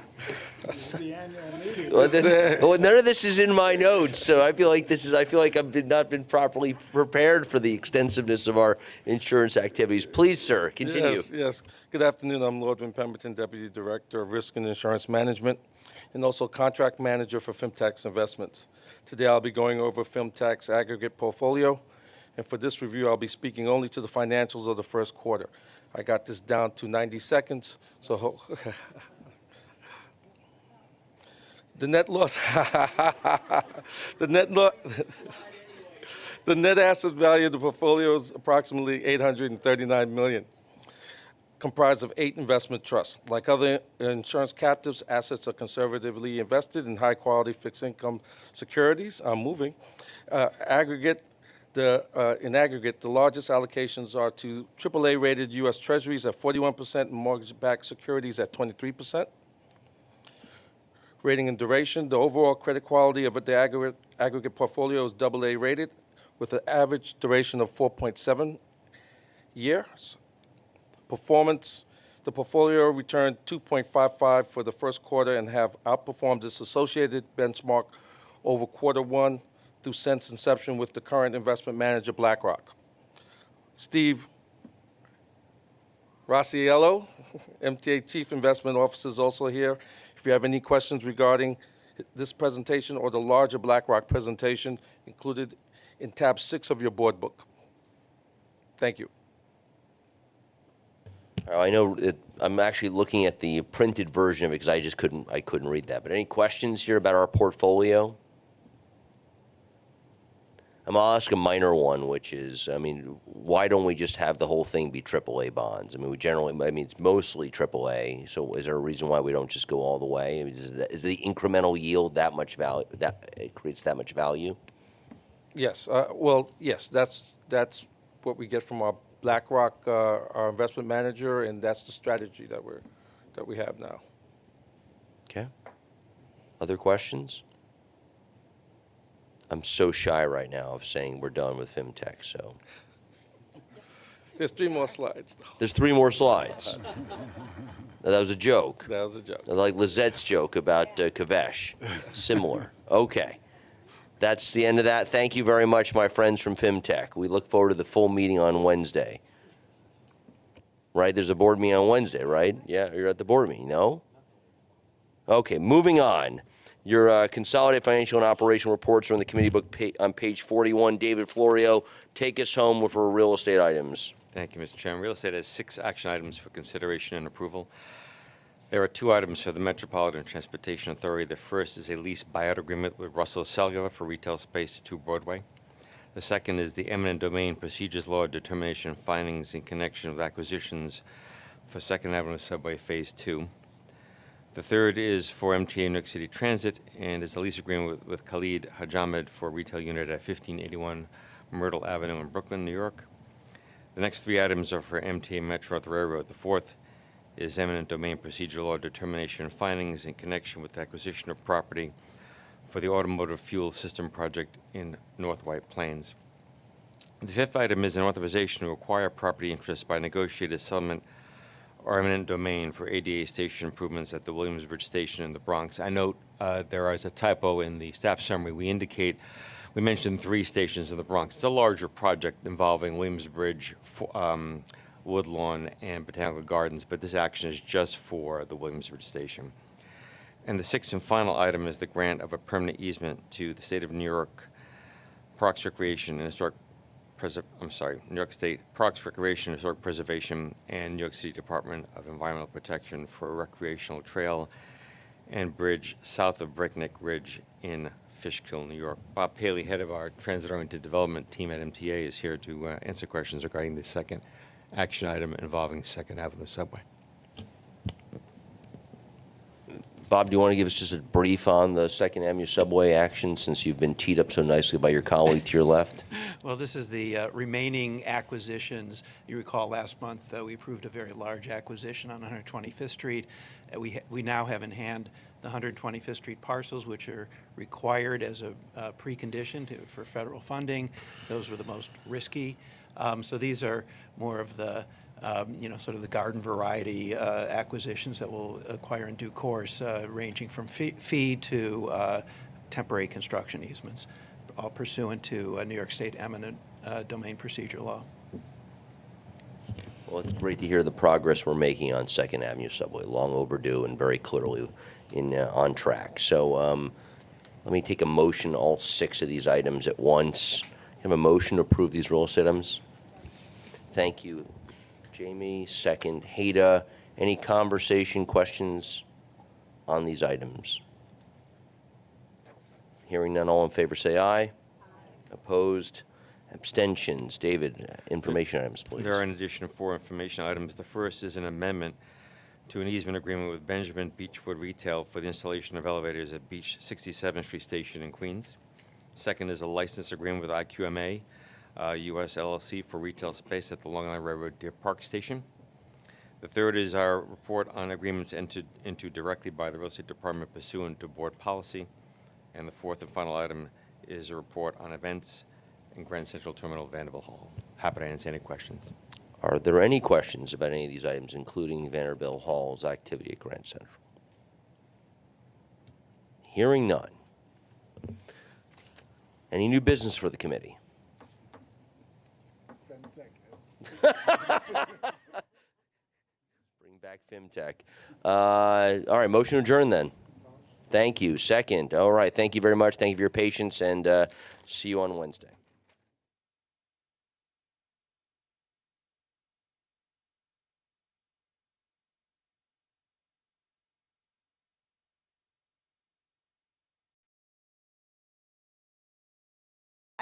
I actually love what I do. This is my 18th year on the railroad.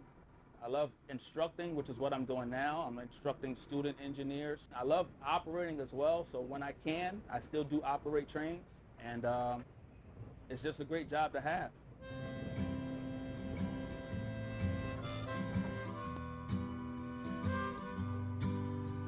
My name is Inade Maruga Sr. I'm currently a locomotive engineer, special duty instructor. I've been with Metro North for 5 years now. My name is Robert Sapari, and I'm a training officer, locomotive engineers for Metro North Railroad, and I've been with the MTA for 10 years.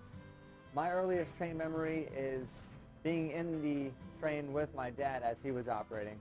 I'm second generation railroad. We actually operated around the same time just before he retired, so that's probably one of my biggest memories. Responsibilities for a locomotive engineer are vast, from dealing with your crews and having a job safety briefing to checking your equipment and making sure all your safety checks are complete.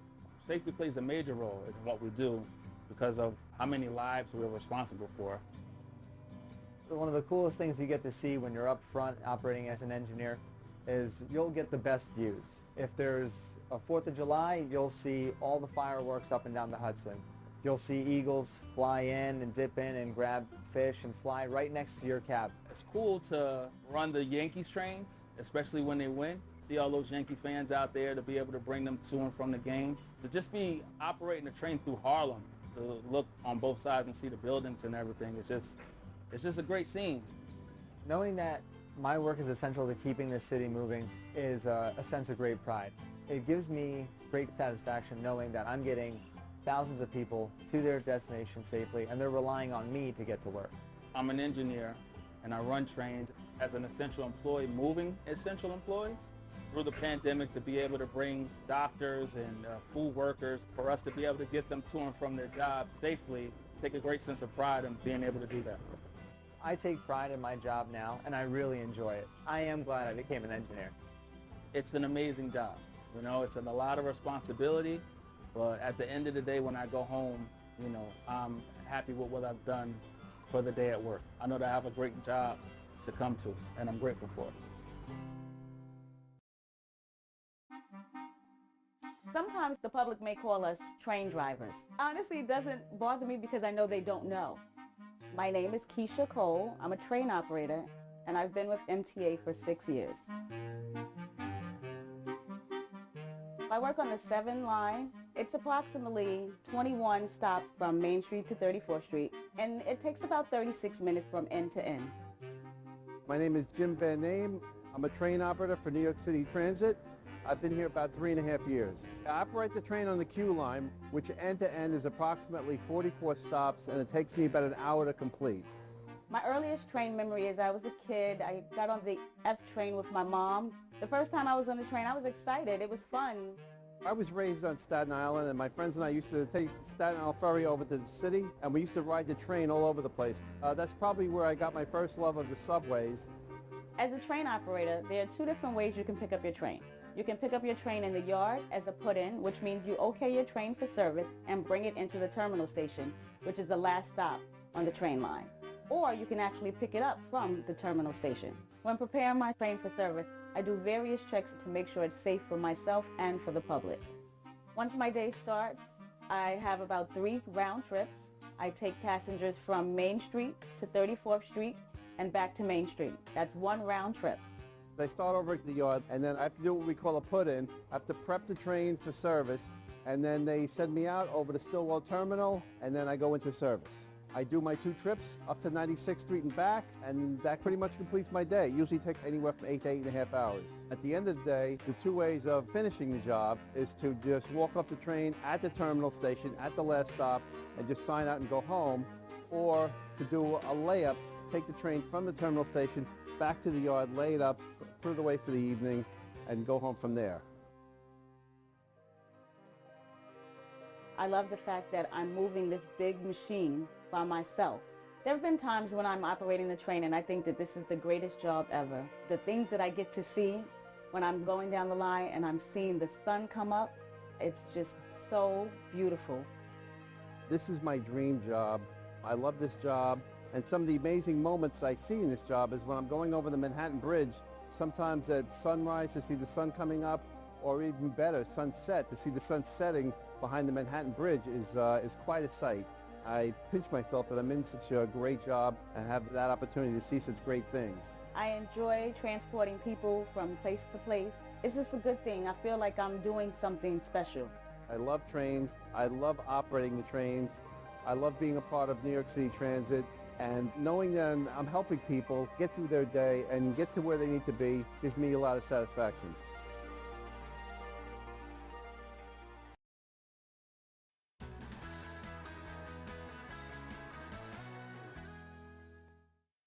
What does a bus maintainer do? My name is Perry Evel. I've been with the transit system for 8 years. I work at Casey Stengel Depot in Flushing, and I'm working as a BMB, which is a bus maintainer. My responsibilities are basically maintaining the buses, changing. Calling to order the May meeting of the MTA Capital Program Committee. Members of the public wishing to speak, Ms. King? Yes, good afternoon, Mr. Chairman. We have 4 members of the public in person and 1 remote speaker today. As a reminder, we ask that all public speakers please adhere to the MTA's rules of conduct and decorum. I would like to also remind our speakers that in the interest of time and fairness to all speakers, we limit everyone to 2 minutes. Please be aware there will be a warning beep reminding you that you have 30 seconds to conclude your remarks. Our first speaker will be Jack Nierenberg. Following him will be Paul Carrigan.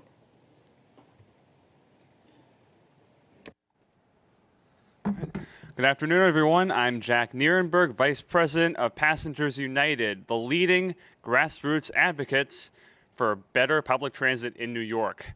So first of all, I do want to bring to your attention, again, the issue of the Hollis Long Island Railroad Station. Again, it is in a state of disrepair, and based on what I'm hearing at the Long Island Railroad Committee meeting, I'm not hearing any effort to really push forward progress in renovating that station so that it's not only safe for everyone, but it's also accessible for everyone. That also goes with Floral Park. If we want to actually use that station to its biggest potential, that needs to be renovated. It is also in a state of disrepair. Secondly, I want to mention the new turnstiles for the New York City subway, which I was actually really impressed with. I think it was long overdue. I have two questions about it, though. The first is, how much will that cost? And secondly, who will bear that cost? Because as long as that cost is not borne on those lower income families and households who are struggling and rely on public transportation, then it's all good. It's absolutely welcome for the MTA. And lastly, I do want to suggest, because there is a shortage of diesel equipment, and yes, I know that the railroad is also looking into and actually moving forward with an order for new locomotives, but there is a shortage of equipment, and as a result, a shortage of service on these branches. So one thing I'm proposing is look into Stadler. They have units that can easily be bought and that are actually hydrogen powered, which are cleaner, and are train sets easier to use. So that's definitely something I'm recommending too. Thank you very much. Thank you. Next speaker will be Paul Carrigan. Following Paul Carrigan will be Lisa Dagligan.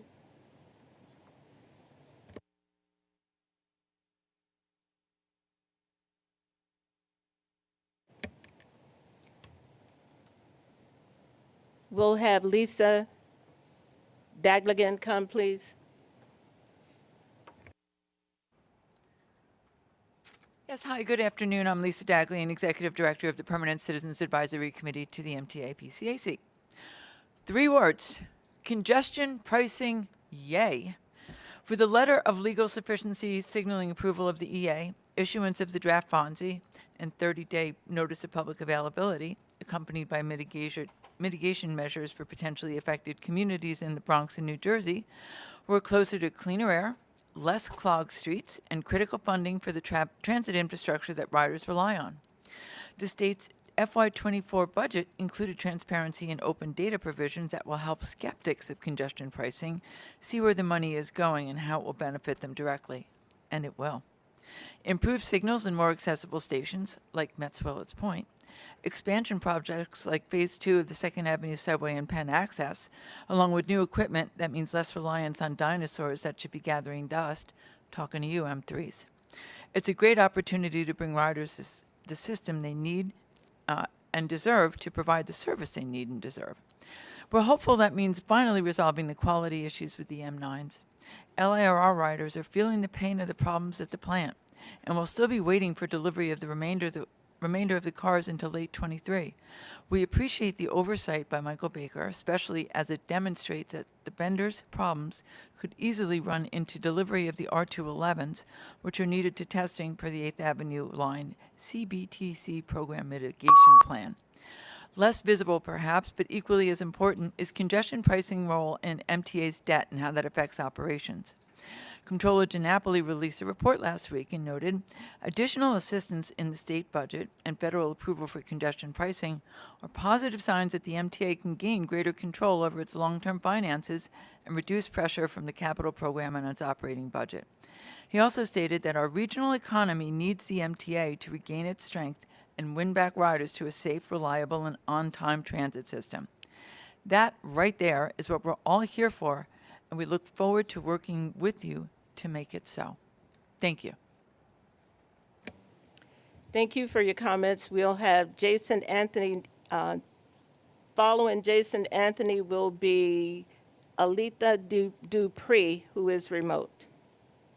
Hey, Jano. Hey, Jamie. Finally, we're getting an update regarding the R211s and the M9s. But what about the M9As that Metro North are supposed to get? Because we need to retire the Metropolitans, better known as the M3As, because those trains are as old as myself or even older. And regarding the R211, I love the new features that it has because I saw some pictures on the internet over the weekend that indicates us in which side of the door the train will open. That's a feature that Washington Metro actually has, and we hope to see it in every single entity equipment, but not only visual, it could be audio as well.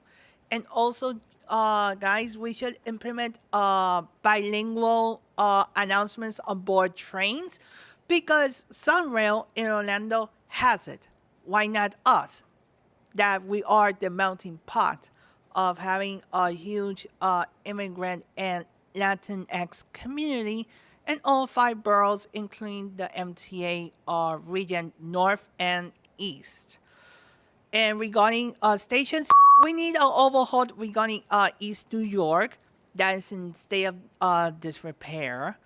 And also we need more elevators. That I'm glad that 13 stations will be added to the list, but we need more. If we could do it sooner than 2055, that would be great. So I'll yield the rest of my time. I'll see you guys in the next meeting. Thank you. Our final speaker is Alita Dupree. Thank you. Good afternoon, Chair Jano Lieber. Alita Dupree, for the record, she and her are going to talk about capital today. I'm looking forward to the presentation about this new motive power for Metro North. It's very meaningful, and I think it's going to be very helpful. Thank you for putting in a report about estimated emissions reduction. This will only be the beginning because we can get renewable fuel and renewable electricity that will improve the numbers even more. So thank you for that. And I'm looking forward to hearing about these M9s. I have been on the M7s and M8s and enjoyed them. The only thing that I miss about them that I would have done differently with the M7, 8, 9 is I miss the double doors that we had on the M1, M3, et cetera. It's not a big deal, but I really like the double doors, and they have those on BART. And the subway cars, hopefully I will ride on the new R211s.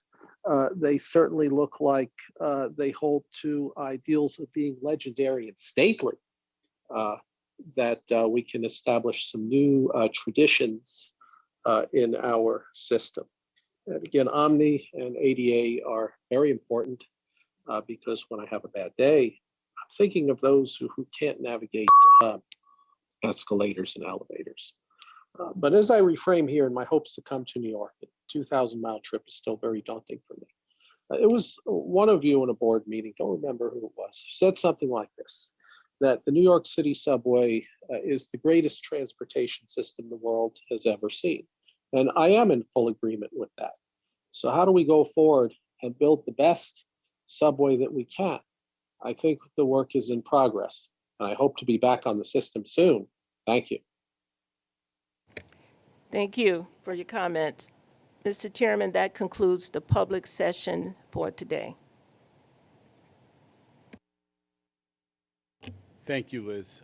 Copies of the April Capital Program Committee minutes have been distributed and are available on our website. Are there any changes or comments on the minutes? Hearing none, may I have a motion to approve? Ms. Lopez, Mr. Glucksman is the second. All in favor? Any opposed? The minutes are approved. Mr. Dira, are there any changes to the work plan? Mr. Chair, there's no changes to the work plan. Great. Let me turn it over to Mr. Torres Springer for the President's report. Thank you, Chair. Members of the committee, good to see you all. Good afternoon. I'm going to do a bit of an update here and try to be relatively brief because today we have an update from all of our MTA agencies on the status of rolling stock work and also from our systems business unit. So there's a lot to cover today. But you know, the work of C&D is ongoing. Many of us spend time looking at this staging area for the replacement of the escalator at Bowling Green Station, which is, you know, I think a good testament and example of the fact that in a system like ours, as busy as it is, as old as it is, we are emphasizing state of good repair and making the critical improvements that we have to make, even though, and many of us experience this at this station, it can be disruptive. But we appreciate the patience of the riding public and others as we get this work done. Apart from the big updates that we're going to give today, the work of C&D is ongoing. Throughout the year, we're working hard to design improvements across the system and state of good repair work across the system and get it out into contracts that we typically award in the latter half of the year. But a lot has gone out already, and I would include in that that we have in fact put out a procurement to get ADA accessibility work done for Forest Hills Station, Babylon Station, and Hollis Station. That's out there and will get awarded this year. We'll have more to say on that next month when we provide some additional updates, Chair. What else has been going on over the last month? This month we opened the Biltmore Room entrance between historic Grand Central Terminal and Grand Central Madison. My friend Rob Troop, our project executive, is here, along with Rob Free and others from Long Island Railroad. This is a real labor of love for many who have been invested in creating that direct access and connectivity between Metro-North Railroad and Long Island Railroad. We now have 8 entrances to Grand Central Madison, and as East Midtown development occurs and goes forward, we will get to 10 entrances. We're also continuing to work on improving wayfinding, getting to a place where retail is able to open. But even as we proceed with these things, the terminal has been a great success with more than 50,000 riders a day. The Biltmore Room is truly a great and unique asset, I think, just sort of speaking to the connectivity between Grand Central Madison and the historic terminal and the connectivity that we've achieved between these two railroads. I think everyone, including nodding board members here, have been very excited about the opening of this entrance and how well those 2 escalators and the elevator are functioning. I'm sure we'll say lots more at the board this month. The fare evasion Blue Ribbon Panel report came out. C&D was proud to play a role to support this, and in the follow-up to the fare evasion work that was done by the panel, identifying the physical means of encouraging riders to pay the fare, even while making it easier and more convenient to use our system with some of these more advanced technologies. So, you know, I think just in brief, and we'll talk about this a lot more, I'm sure, in the future, there's a number of short-term improvements that we're focused on coming out of this work. There's the wide aisle gate, the more accessible gate, which allows for a more secure entrance into our stations, in addition to improving accessibility. That's already rolled out in a pilot form, and we'll be continuing to roll those out over the next few months. We also, as the chair mentioned at the event, are piloting delayed egress for the fare gates in the system, and looking at some modifications to turnstiles that we can make in the short term to make it more difficult to get over or under them. So that's the short-term work. And then in the long term, we will be putting out requests for expressions of interest before the end of the year to think about the future of the fare array in more detail and how it would fit into a system such as ours. But we had some exciting examples in the Vanderbilt Room at Grand Central the other day.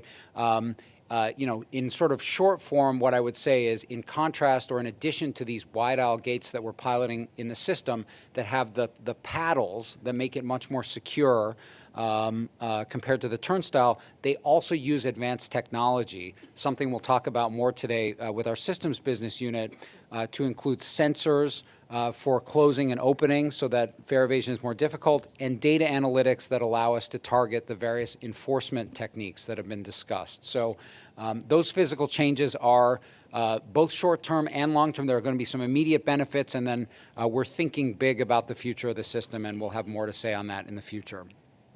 Of course, the announcement from the federal government and various announcements have taken place that we are able to proceed with the Central Business District tolling program. I just want to emphasize for our part from MTA Construction and Development, this is not only historic because of the congestion and the climate benefits, but also want to emphasize that the proceeds from congestion pricing will be fully dedicated to the MTA capital program, making up $15 billion of our capital program in the near future. In the short term, lots gets triggered by this now that we can proceed with. We'll be going out very soon with the first contract for 2nd Avenue Subway Phase 2, which is unlocked by this ability to access these funds. And we're continuing to move full throttle forward in the remainder of this 5-year program with plans for ADA accessibility and signal modernization for the lines where reliability is needed most. We'll see procurements out soon for all of these projects now that we have the security that will have the funding from congestion pricing, and also for state of good repair, which I'll come back to in 1 second. A great example of the importance and our ability to do these core infrastructure investments is at Broadway Junction, where we see 3 major lines within the system intersect. Earlier this month, I joined Mayor Adams and other city leaders to celebrate the investments that the MTA is making to make the entire station complex fully ADA accessible, along with steel repairs and painting of the area's elevated structures and the installation of electric bus charging infrastructure. The city is chipping in as well with investments to improve the public realm around the station, but we're tremendously excited about the potential. You know, we are the largest employer, the MTA, over 2,000 employees in Broadway Junction using the system, and essentially we are rebuilding a station. It's really 3 stations in one, fully in order to make these ADA investments. It will be transformative for the community, and we were very pleased that the Adams administration worked with the MTA to come up with a more comprehensive look at Broadway Junction that allows us to really take advantage of all those benefits. So an exciting announcement, but in many ways, the most important thing that's unlocked by congestion pricing is that we can continue to emphasize state of good repair across our aging system. And you'll hear at the board on Wednesday that core infrastructure, including state of good repair and the normal replacements that we have to do, is the key focus of our 20-year needs assessment, which continues to advance. And to that end, we've been out taking a firsthand look, including last week, Chair Lieber taking a look at the critical behind-the-scenes equipment like electrical distribution and communication rooms as pictured here. But we are deeply into the system using advanced methodologies like enterprise asset management, working very closely with the operating agencies to assess and prioritize how we keep the system in the state of good repair. And again, it's the funding that was unlocked over the last couple of weeks that's going to enable us to do that on the back end of this capital program. That's my report, Chair. And with that, I think we're moving on to an update on rolling stock. We have updates from all of the MTA agencies today. And to kick us off and give us an overview, we're turning to Steve Plachocki from someone who's had tremendous involvement over many years in rolling stock management and as part of C&D's contracts department has helped to shepherd a lot of this through. Thank you, Jamie. I don't have the infamous clicker, so maybe you can just advance, if you will. All right. Good afternoon. I'm Steve Plachocki. I'm the Senior Vice President of Contracts, as announced at C&D. Today's presentation includes updates on rolling stock contracts for Long Island Railroad's M9s, New York City Transit's R211s, Metro North's SC dual mode 42 locomotives, and a number of different bus models from our bus team. I'm going to provide a bit of an introduction to the rolling stock and attempt to tee up some of the subject matter for our presenters. During today's presentations, you'll hear that our project teams have been working hard with the various rolling stock manufacturers to hold the schedules and importantly, ensure that our rolling stock is built with the level of quality and safety necessary to perform well in our demanding duty cycle. In terms of performance, our newly delivered rolling stock is not only meeting our contractual mean distance between failure requirements, but significantly exceeding them. Thank you. No, let's go back one. There it goes. So I think many folks know by now that we're the largest transit fleet in North America, but an interesting fact, individually, we hold the title for the 3 major categories. 1, we are the largest fleet with regard to subway cars with 6,500 cars, the largest commuter rail fleet with close to 2,600 pieces of equipment, and the largest bus fleet with over 5,800 buses. That's staggering by anybody's account. I've been around the country talking to a lot of different transit agencies over the years, and when they hear these numbers, it's jaw-dropping in terms of how we stack up against the other properties. The numbers I just called out are in some instances double, if not a greater percentage, of the next number 2 fleet sizes in the country, which is sort of, a really interesting issue. And why do I bring this up? Because managing this fleet of this size and complexity is a tremendous undertaking. It requires significant wherewithal and expertise in planning, strategic sourcing, production and quality oversight, along with the ability to operate, maintain, and repair these varying fleets to keep them in a state of good repair. So in that regard, an enormous amount of credit goes to the hard work of the project teams that will provide today's presentations, and as well as their talented staff that make it all happen. Next. So we've got this very large fleet. And our fleets age, and as they become older, obviously, and they become considerably more challenging to maintain, particularly on an equipment level basis. Failures become more frequent, planned and unplanned maintenance increases, and predictably, reliability declines. This is why it is so important that we replace our rail car and bus fleet at the end of their useful life.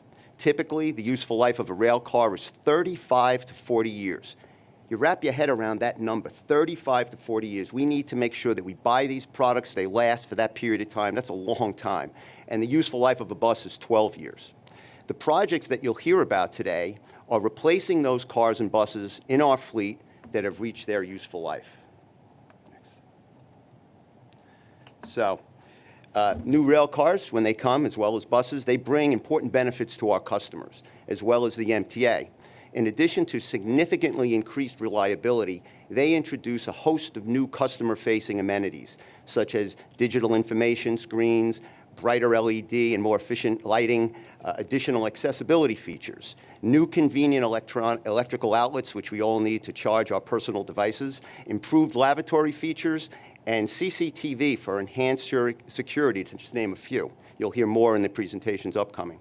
In addition, the new rolling stock serves as a driving force behind MTA's commitment to significantly reduce greenhouse gas emissions. Through our hybrid locomotives, as well as our zero-emissions bus fleet, those items and those vehicles will help us achieve our goals. Next. So I'm going to try and stay to script because we're in a rush, but you just got to take a look at this picture on the left when we talk about technical complexity, right? It's just wild. The rolling stock projects, particularly rail stock, which I'm highlighting today, are incredibly challenging for several reasons. First, they're technically complex, involving dozens of systems and subsystems like propulsion, braking, HVAC, suspension, communications, just to name a few, all of which require significant engineering and integration activities in order for them to perform as designed. If you take a look at this and you look at all of the wires and cabling and connections that you see in this picture to the left, it's a shot that we usually as customers don't get to see, right? This is all buttoned up behind the wall. But when you realize that every one of the buses and cars that we have to oversee have to go this type of build and inspection, it gives you a little bit of insight into what the teams will talk about later in terms of why we have to, and they do a great job holding the car manufacturers and bus manufacturers to their schedules and to the spec. Second, the operating environment, including a 24/7, 365 duty cycle, vehicles operating underground, extreme temperatures outdoors, and being exposed to all different types of weather. Third, we have a limitation in the industry. There are only a handful of domestic car builders that are capable of building rail car vehicles to our specifications, and mergers and acquisitions that are occurring in the industry just narrow that particular capacity for us. Next. So what are we doing? We're improving our approach. During last year's report to the Capital Program Committee, we reported challenges with car building staffing, supply chain issues, and other impacts related to COVID-19 pandemic. Since that time, we are pleased to report overall stabilization across rail car projects and bus projects as a result of expanded communication and oversight and additional staffing at key car builders and suppliers. MTA has been working aggressively and collaboratively with the car builders to maintain project schedules and mitigate additional delays. As you'll hear today, we are now working to further improve the delivery of our projects, including efforts of our project management teams to ensure quality in our rolling stock builds, as well as accelerate the pace of production. In addition to all of this, we are also taking steps to improve our approach for future rail car and bus projects by taking a hard look at our specifications with an eye towards simplifying our technical requirements, modifying our commercial terms, expanding competition, which we are doing and attempting to do all the time, and better allocating risk, leveraging successful lessons that we've learned through experiences at C&D. During this presentation, and I'm going to cut it short because I could go on all day about this. I love this stuff. But during these presentations, you'll see some pictures and some shots that give you a real bird's eye view of a manufacturing facility. And I have to tell you, if you haven't been to a manufacturing facility and see how complicated it is to build a car or a bus, you'll get a really great view here. And it just gives you a little insight into what our project teams are up against when they hold these car manufacturers and bus manufacturers to the requirement. So sometimes we're playing a little bit of a short-term sacrifice, long-term gain play here, right? Where we may have schedule, interruptions a bit, but the products that we're getting, and you'll hear about this from our project teams, are really doing the job when we look at the metrics of mean distance between failure. So with that said, I'm going to turn it over to Anthony Kamanis from Long Island Railroad, and he's going to provide an update on the M9s. Thank you. Thank you, Steve. Good afternoon, Chairman and committee members. My name is Anthony Kamanis. I am Acting Chief Rolling Stock Officer at the Long Island Railroad. Today, I will be briefing you on the Long Island's M9 project railcar, and you can see on this cover slide that's in one of our M9s in Grand Central, Madison. The M9 trains are a key part of the LIRR's modernization strategy to provide more reliable and comfortable equipment. They operate in Long Island Railroad's territory, including Grand Central Madison, and were designed to include new customer amenities that Steve had talked about.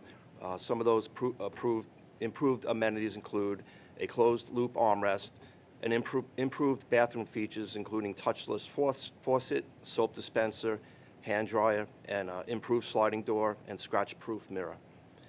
And for convenience, electrical outlets are supplied at each row of seats. To allow customers to better navigate through the cars, the B end of the car has a powered sliding door that, with the touch of a press pad, automatically opens the doors of both cars. In addition, each car displays what car number you're in. Example, if it's an 8-car consist, if you're in car number 2, it'll say 2 of 8. That helps customers know if they'll be able to, if they're on a 10-car consist and they're coming to a platform that's only holds 8, they'll know they'll need to move forward or backward in that consist. And lastly, as Steve had mentioned, CCTVs as a security feature are included on the M9s. Since the last report in last June, the schedule and budget have remained on track. The 202-car order, which was awarded to Kawasaki, consists of 92 base cars and 110 option cars. In an effort to ensure that Kawasaki's current schedule is met, the Long Island Railroad continues to provide the resources needed to support Kawasaki's daily operational testing, where the cars are run in simulated revenue service.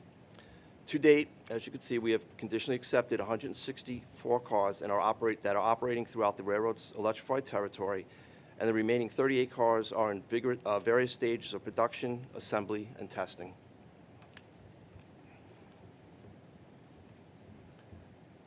The railroad has found that Kawasaki requires constant oversight and supervision of their work by the railroad.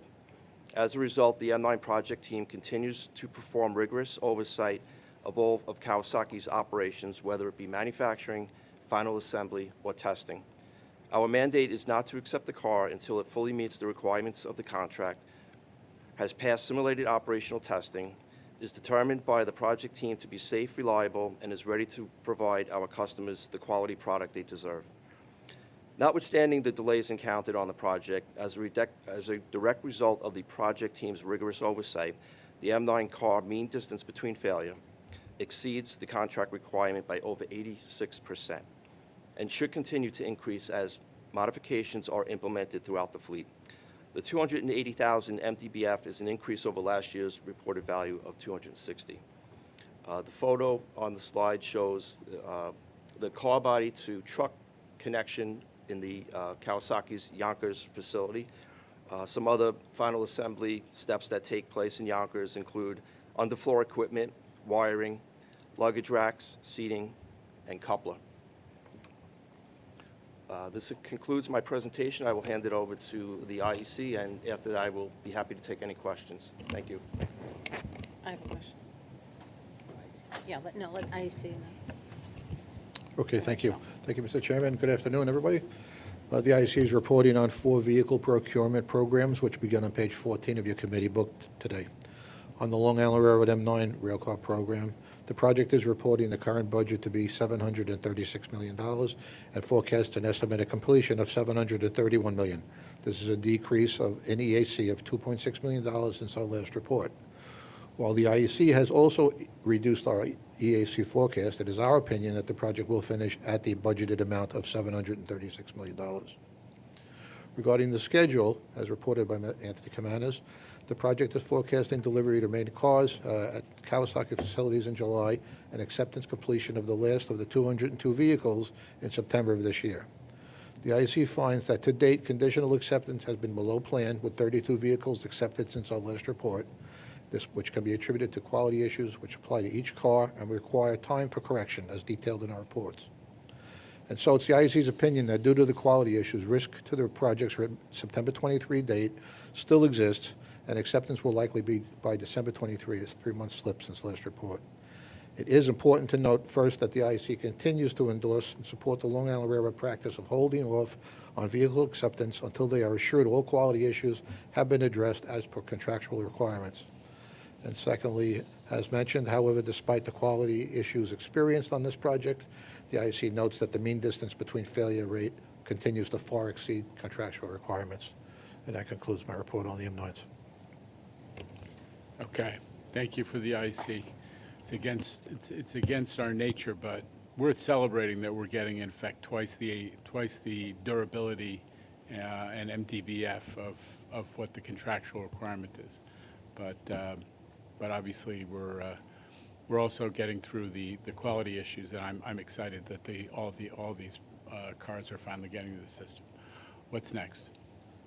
I have a question. Yeah. So explain to me the schedule. Are we going to make it September 23, or we're not going to make September 23? Yes, we anticipate that we will make this September 23. The point, Chair Mahaltzis, is that the IEC is second-guessing the agency and saying they're going to be 3 months late. Right. That's a healthy debate that I'm sure the agency would like to win by performing. Rob. Just as an example, we've had flooring issues with Kawasaki. Their repairs called for about a 12-day repair cycle. Our project team worked vigorously with them and identified a way to do it in half that time. So it's things like that that we're working with them that we think we can recover that time and meet the schedule. But it's because of the hands-on of everybody who's involved that's keeping these guys to their schedule. Absolutely. And do they owe us 38 cars? How many cars do they owe? So that graph before you had 164, 38. I was confused. Correct. They owe us 38 cars. 38 at this cars. point. Okay. Can you explain conditional acceptance? Because even the cars that have been conditionally accepted require some, what you might call Training. punch list items to Okay. be addressed over time. So that has to be scheduled, and they have to bring them into the shop. Go ahead. That's correct. So we have two contract terms. One is conditional acceptance, where we accept the car with open items. And those open items, they're non-safety related, are addressed later on in the program. And then there's final acceptance, which we do not give them until all those open items are completed. And how long do you think it's going to take them between acceptance to final, partial acceptance to final acceptance? Is Well, it that's- months? Is it a week? You know, Well, that becomes your FMI program, which Right. Negotiated. could last a couple of years as we cycle the cars, bring them out of revenue service, do the FMIs, and then get them back into service. A lot of it is that you have to organize the shop so that you're doing similar, these similar punch list items. You know, you have all the shop capacity to do these similar items in the right schedule, so it tends to take a little bit of time. But it doesn't keep the cars out of revenue service, right? That's the key. That's correct. Yeah. Thank you. Any other questions, comments, cries of joy that we're doing so well? No, that never happens. All right. There you go, Mr. Solomon. Just a question about looking ahead in the future. You saw on one of the slides the picture to demonstrate the complexity with all the wiring, et cetera. And then I think in the following slide where you're looking to simplify technical requirements.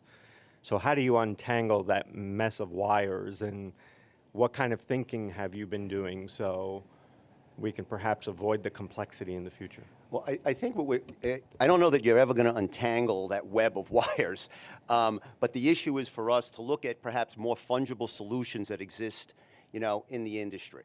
In other words, in a car build, unlike a bus build, but in a car build, everything that we buy is designed specifically for our application. But the ability to leverage technology that's out there from other properties and look to simplify some of the requirements can help us in that way, leveraging designs that are already existing out there. So we've been looking at that from time to time, and we're trying to we've got our consultants as well as our staff looking at ways to leverage that. So we believe that we may be able to simplify some of our tech requirements and then take advantage of more fungible solutions that are out there. If I may, this is part of an emphasis on decustomization that C&D has been pursuing for some time, and under Jamie's leadership, it's going forward. You know, we're the biggest procurer of all kinds of stuff in the transit industry, which over time has led, you know, historically has led to customization. I like it this way, I like it that way, and you start to become a customizer. We want to be decustomizing. We want to be using the light bulb that everybody else in the industry uses, right? So that's one of the strategies for saving money over time, and this is one area where it's especially important. Next up. Suko. Hi, good afternoon. My name is Sue Cole, Vice President and Chief Mechanical Officer of Car Equipment, Department of Subways. Today, I'll be presenting New York City Transit Subway Car Program. So this slide shows that replacing older cars with newer cars, we experience a safer and much more reliable fleet. I'd like to highlight that the overall reliability of the Millennium fleet, I need to learn how to use this. You need to go back. There's a back arrow. Yeah, I just. Yeah. There you go. Okay. You got it.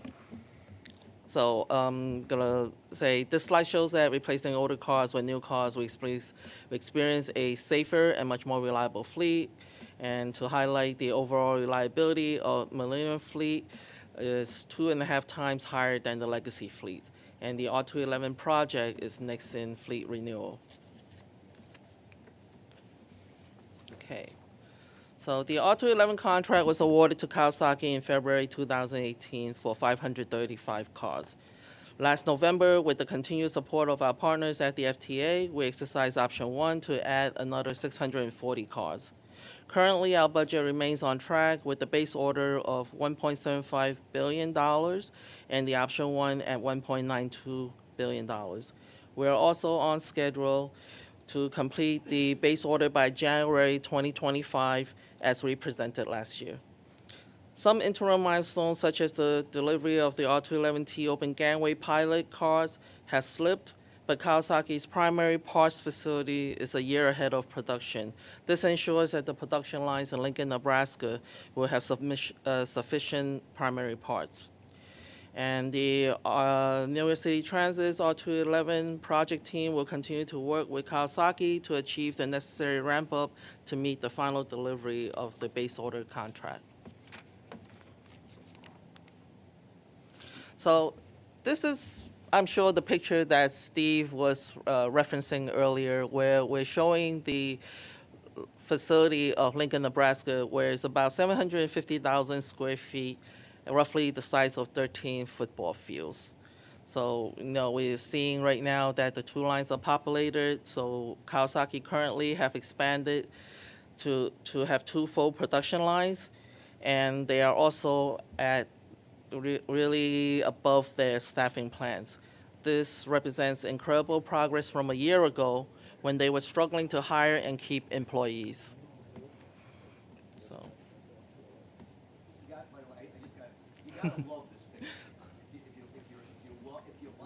If you like subway cars and you've never been to a facility, you gotta love this. Sue, just back this up. I'm sorry. I gotta jump in here. Just back this up one slide. Just one slide. What Sue has got here in these pictures, all of this, that's a wheel axle, right? With the wheels. These things are humongous. You can't really pick up how big they are here, but all of this equipment, that stage, and if you see in the back of this picture, that's the next slot. All of these pieces of equipment and systems and subsystems fills this manufacturing line as these cars get built.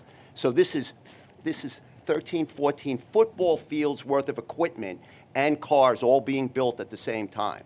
It's staggering to wrap your head around it, but when you look at these pictures, they're just, I'm a contracts weenie, so I really get off on this stuff is incredible, and you really got to really appreciate this. Just hit the next picture, Sue. This is like, and then the sides of these, right? This is where they stage and they move all this, sort of like huge equipment in order to feed the line.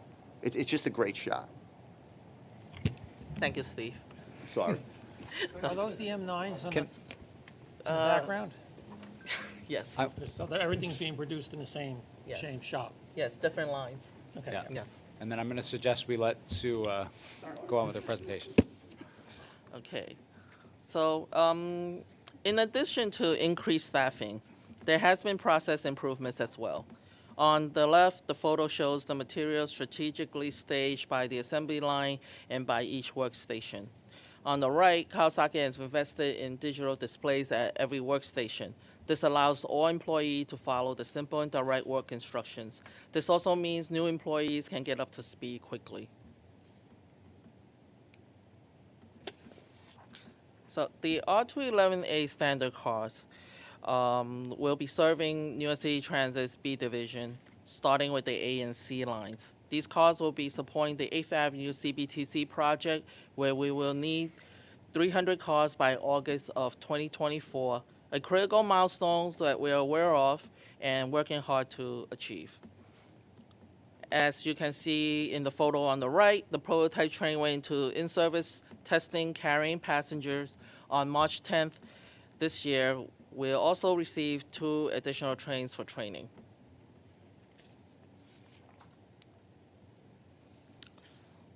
Status of the R211S, which will be replacing the Staten Island Railway's aging R44s with state-of-the-art trains. Earlier this month, New York City Transit received the first 5-car prototype train. It's undergoing testing and will transfer to Staten Island to complete qualification testing. The prototype train is targeted to begin in-service testing by the end of this year, and the production car delivery is scheduled to start by March of 2024.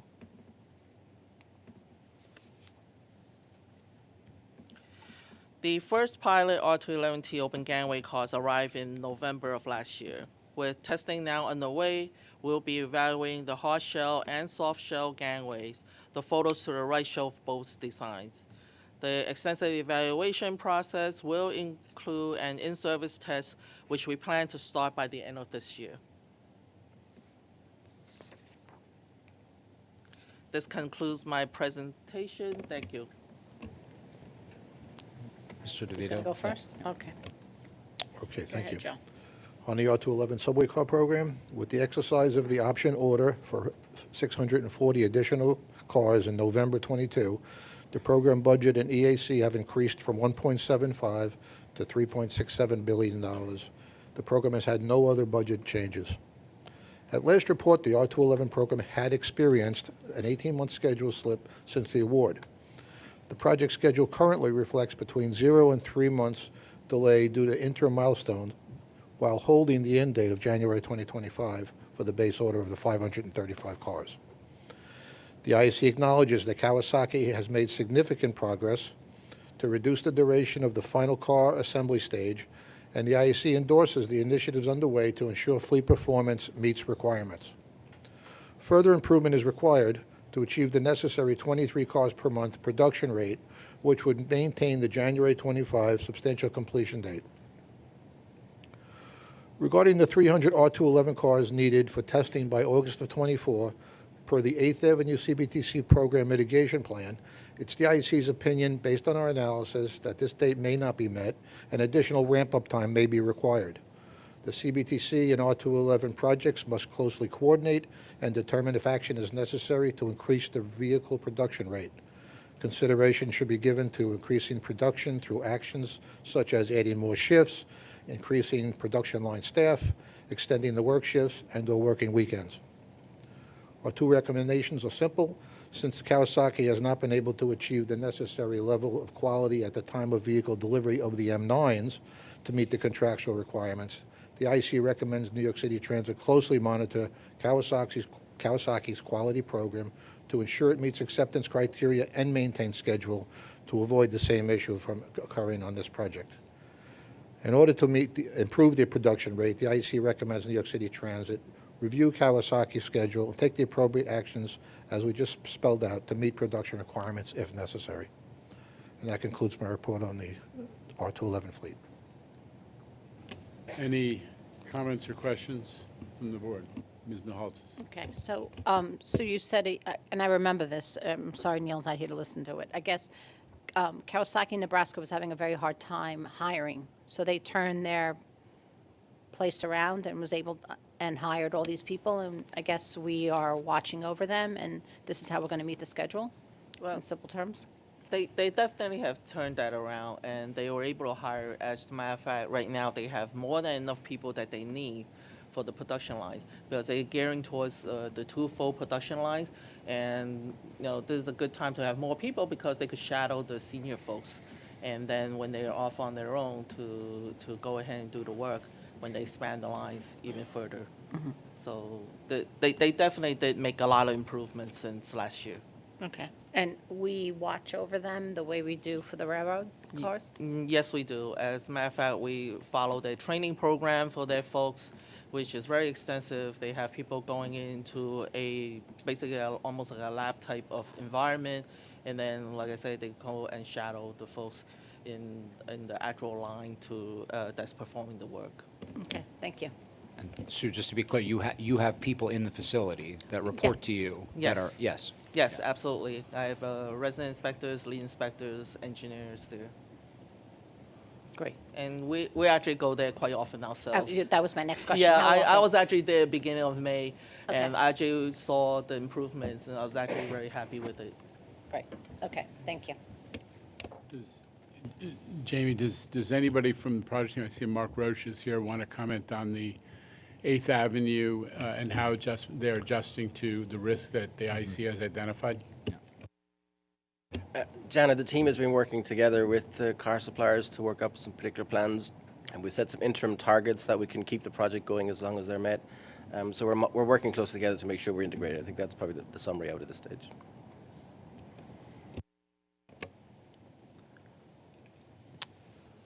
No other questions. That takes us to Joe Reynolds with an update on Metro North's dual mode locomotives.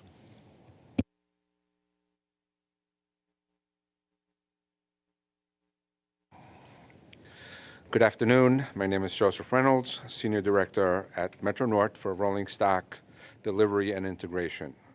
I will be providing a status update on Metro North dual mode locomotive program.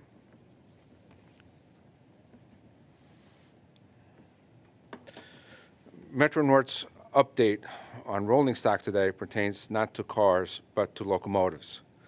specifically our dual-mode locomotives fleet that pull our coaches and provide service throughout our entire diesel and third rail territory. The new SC42 dual-mode locomotives purchase will replace the aging P32s, which are at or beyond their useful life. The new SC42s will be state-of-the-art and much more reliable and significantly greener. When Metro North purchased the P32 several decades ago, dual-mode technology was in its infancy. And the primary benefit was confined to electric operations within Manhattan, primarily approaching and departing Grand Central Terminal. The rest of the time, even in electrified territory, the P32s operated in diesel mode. Since then, the technology has evolved and improved, and this new generation of dual-mode locomotives will be able to operate in electric mode throughout the entire electric territory. This means, as you can see up on the map, up until Croton, Harmon on the Hudson Line, up to Southeast on the Harlem Line, and out to Pelham on the New Haven Line. A cumulative increase of operation from 4 miles to an electric territory of 102 miles. This will have a major positive impact on our environment. By running in electric mode rather than diesel, we will emit 25,000 tons fewer of carbon emissions annually. In addition to noise, and there's also air quality benefits. And that's not all. Even when operating in diesel mode, these modern locomotives will have significantly reduced airborne emissions, with pollutants like nitrogen oxide and particulates dropping by more than 80%.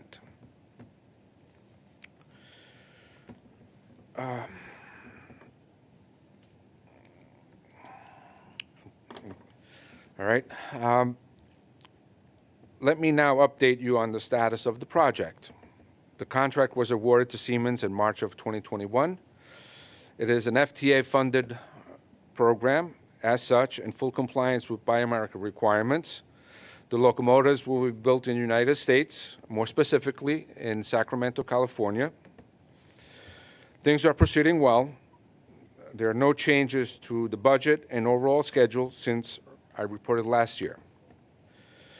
As scheduled, the design was completed at the end of last year, and excitingly, manufacturing of the first pilot locomotive has begun and ahead of schedule. The current orders for 22 dual-mode locomotives was a base order of 19 and an option for 8 additional locomotives. Under this contract, additional potential options are available. Please note the quantities listed on the slide.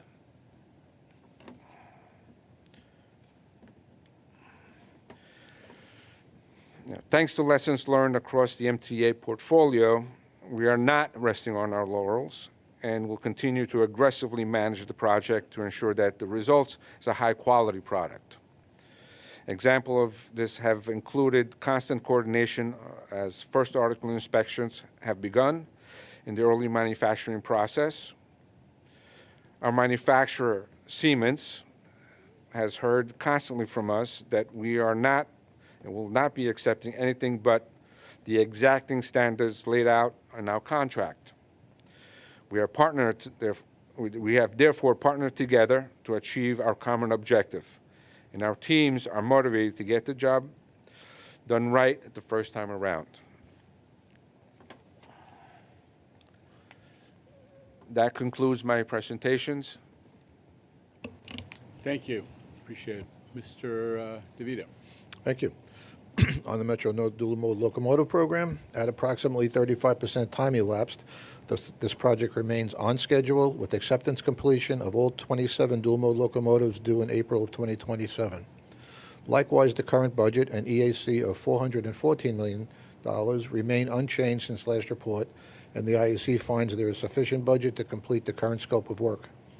One comment the IEC has, it's the IEC's understanding that a diesel exhaust fluid storage and dispensing system, which is required for the diesel fuel additive to achieve the expected 85% emission reduction on the new locomotives, will be included in a separate project. And that concludes my comments on the dual modes. Good news. Any comments or questions on the Metro North loco procurements? Okay. Onward to buses. Who speaks for buses? Good afternoon, Mr. Chairman and committee members. My name is Daniel Cardoza. I'm the Vice President and Chief Maintenance Officer for New York City Transit Department of Buses and the MTA Bus Company. And I will provide an update on our bus fleet. I'll begin with an overview of our current bus fleet. Our existing bus fleet consists of approximately 5,800 buses operating out of 28 bus depots citywide. We have the largest fleet in the country and operate one of the harshest duty cycles in North America. The useful life of a bus is 12 years, and our average fleet age is approximately 7 years. We saw a 6-month improvement from last year due to the recent deliveries of buses to replace the eldest buses in the fleet. The capital program enables us to continue to replace our aging fleet while introducing new technology. A quick update to the 2015 to 2019 capital plan. To date, 96% of the buses have been accepted for revenue service. The remaining 70 buses are in production, consisting of 25 clean diesel and 45 battery electric buses. These two orders were combined with part of the 20 to 24 plan projects. The 20 to 24 capital program consists of 2,435 buses. Of the total program, 23% have been delivered and another 18% are in production. 44% are in various stages of procurement. Details to follow on the next slides.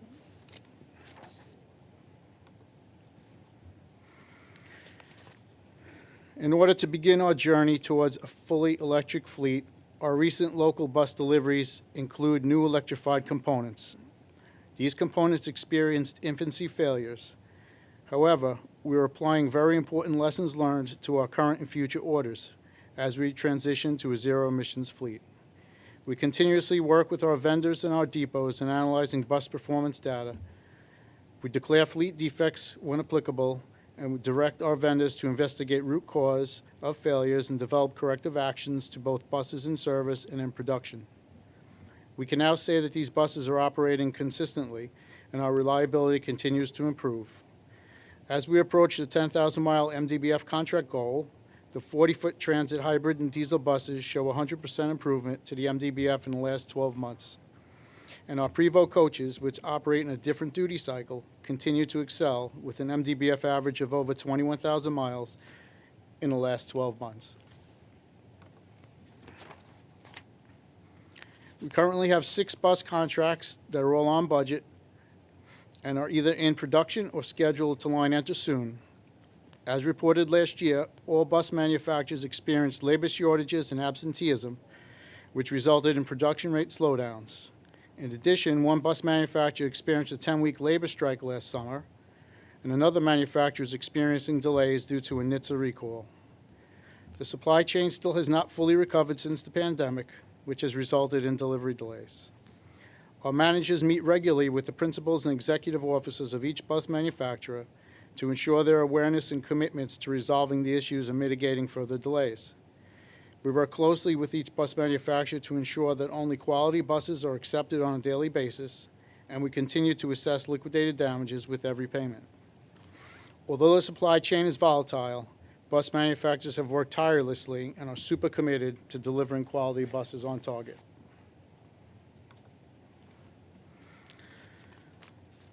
We are continuing to make progress toward our zero-emissions fleet conversion. The 60 battery electric buses are in production.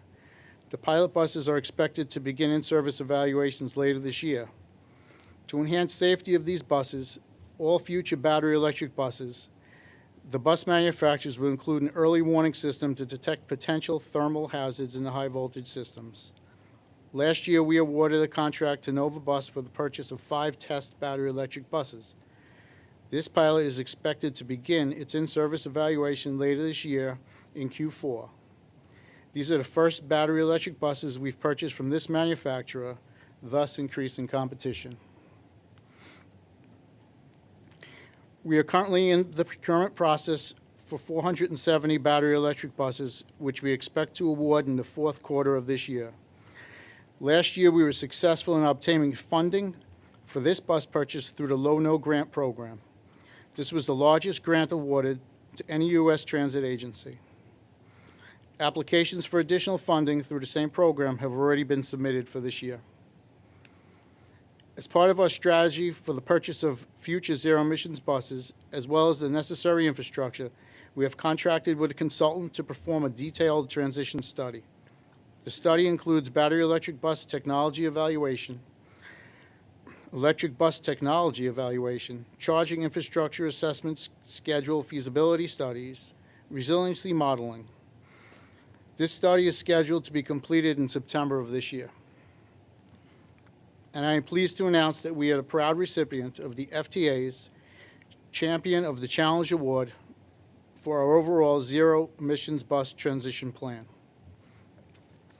And I should mention also that we won NYSERDA's Electric Truck and Bus Challenge, which allowed $8 million to be made available for the 2-bus hydrogen pilot in the Bronx. Mr. DeVito, or are we? All right. A couple more slides. The bus improvement section begins with a new configuration to our bus passenger seats. Our aim is to enhance our customer experience and provide additional accessibility accommodations. Our automatic bus lane enforcement program uses cameras to keep bus lanes clear of vehicles and buses on schedule for faster and more reliable service. The MTA will more than double the number of buses equipped with ABLE to over 1,000 by the end of this year. This expansion of camera enforcement will cover up to 80% of bus lanes by the end of 2023. Bus customers have been asking for better speeds and shorter wait times. The bus lane enforcement cameras have repeatedly proven to be an effective tool improving bus service, a fundamental initiative of our Faster, Cleaner, Safer plan. Since the inception of the program, over 250,000 summonses have been issued across 16 routes covering all 5 boroughs. ABLE-enforced corridors not only show a 5% increase in speed on top of the benefits gained from bus lanes, but also show a significant decrease in collisions. Further, beginning next year, the ABLE expansion bill included in the final state budget will allow for ticketing vehicles outside of the bus lanes that are stopped at bus stops or that are double parked. Additional bus improvements include the installation of bike racks on 110 buses operating on 3 routes in Queens, Staten Island, and Manhattan. And lastly, by the end of 2023, approximately 80% of the fleet will be equipped with digital information screens. And that concludes our report, and I'll turn it over to Joe. Mr. DeVito. Thank you, Mr. Chairman. On the bus program, the IEC is monitoring 17 bus contracts as outlined in our report. While the 5 completed projects for 1,053 buses valued at $778 million had incurred delays due to technical and material issues resulting from the COVID pandemic, the 8 active projects for 480 vehicles valued at $437 million have had no further schedule slippage or cost increases since our last report in June of 2022, apart from the battery electric bus contract. Proposals have been received, as been mentioned, on 4 contracts for 970 buses currently in procurement, one of which is for 470 battery electric buses. Regarding the active battery electric bus contract status, contracts for 60 buses have been delayed and are now planned to be completed by September 2024, a 10-month slip since last report. The longer-than-planned development of an early warning detection system, a key safety feature, was the cause of the delay. The IEC has several comments. The completed bus contracts had experienced performance issues. Manufacturers and vendors have identified the root causes for these technical and quality issues and are working to develop and implement corrective actions on the active contracts. The IEC concurs with the MTA strategy of not accepting buses until all technical and quality issues are resolved and meet contractual requirements.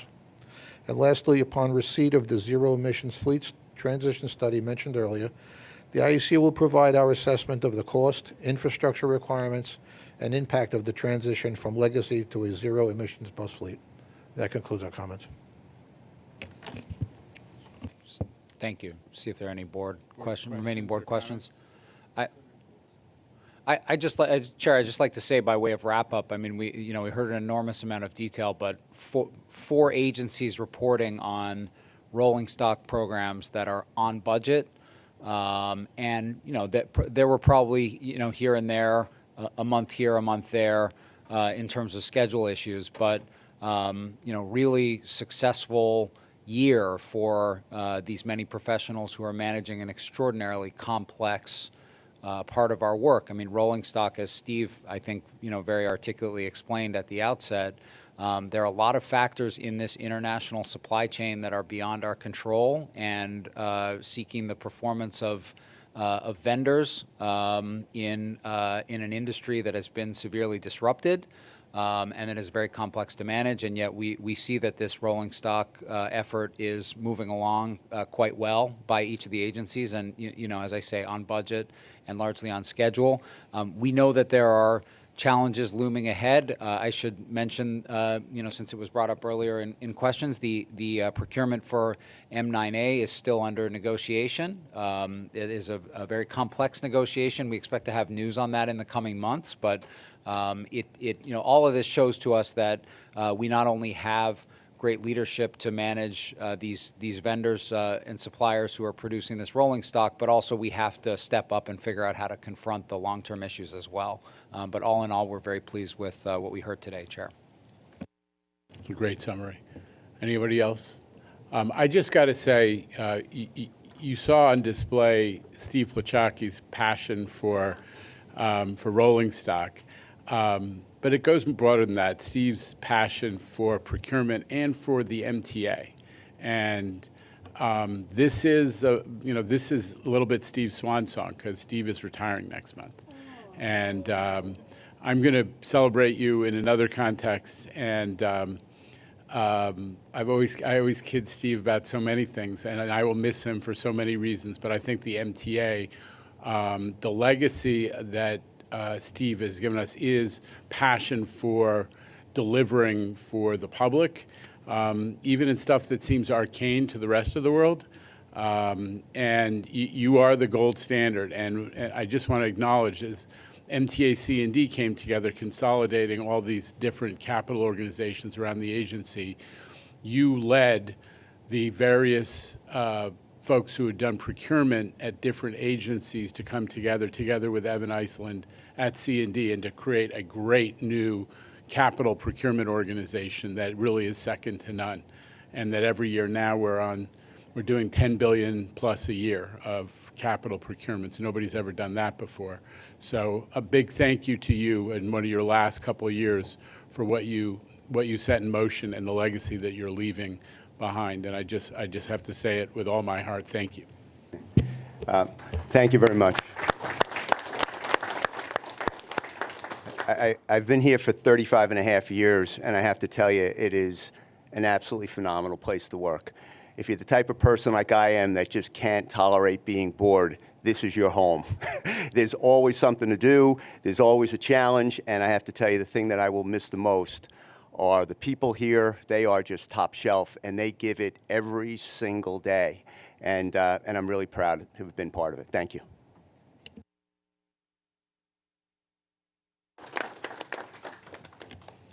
Now, slightly, I admit, anticlimactically, we have a report from our systems business unit, Mark Beanstalk, about some real cutting edge and important work that is going on at C&D, led by Mark. Thank you for that introduction, Jamie. Good afternoon. My name is Mark Beanstalk, and I'm the systems business unit lead. The Systems Business Unit was established last year to develop within C&D an expertise in mission-critical systems and control center operations, which incorporate multiple disparate systems to manage the operation of the subway system. We will provide expert project delivery from planning through execution for MTA critical systems, including control centers, emergency and customer communications, security cameras, and surveillance systems. In addition, the business unit will integrate advanced technology into NYCT assets and serve as the center of excellence for industrial and systems engineering. The Systems BU currently manages 102 active projects with a total budget of over $2 billion. 34 of those projects are in construction.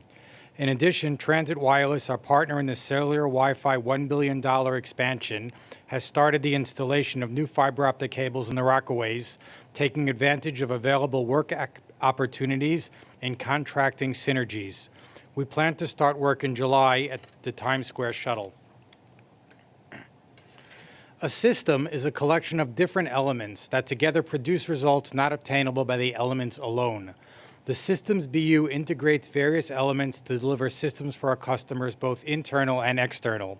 Shown here are examples of various systems upgraded and improved by the Systems Business Unit. Old analog emergency booth communication system telephones were replaced with a new high-speed digital system with redundant communications paths. Obsolete radio systems were upgraded to new reliable radio systems for subways communications. Static paper customer information centers were replaced with new dynamic digital information centers. And old public address systems within stations, often hard to hear, were replaced and upgraded and are continued to be upgraded with new digital audio PA systems and upgraded LCD screens. Not pictured here, but equally important, we upgrade the communications and fiber optic communications infrastructure, install uninterruptible power supplies, communications room cooling systems, fire detection and alarm systems, access control systems, CCTV and security systems, all the systems and infrastructure necessary to keep our facilities, subways, and bus service operating. In 2022, the Systems BU awarded 25 projects with a total budget of $337 million, in addition to finalizing a $1 billion license agreement with Transit Wireless to provide cellular service in all subway tunnels and Wi-Fi in all above-ground stations. Some examples are shown in the photos on the left. We also completed 18 projects with a total budget of $174 million, examples of which can be seen in the photos on the right. In 2023, we plan to award 18 projects and complete an additional 25 projects. A sample of these projects is listed on the screen and shown in the photos on the bottom of the screen. In the next couple of slides, I would like to talk about a few projects which spotlight the systems approach and the new way we are delivering complex technology projects. The BMT Traction Power Control Center upgrade project was awarded in September 2022 to improve the reliability and operation of the BMT traction power system. It will begin to modernize the power control center by replacing the antiquated master terminal units with a new state-of-the-art video wall and monitors. An emergency backup power control center will also be constructed to provide system redundancy. This project is the first one in a series of projects to upgrade and replace obsolete components installed nearly 30 years ago.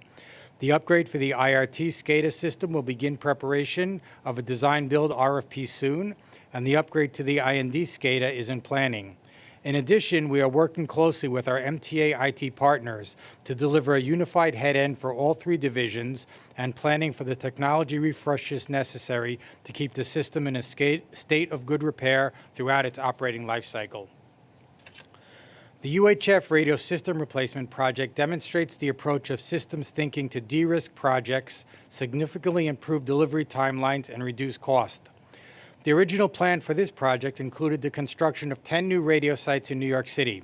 Systems was able to identify a new approach to deliver a better radio system by partnering with the MTA Police and becoming a user on their new Metropolitan Regional Radio System. The scope now includes the installation of radio consoles and workstations at the Operations Control Center and the purchase of handheld and mobile radios and licenses to enable the users to communicate.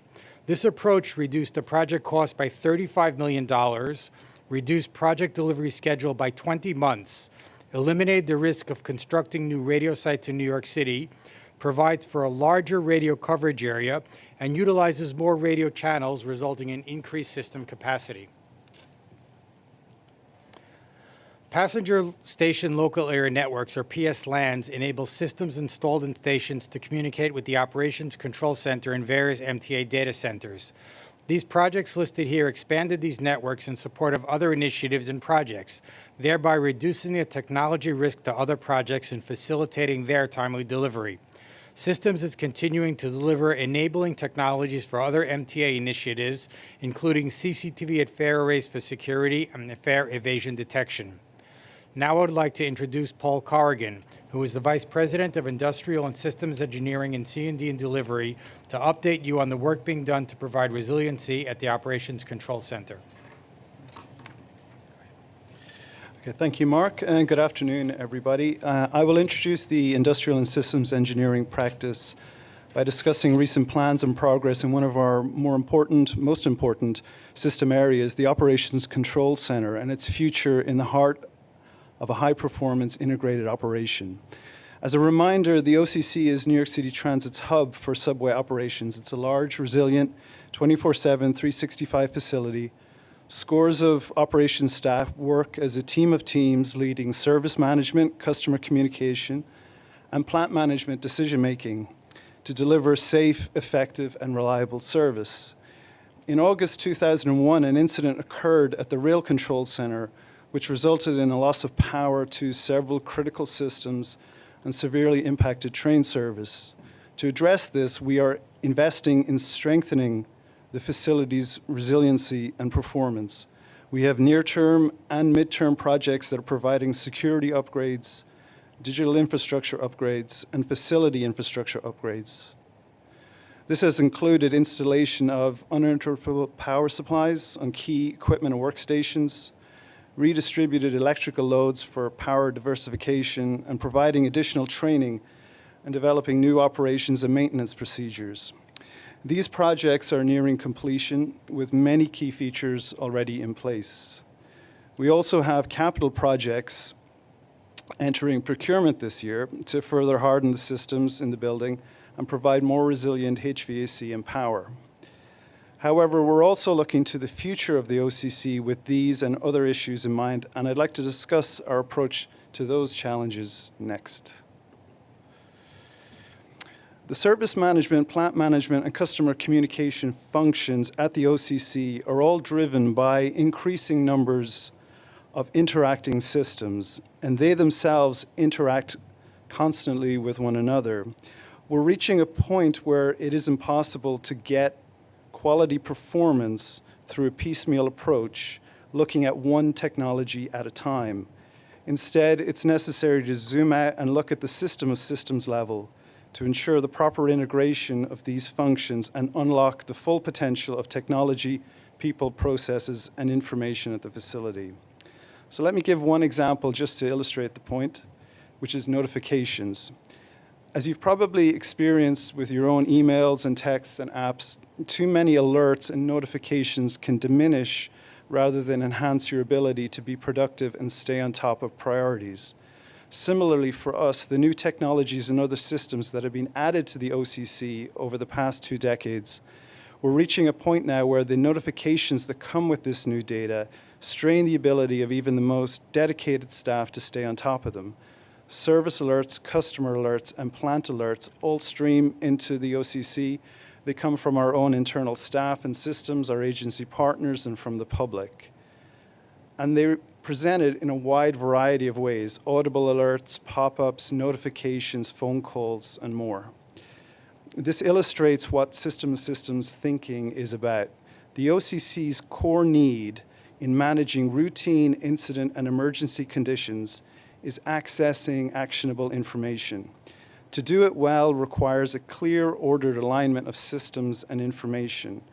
Without considering all of the alerts going on in the OCC, there's no way to evaluate if a new technology, say a new elevator adage tracker, for example, has appropriate alert processes in place and fits into the environment.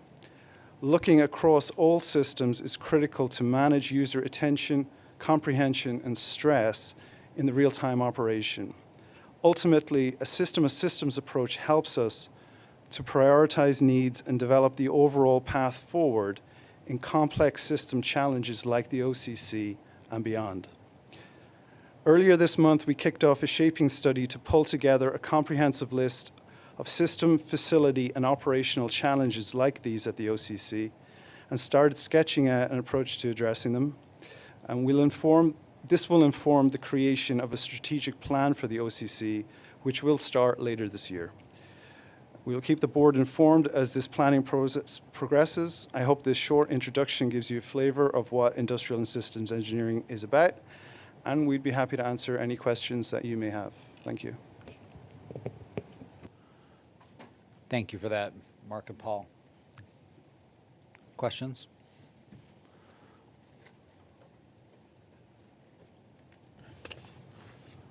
Well, we want to thank Mark and Paul for their hard work. I mean, there's a lot more detail that we can get into, but there's a lot of cutting edge work happening in the systems business unit, and also credit to Mark Roche, the head of our delivery department, for spurring a lot of this innovation.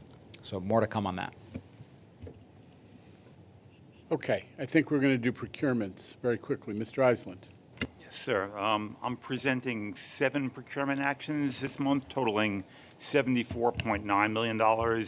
The items are described in detail in the staff summaries contained in your committee books. The items include a contract extension to continue program and construction management and inspection services for the Central Business Tolling Program, a modification to address system and cybersecurity upgrades for the MTA Police Department's radio system, 2 modifications to address deterioration and corrosion of existing electrical systems at the 53rd Street Tube. This one will include some time extension and impact costs, a modification to replace critical components to the cooling plant at the Robert Moses Building at the RFK Bridge facility. And there are also 2 ratifications. The first is a time extension and associated impact costs for the Eastside Access contract for passenger experience enhancements and finish detailing. And last is a modification to replace an additional 42 deteriorated steel columns on the concourse line between 161st Street and 167th Street in the Bronx. So again, all of these items are in your book, and I submit them for your consideration and vote. Anybody want to ask questions or comment on any of this? Mr. Albert. On the item for TC Electric, which is the rehabilitation of the 53rd Street Tube, why does it say Rutgers Tube on the top of the page? Rutgers Tube was the original project that we put out. This was a modification. We added 53rd Street Tube to that project in an effort to deliver it more quickly. We've gotten caught up with some of the electrical systems components that have taken a long time to order and repair, but it was the original Rutgers Tube contract. And it's the same contractor? It's the same contractor. Thank you. And I note they did a great job. They were the ones who did the L-Train contract, and they did, and they ultimately won the Rutgers contract, and then we piled on and gave them another piece of work in the Rutgers contract, because during COVID we were knocking it out, taking advantage of low ridership to do extra work. Any other questions or comments? I'll move the items. Do I have a second? Second, Ms. Barbas. Any opposition or abstention? The items carry. With that, may I have a motion to adjourn? Mr. Glucksman, Mr. Bringeman, we are adjourned. Thank you. Thank you.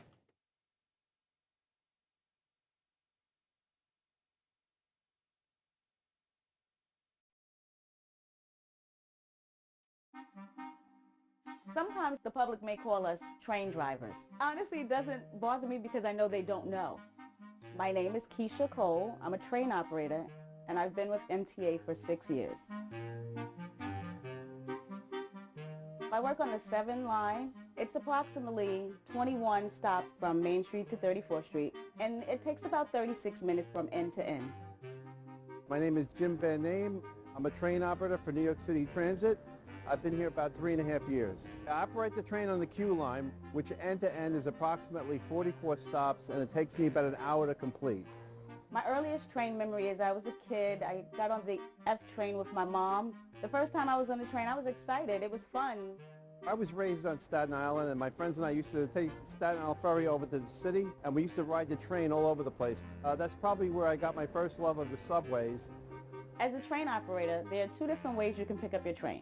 You can pick up your train in the yard as a put-in, which means you okay your train for service and bring it into the terminal station, which is the last stop on the train line. Or you can actually pick it up from the terminal station. When preparing my train for service, I do various checks to make sure it's safe for myself and for the public. Once my day starts, I have about 3 round trips.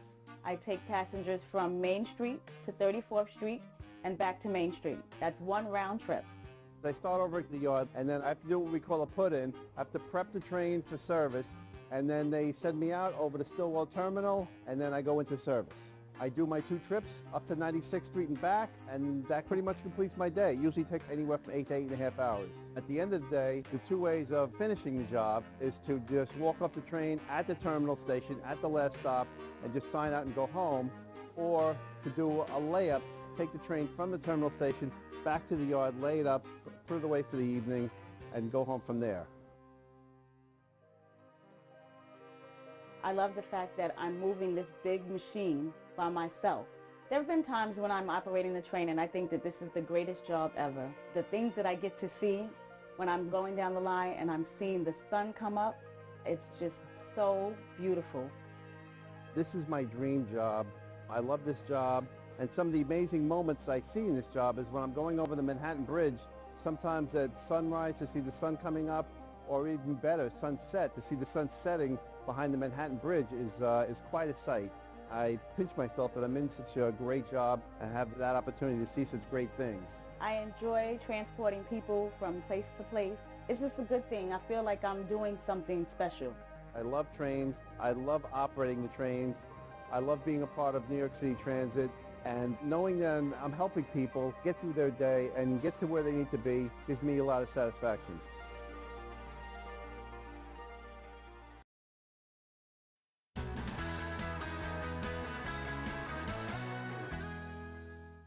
What does a record do?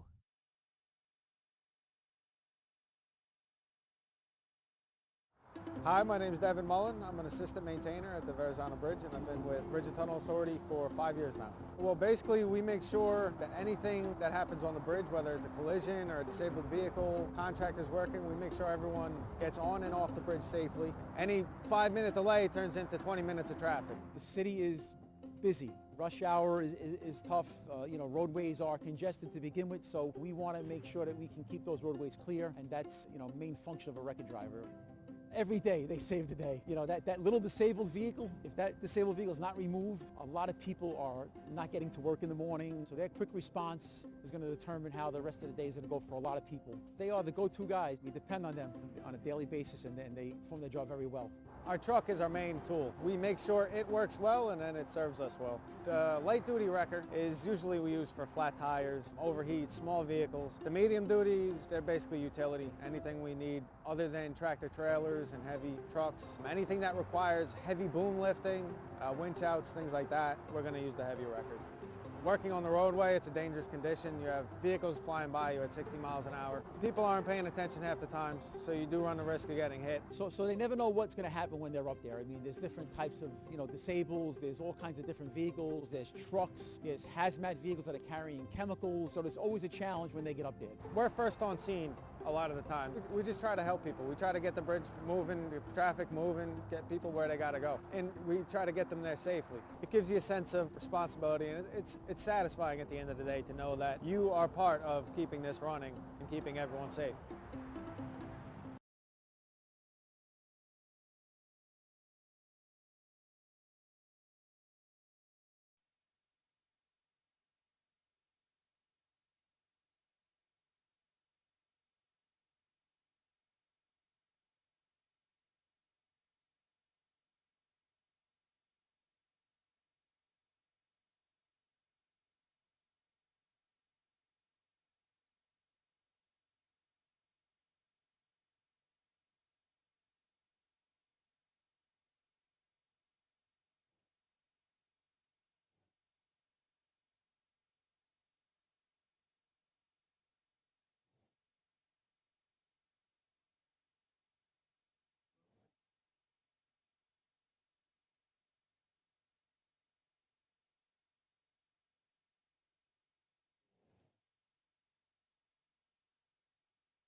Afternoon, I would like to call the meeting of the Audit Committee to order, please. Michelle, are there any public speakers? Yes, Madam Chair. We have two public speakers today. The first is Jason Anthony, followed by Michael. As a reminder, we ask that all public speakers adhere to the MTA's rules of conduct and decorum. I would also like to remind the public speakers that in the interest of time and fairness to all speakers, we limit everyone to 2 minutes. Please be aware that there will be a warning beep to remind you that you have 30 seconds to conclude your remarks. Jamie? Oh, can you hear me well? Okay. So this month we want to address some issues that other agencies are not doing, that is auditing the money. And I'm going to mention the agency flat out loud. It's the Port Authority. And what we're doing is auditing, when they disclose their financial report, it's not audited. I wonder why. But us, we have to keep auditing whatever we spend, because we don't want to get to 2026 and be in another fiscal cliff. That's plain and simple.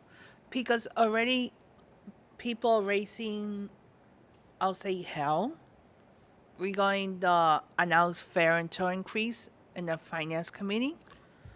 So let's assume if a person doesn't pay the fare or pay the toll, all that money will be passed to the commuters like myself that paying while using the service.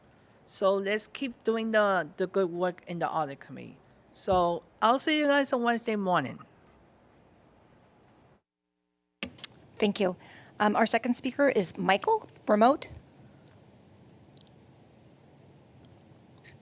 Good afternoon, everybody. First things first, I want to discuss more about the fare and toll increase.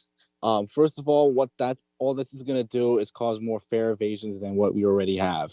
Second, the more people that jump the turnstiles, the more money that we're going to be paying, and that is not going to be good.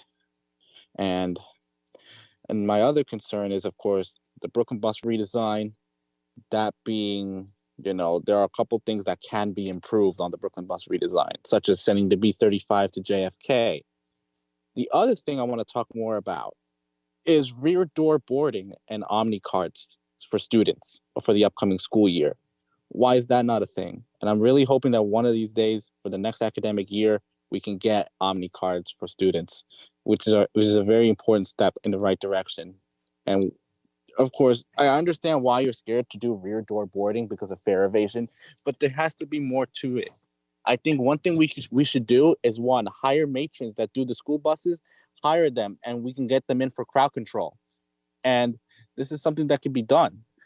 And last, and I want to conclude it here, people who surf the subways, the first surf the subway and the ride could be your last. That's what I could say about it. And it's not a game. It's deadly. So please, I urge the MTA to please enforce subway surfing cops around somewhere, because what ends up happening is that people lose their lives doing that dangerous stunt. So please enforce them in one of the most hotspot areas, like by the Williamsburg Bridge and all along the 7 line. So please, thank you so much and have a great day. Madam Chair, this concludes the public speakers. Thank you to our public speakers for your comments today. Next, we will have the approval of the Audit Committee minutes. As there was not a quorum at the last Audit Committee meeting, we will be voting to accept the minutes from the October 24, 2022 meeting, as well as the minutes from the February 21st, 2023 meeting. Any corrections or changes to the minutes? May I please have a motion to approve the October and February minutes? A second? All in favor? The minutes are approved. Michelle, are there any changes to the work plan? No, Madam Chair, there are no changes to the work plan. Okay, thank you. We now have Jim McGovern from the MTA Acting Deputy Chief from the Comptroller's Office, who will brief the committee on management's review of the 2022 MTA consolidated financial statements. This review includes changes in capital, net assets, other assets, and operating revenues and expenses. Jim? Hi, good afternoon, everybody. Just quickly, want to give you a heads up that the presentation here is not in accordance with GAAP, as my colleagues will probably attend to, but it's condensed. Okay. Just so we're aware of that. One thing I want to do, I added this year a slide for the component units. We added a new component unit, number 10, at the bottom, called GMOC, or MTA Grand Central Madison Concourse Operating Company. I guess all I wanted to say for that is, of these 10 entities, 8 of them have their own separate audit reports. Therefore, they have their own separate levels of materiality and testing. So that just, as we add more component units, we add more cost to support that. All right, just for everyone's. The consolidated financial statements, these are our, every year these are the standard reports that we issue for each agency within each one of the audit reports. I just need you to focus on the middle row there, GASB 87, okay? If you leave here today, I want you to leave here with the thought of how significant the implementation of this GASB was, okay? And let me move on to the next chart on that.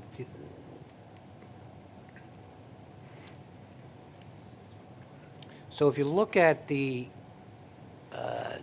chart right here, that basically shows us that we had to restate 21, okay? And just to refresh everyone's mind on GASB 87, GASB 87 is about leases and basically provides financial statement users with improved accounting and financial reporting for leases.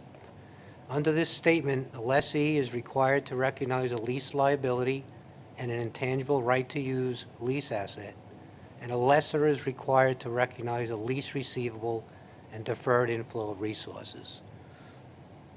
Key to what I want to show you here is the middle column, which was the GASB 87 impact. In summary, what this is saying is that we, MTA Consolidated, added $1 billion of assets and $1 billion of liabilities to our balance sheet. And then if you look towards the bottom, you'll see that the income and expense changes, the net difference was relatively small, okay? This is pretty consistent with universally how this accounting pronouncement has been implemented, but I don't think $1 billion reflects the amount of effort that went into this. And I just want to repeat myself, before you leave here, you should recognize the effort that went into this. So how did we get to this? What this $1 billion represents is about 1,200 leases. Each one of them needs to have its own individual calculation of the net present value of cash flows, plus pluses and minuses, depending if you're a lessor or a lessee. But the 1,200 leases really represent only a piece of it. We actually went through and we had to review over 5,000 leases and evaluate them, and subject all to audit. I think the audit team said they selected how many? 400. About 400 leases were selected for testing this year because of the significance of this pronouncement. So how did we implement it? We had to implement a new software package. We leveraged our Yardi software package with MTA Real Estate. We created 2 new processes, one in procurement to identify new leases that are coming through the system. So the accounting department now reviews all the requisitions for leases, and we also are now part of the process to approve the requisition of leases. We added about 60 brand new general ledger accounts to keep track of all these right-of-use assets, deferred liabilities, accounts receivables, and deferred inflows. The difference between the public, I'll call it the private world and the government world is that the government world is also required to account for the receivable side, which sort of just doubles the level of effort. Okay? So how many meetings we had? We had meetings, and I would say we had meetings and we had meetings. And we're still having meetings.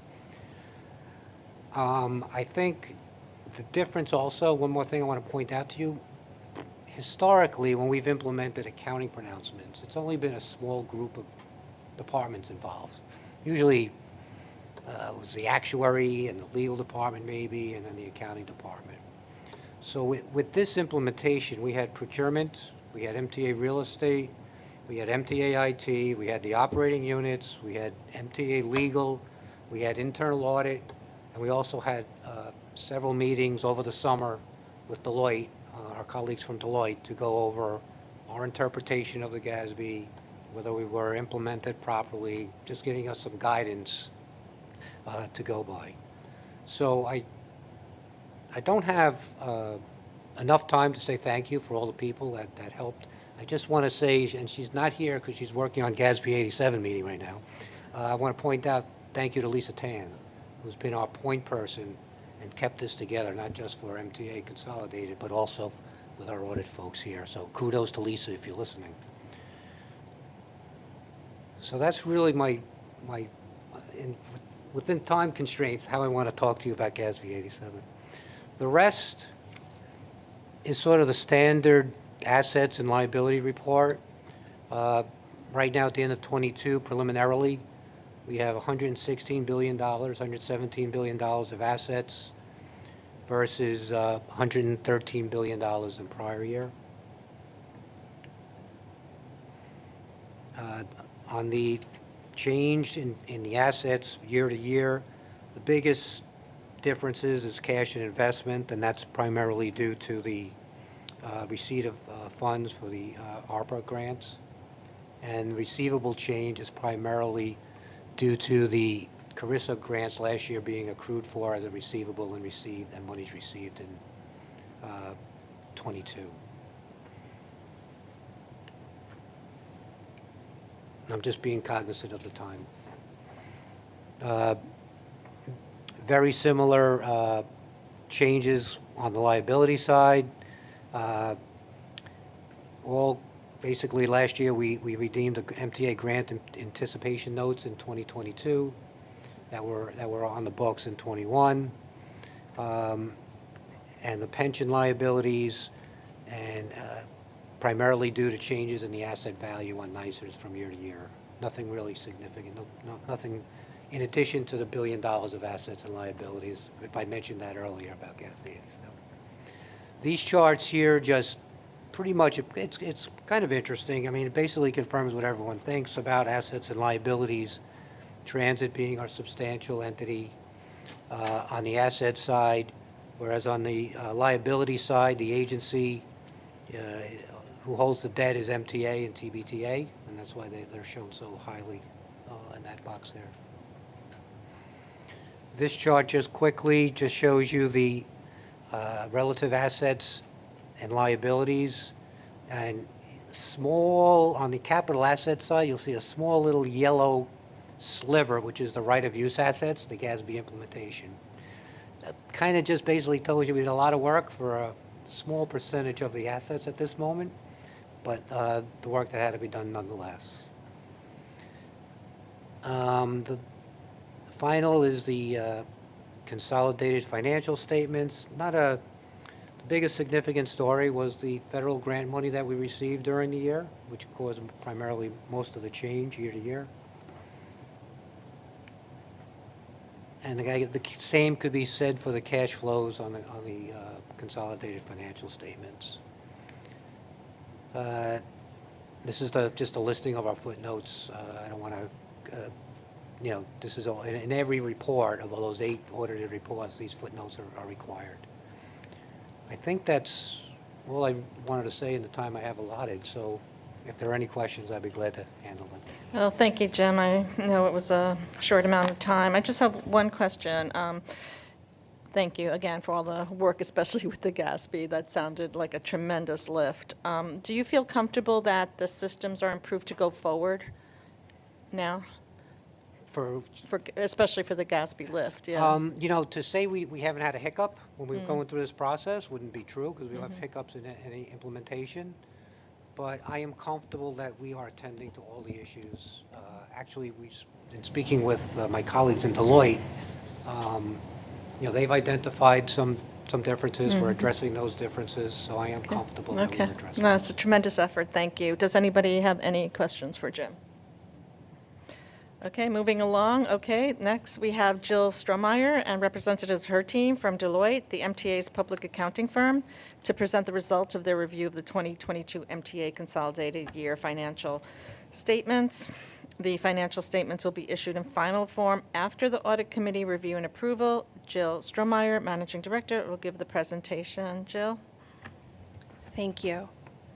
Just before I start, I just want to say thank you to Kevin, Jim, and Michelle's groups for assisting in this year's audit. As Jim mentioned, 8 audits going on at the same time is quite the undertaking, and just a big thank you to all of your teams. And then to my right is the Deloitte team that really does all the work. These guys are the superstars on the Deloitte side.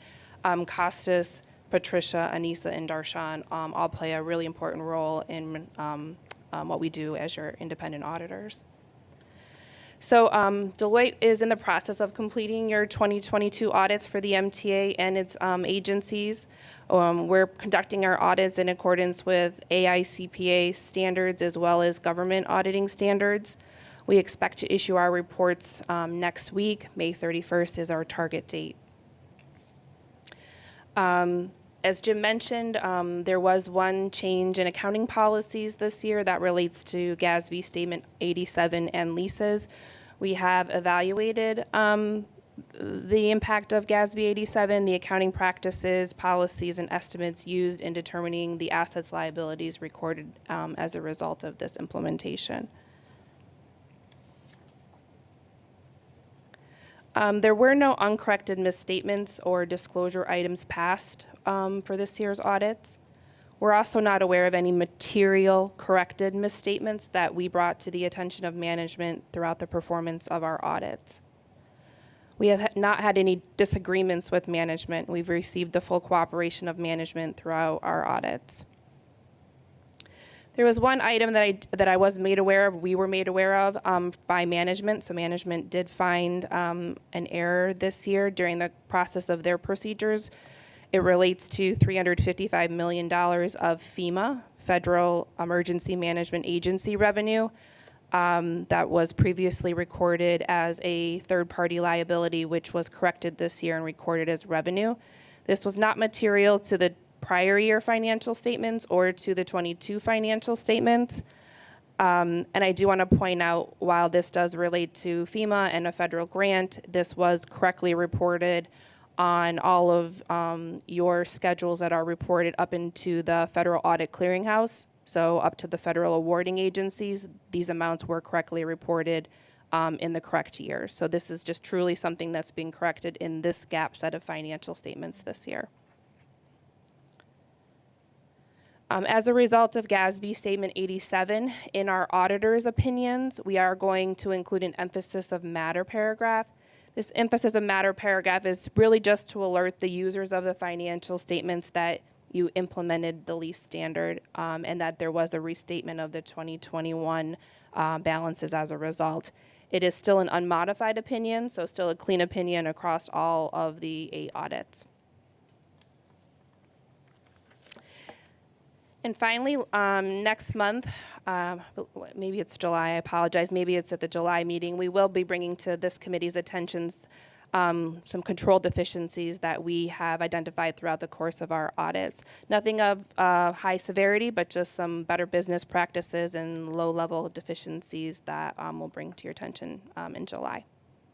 With that, I'd be happy to answer any questions as it relates to the performance of our audits.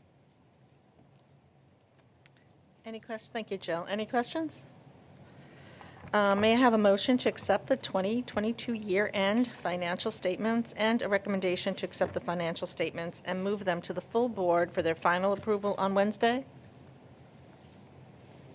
Thank you. A second? Thank you. All in favor? The MTA 2022 year-end financial statements are accepted by the Audit Committee and will be recommended to the full board for their approval on Wednesday. Now, continuing with Deloitte, we will have their review of the MTA's compliance with the guidelines governing investment practices. Jill? So on page 666 of 672 in your package, you will see a one-page Deloitte report. This is a negative assurance report. It just means that in the performance of our annual audit of the MTA consolidated financial statements, we did test your investment balances, and nothing came to our attention during the testing of those account balances that would indicate that any of your investments are not in accordance with your own MTA investment guidelines or the guidelines set forth by the state of New York. And that concludes my remarks on the investment compliance. Thank you, Jill. Any questions? Okay, may I have a motion to accept the investment compliance report and move it to the board for final approval on Wednesday?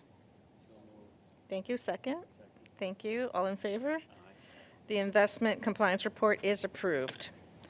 Moving on, we have Lamont Kearse, the Chief Compliance Officer. Lamont is here with the agency internal control officers to provide a quarterly report on the status of open and past due audit recommendations previously accepted by the agencies. Lamont?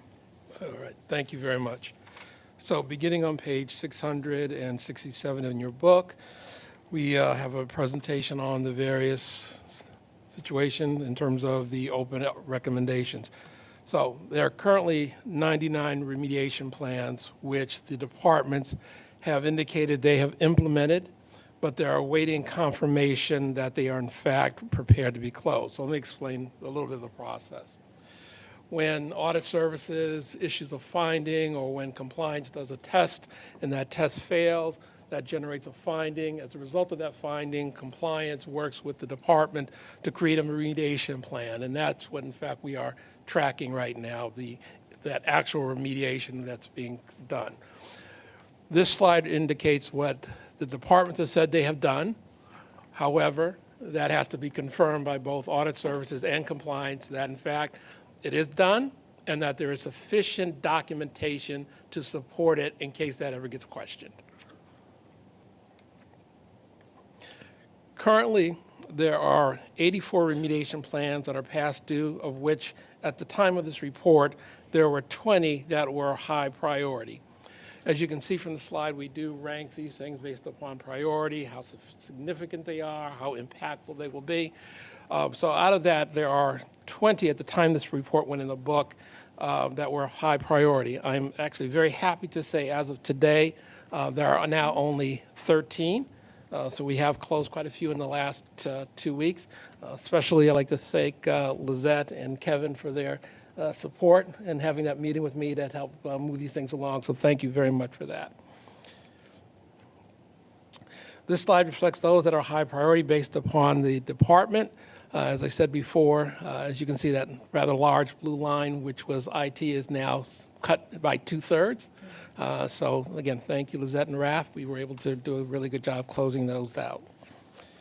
Just to give an idea of what we're talking about inflows and outflows, right? Because you think about this in terms of, oh, wow, these things are past due.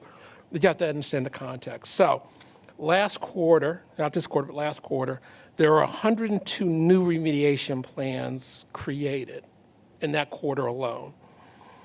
In that quarter, 125 remediation plans were closed.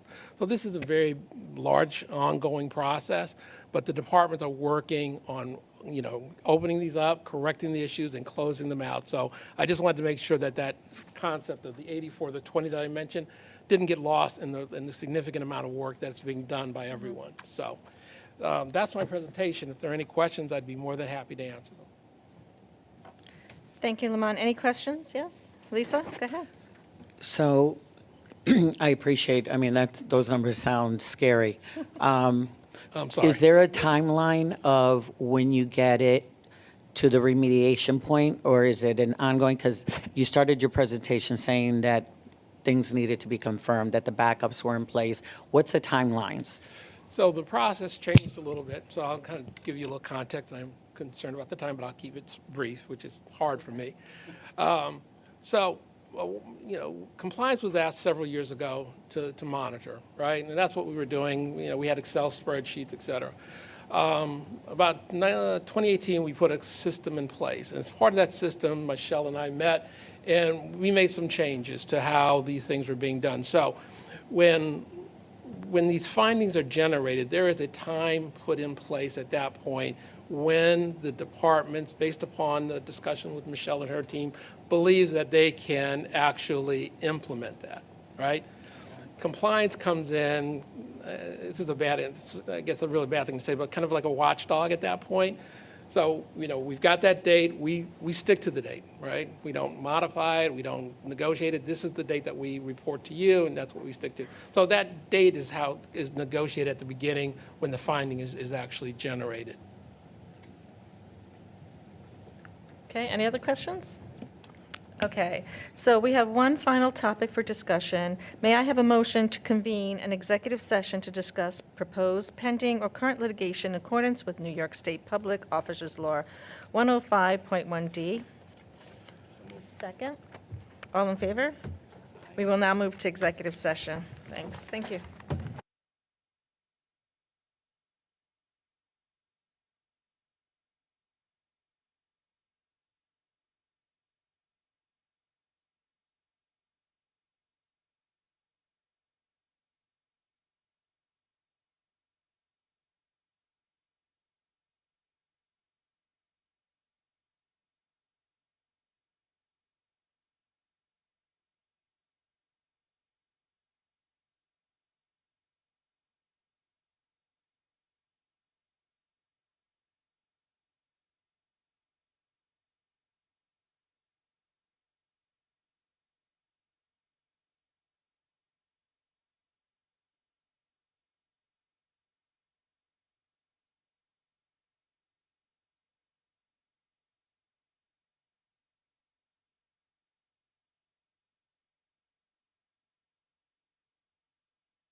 guess, Sharif, you have more time.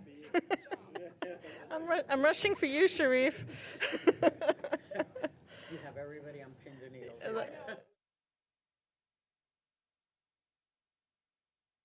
Executive session, the committee discussed items related to proposed, pending, or current litigation.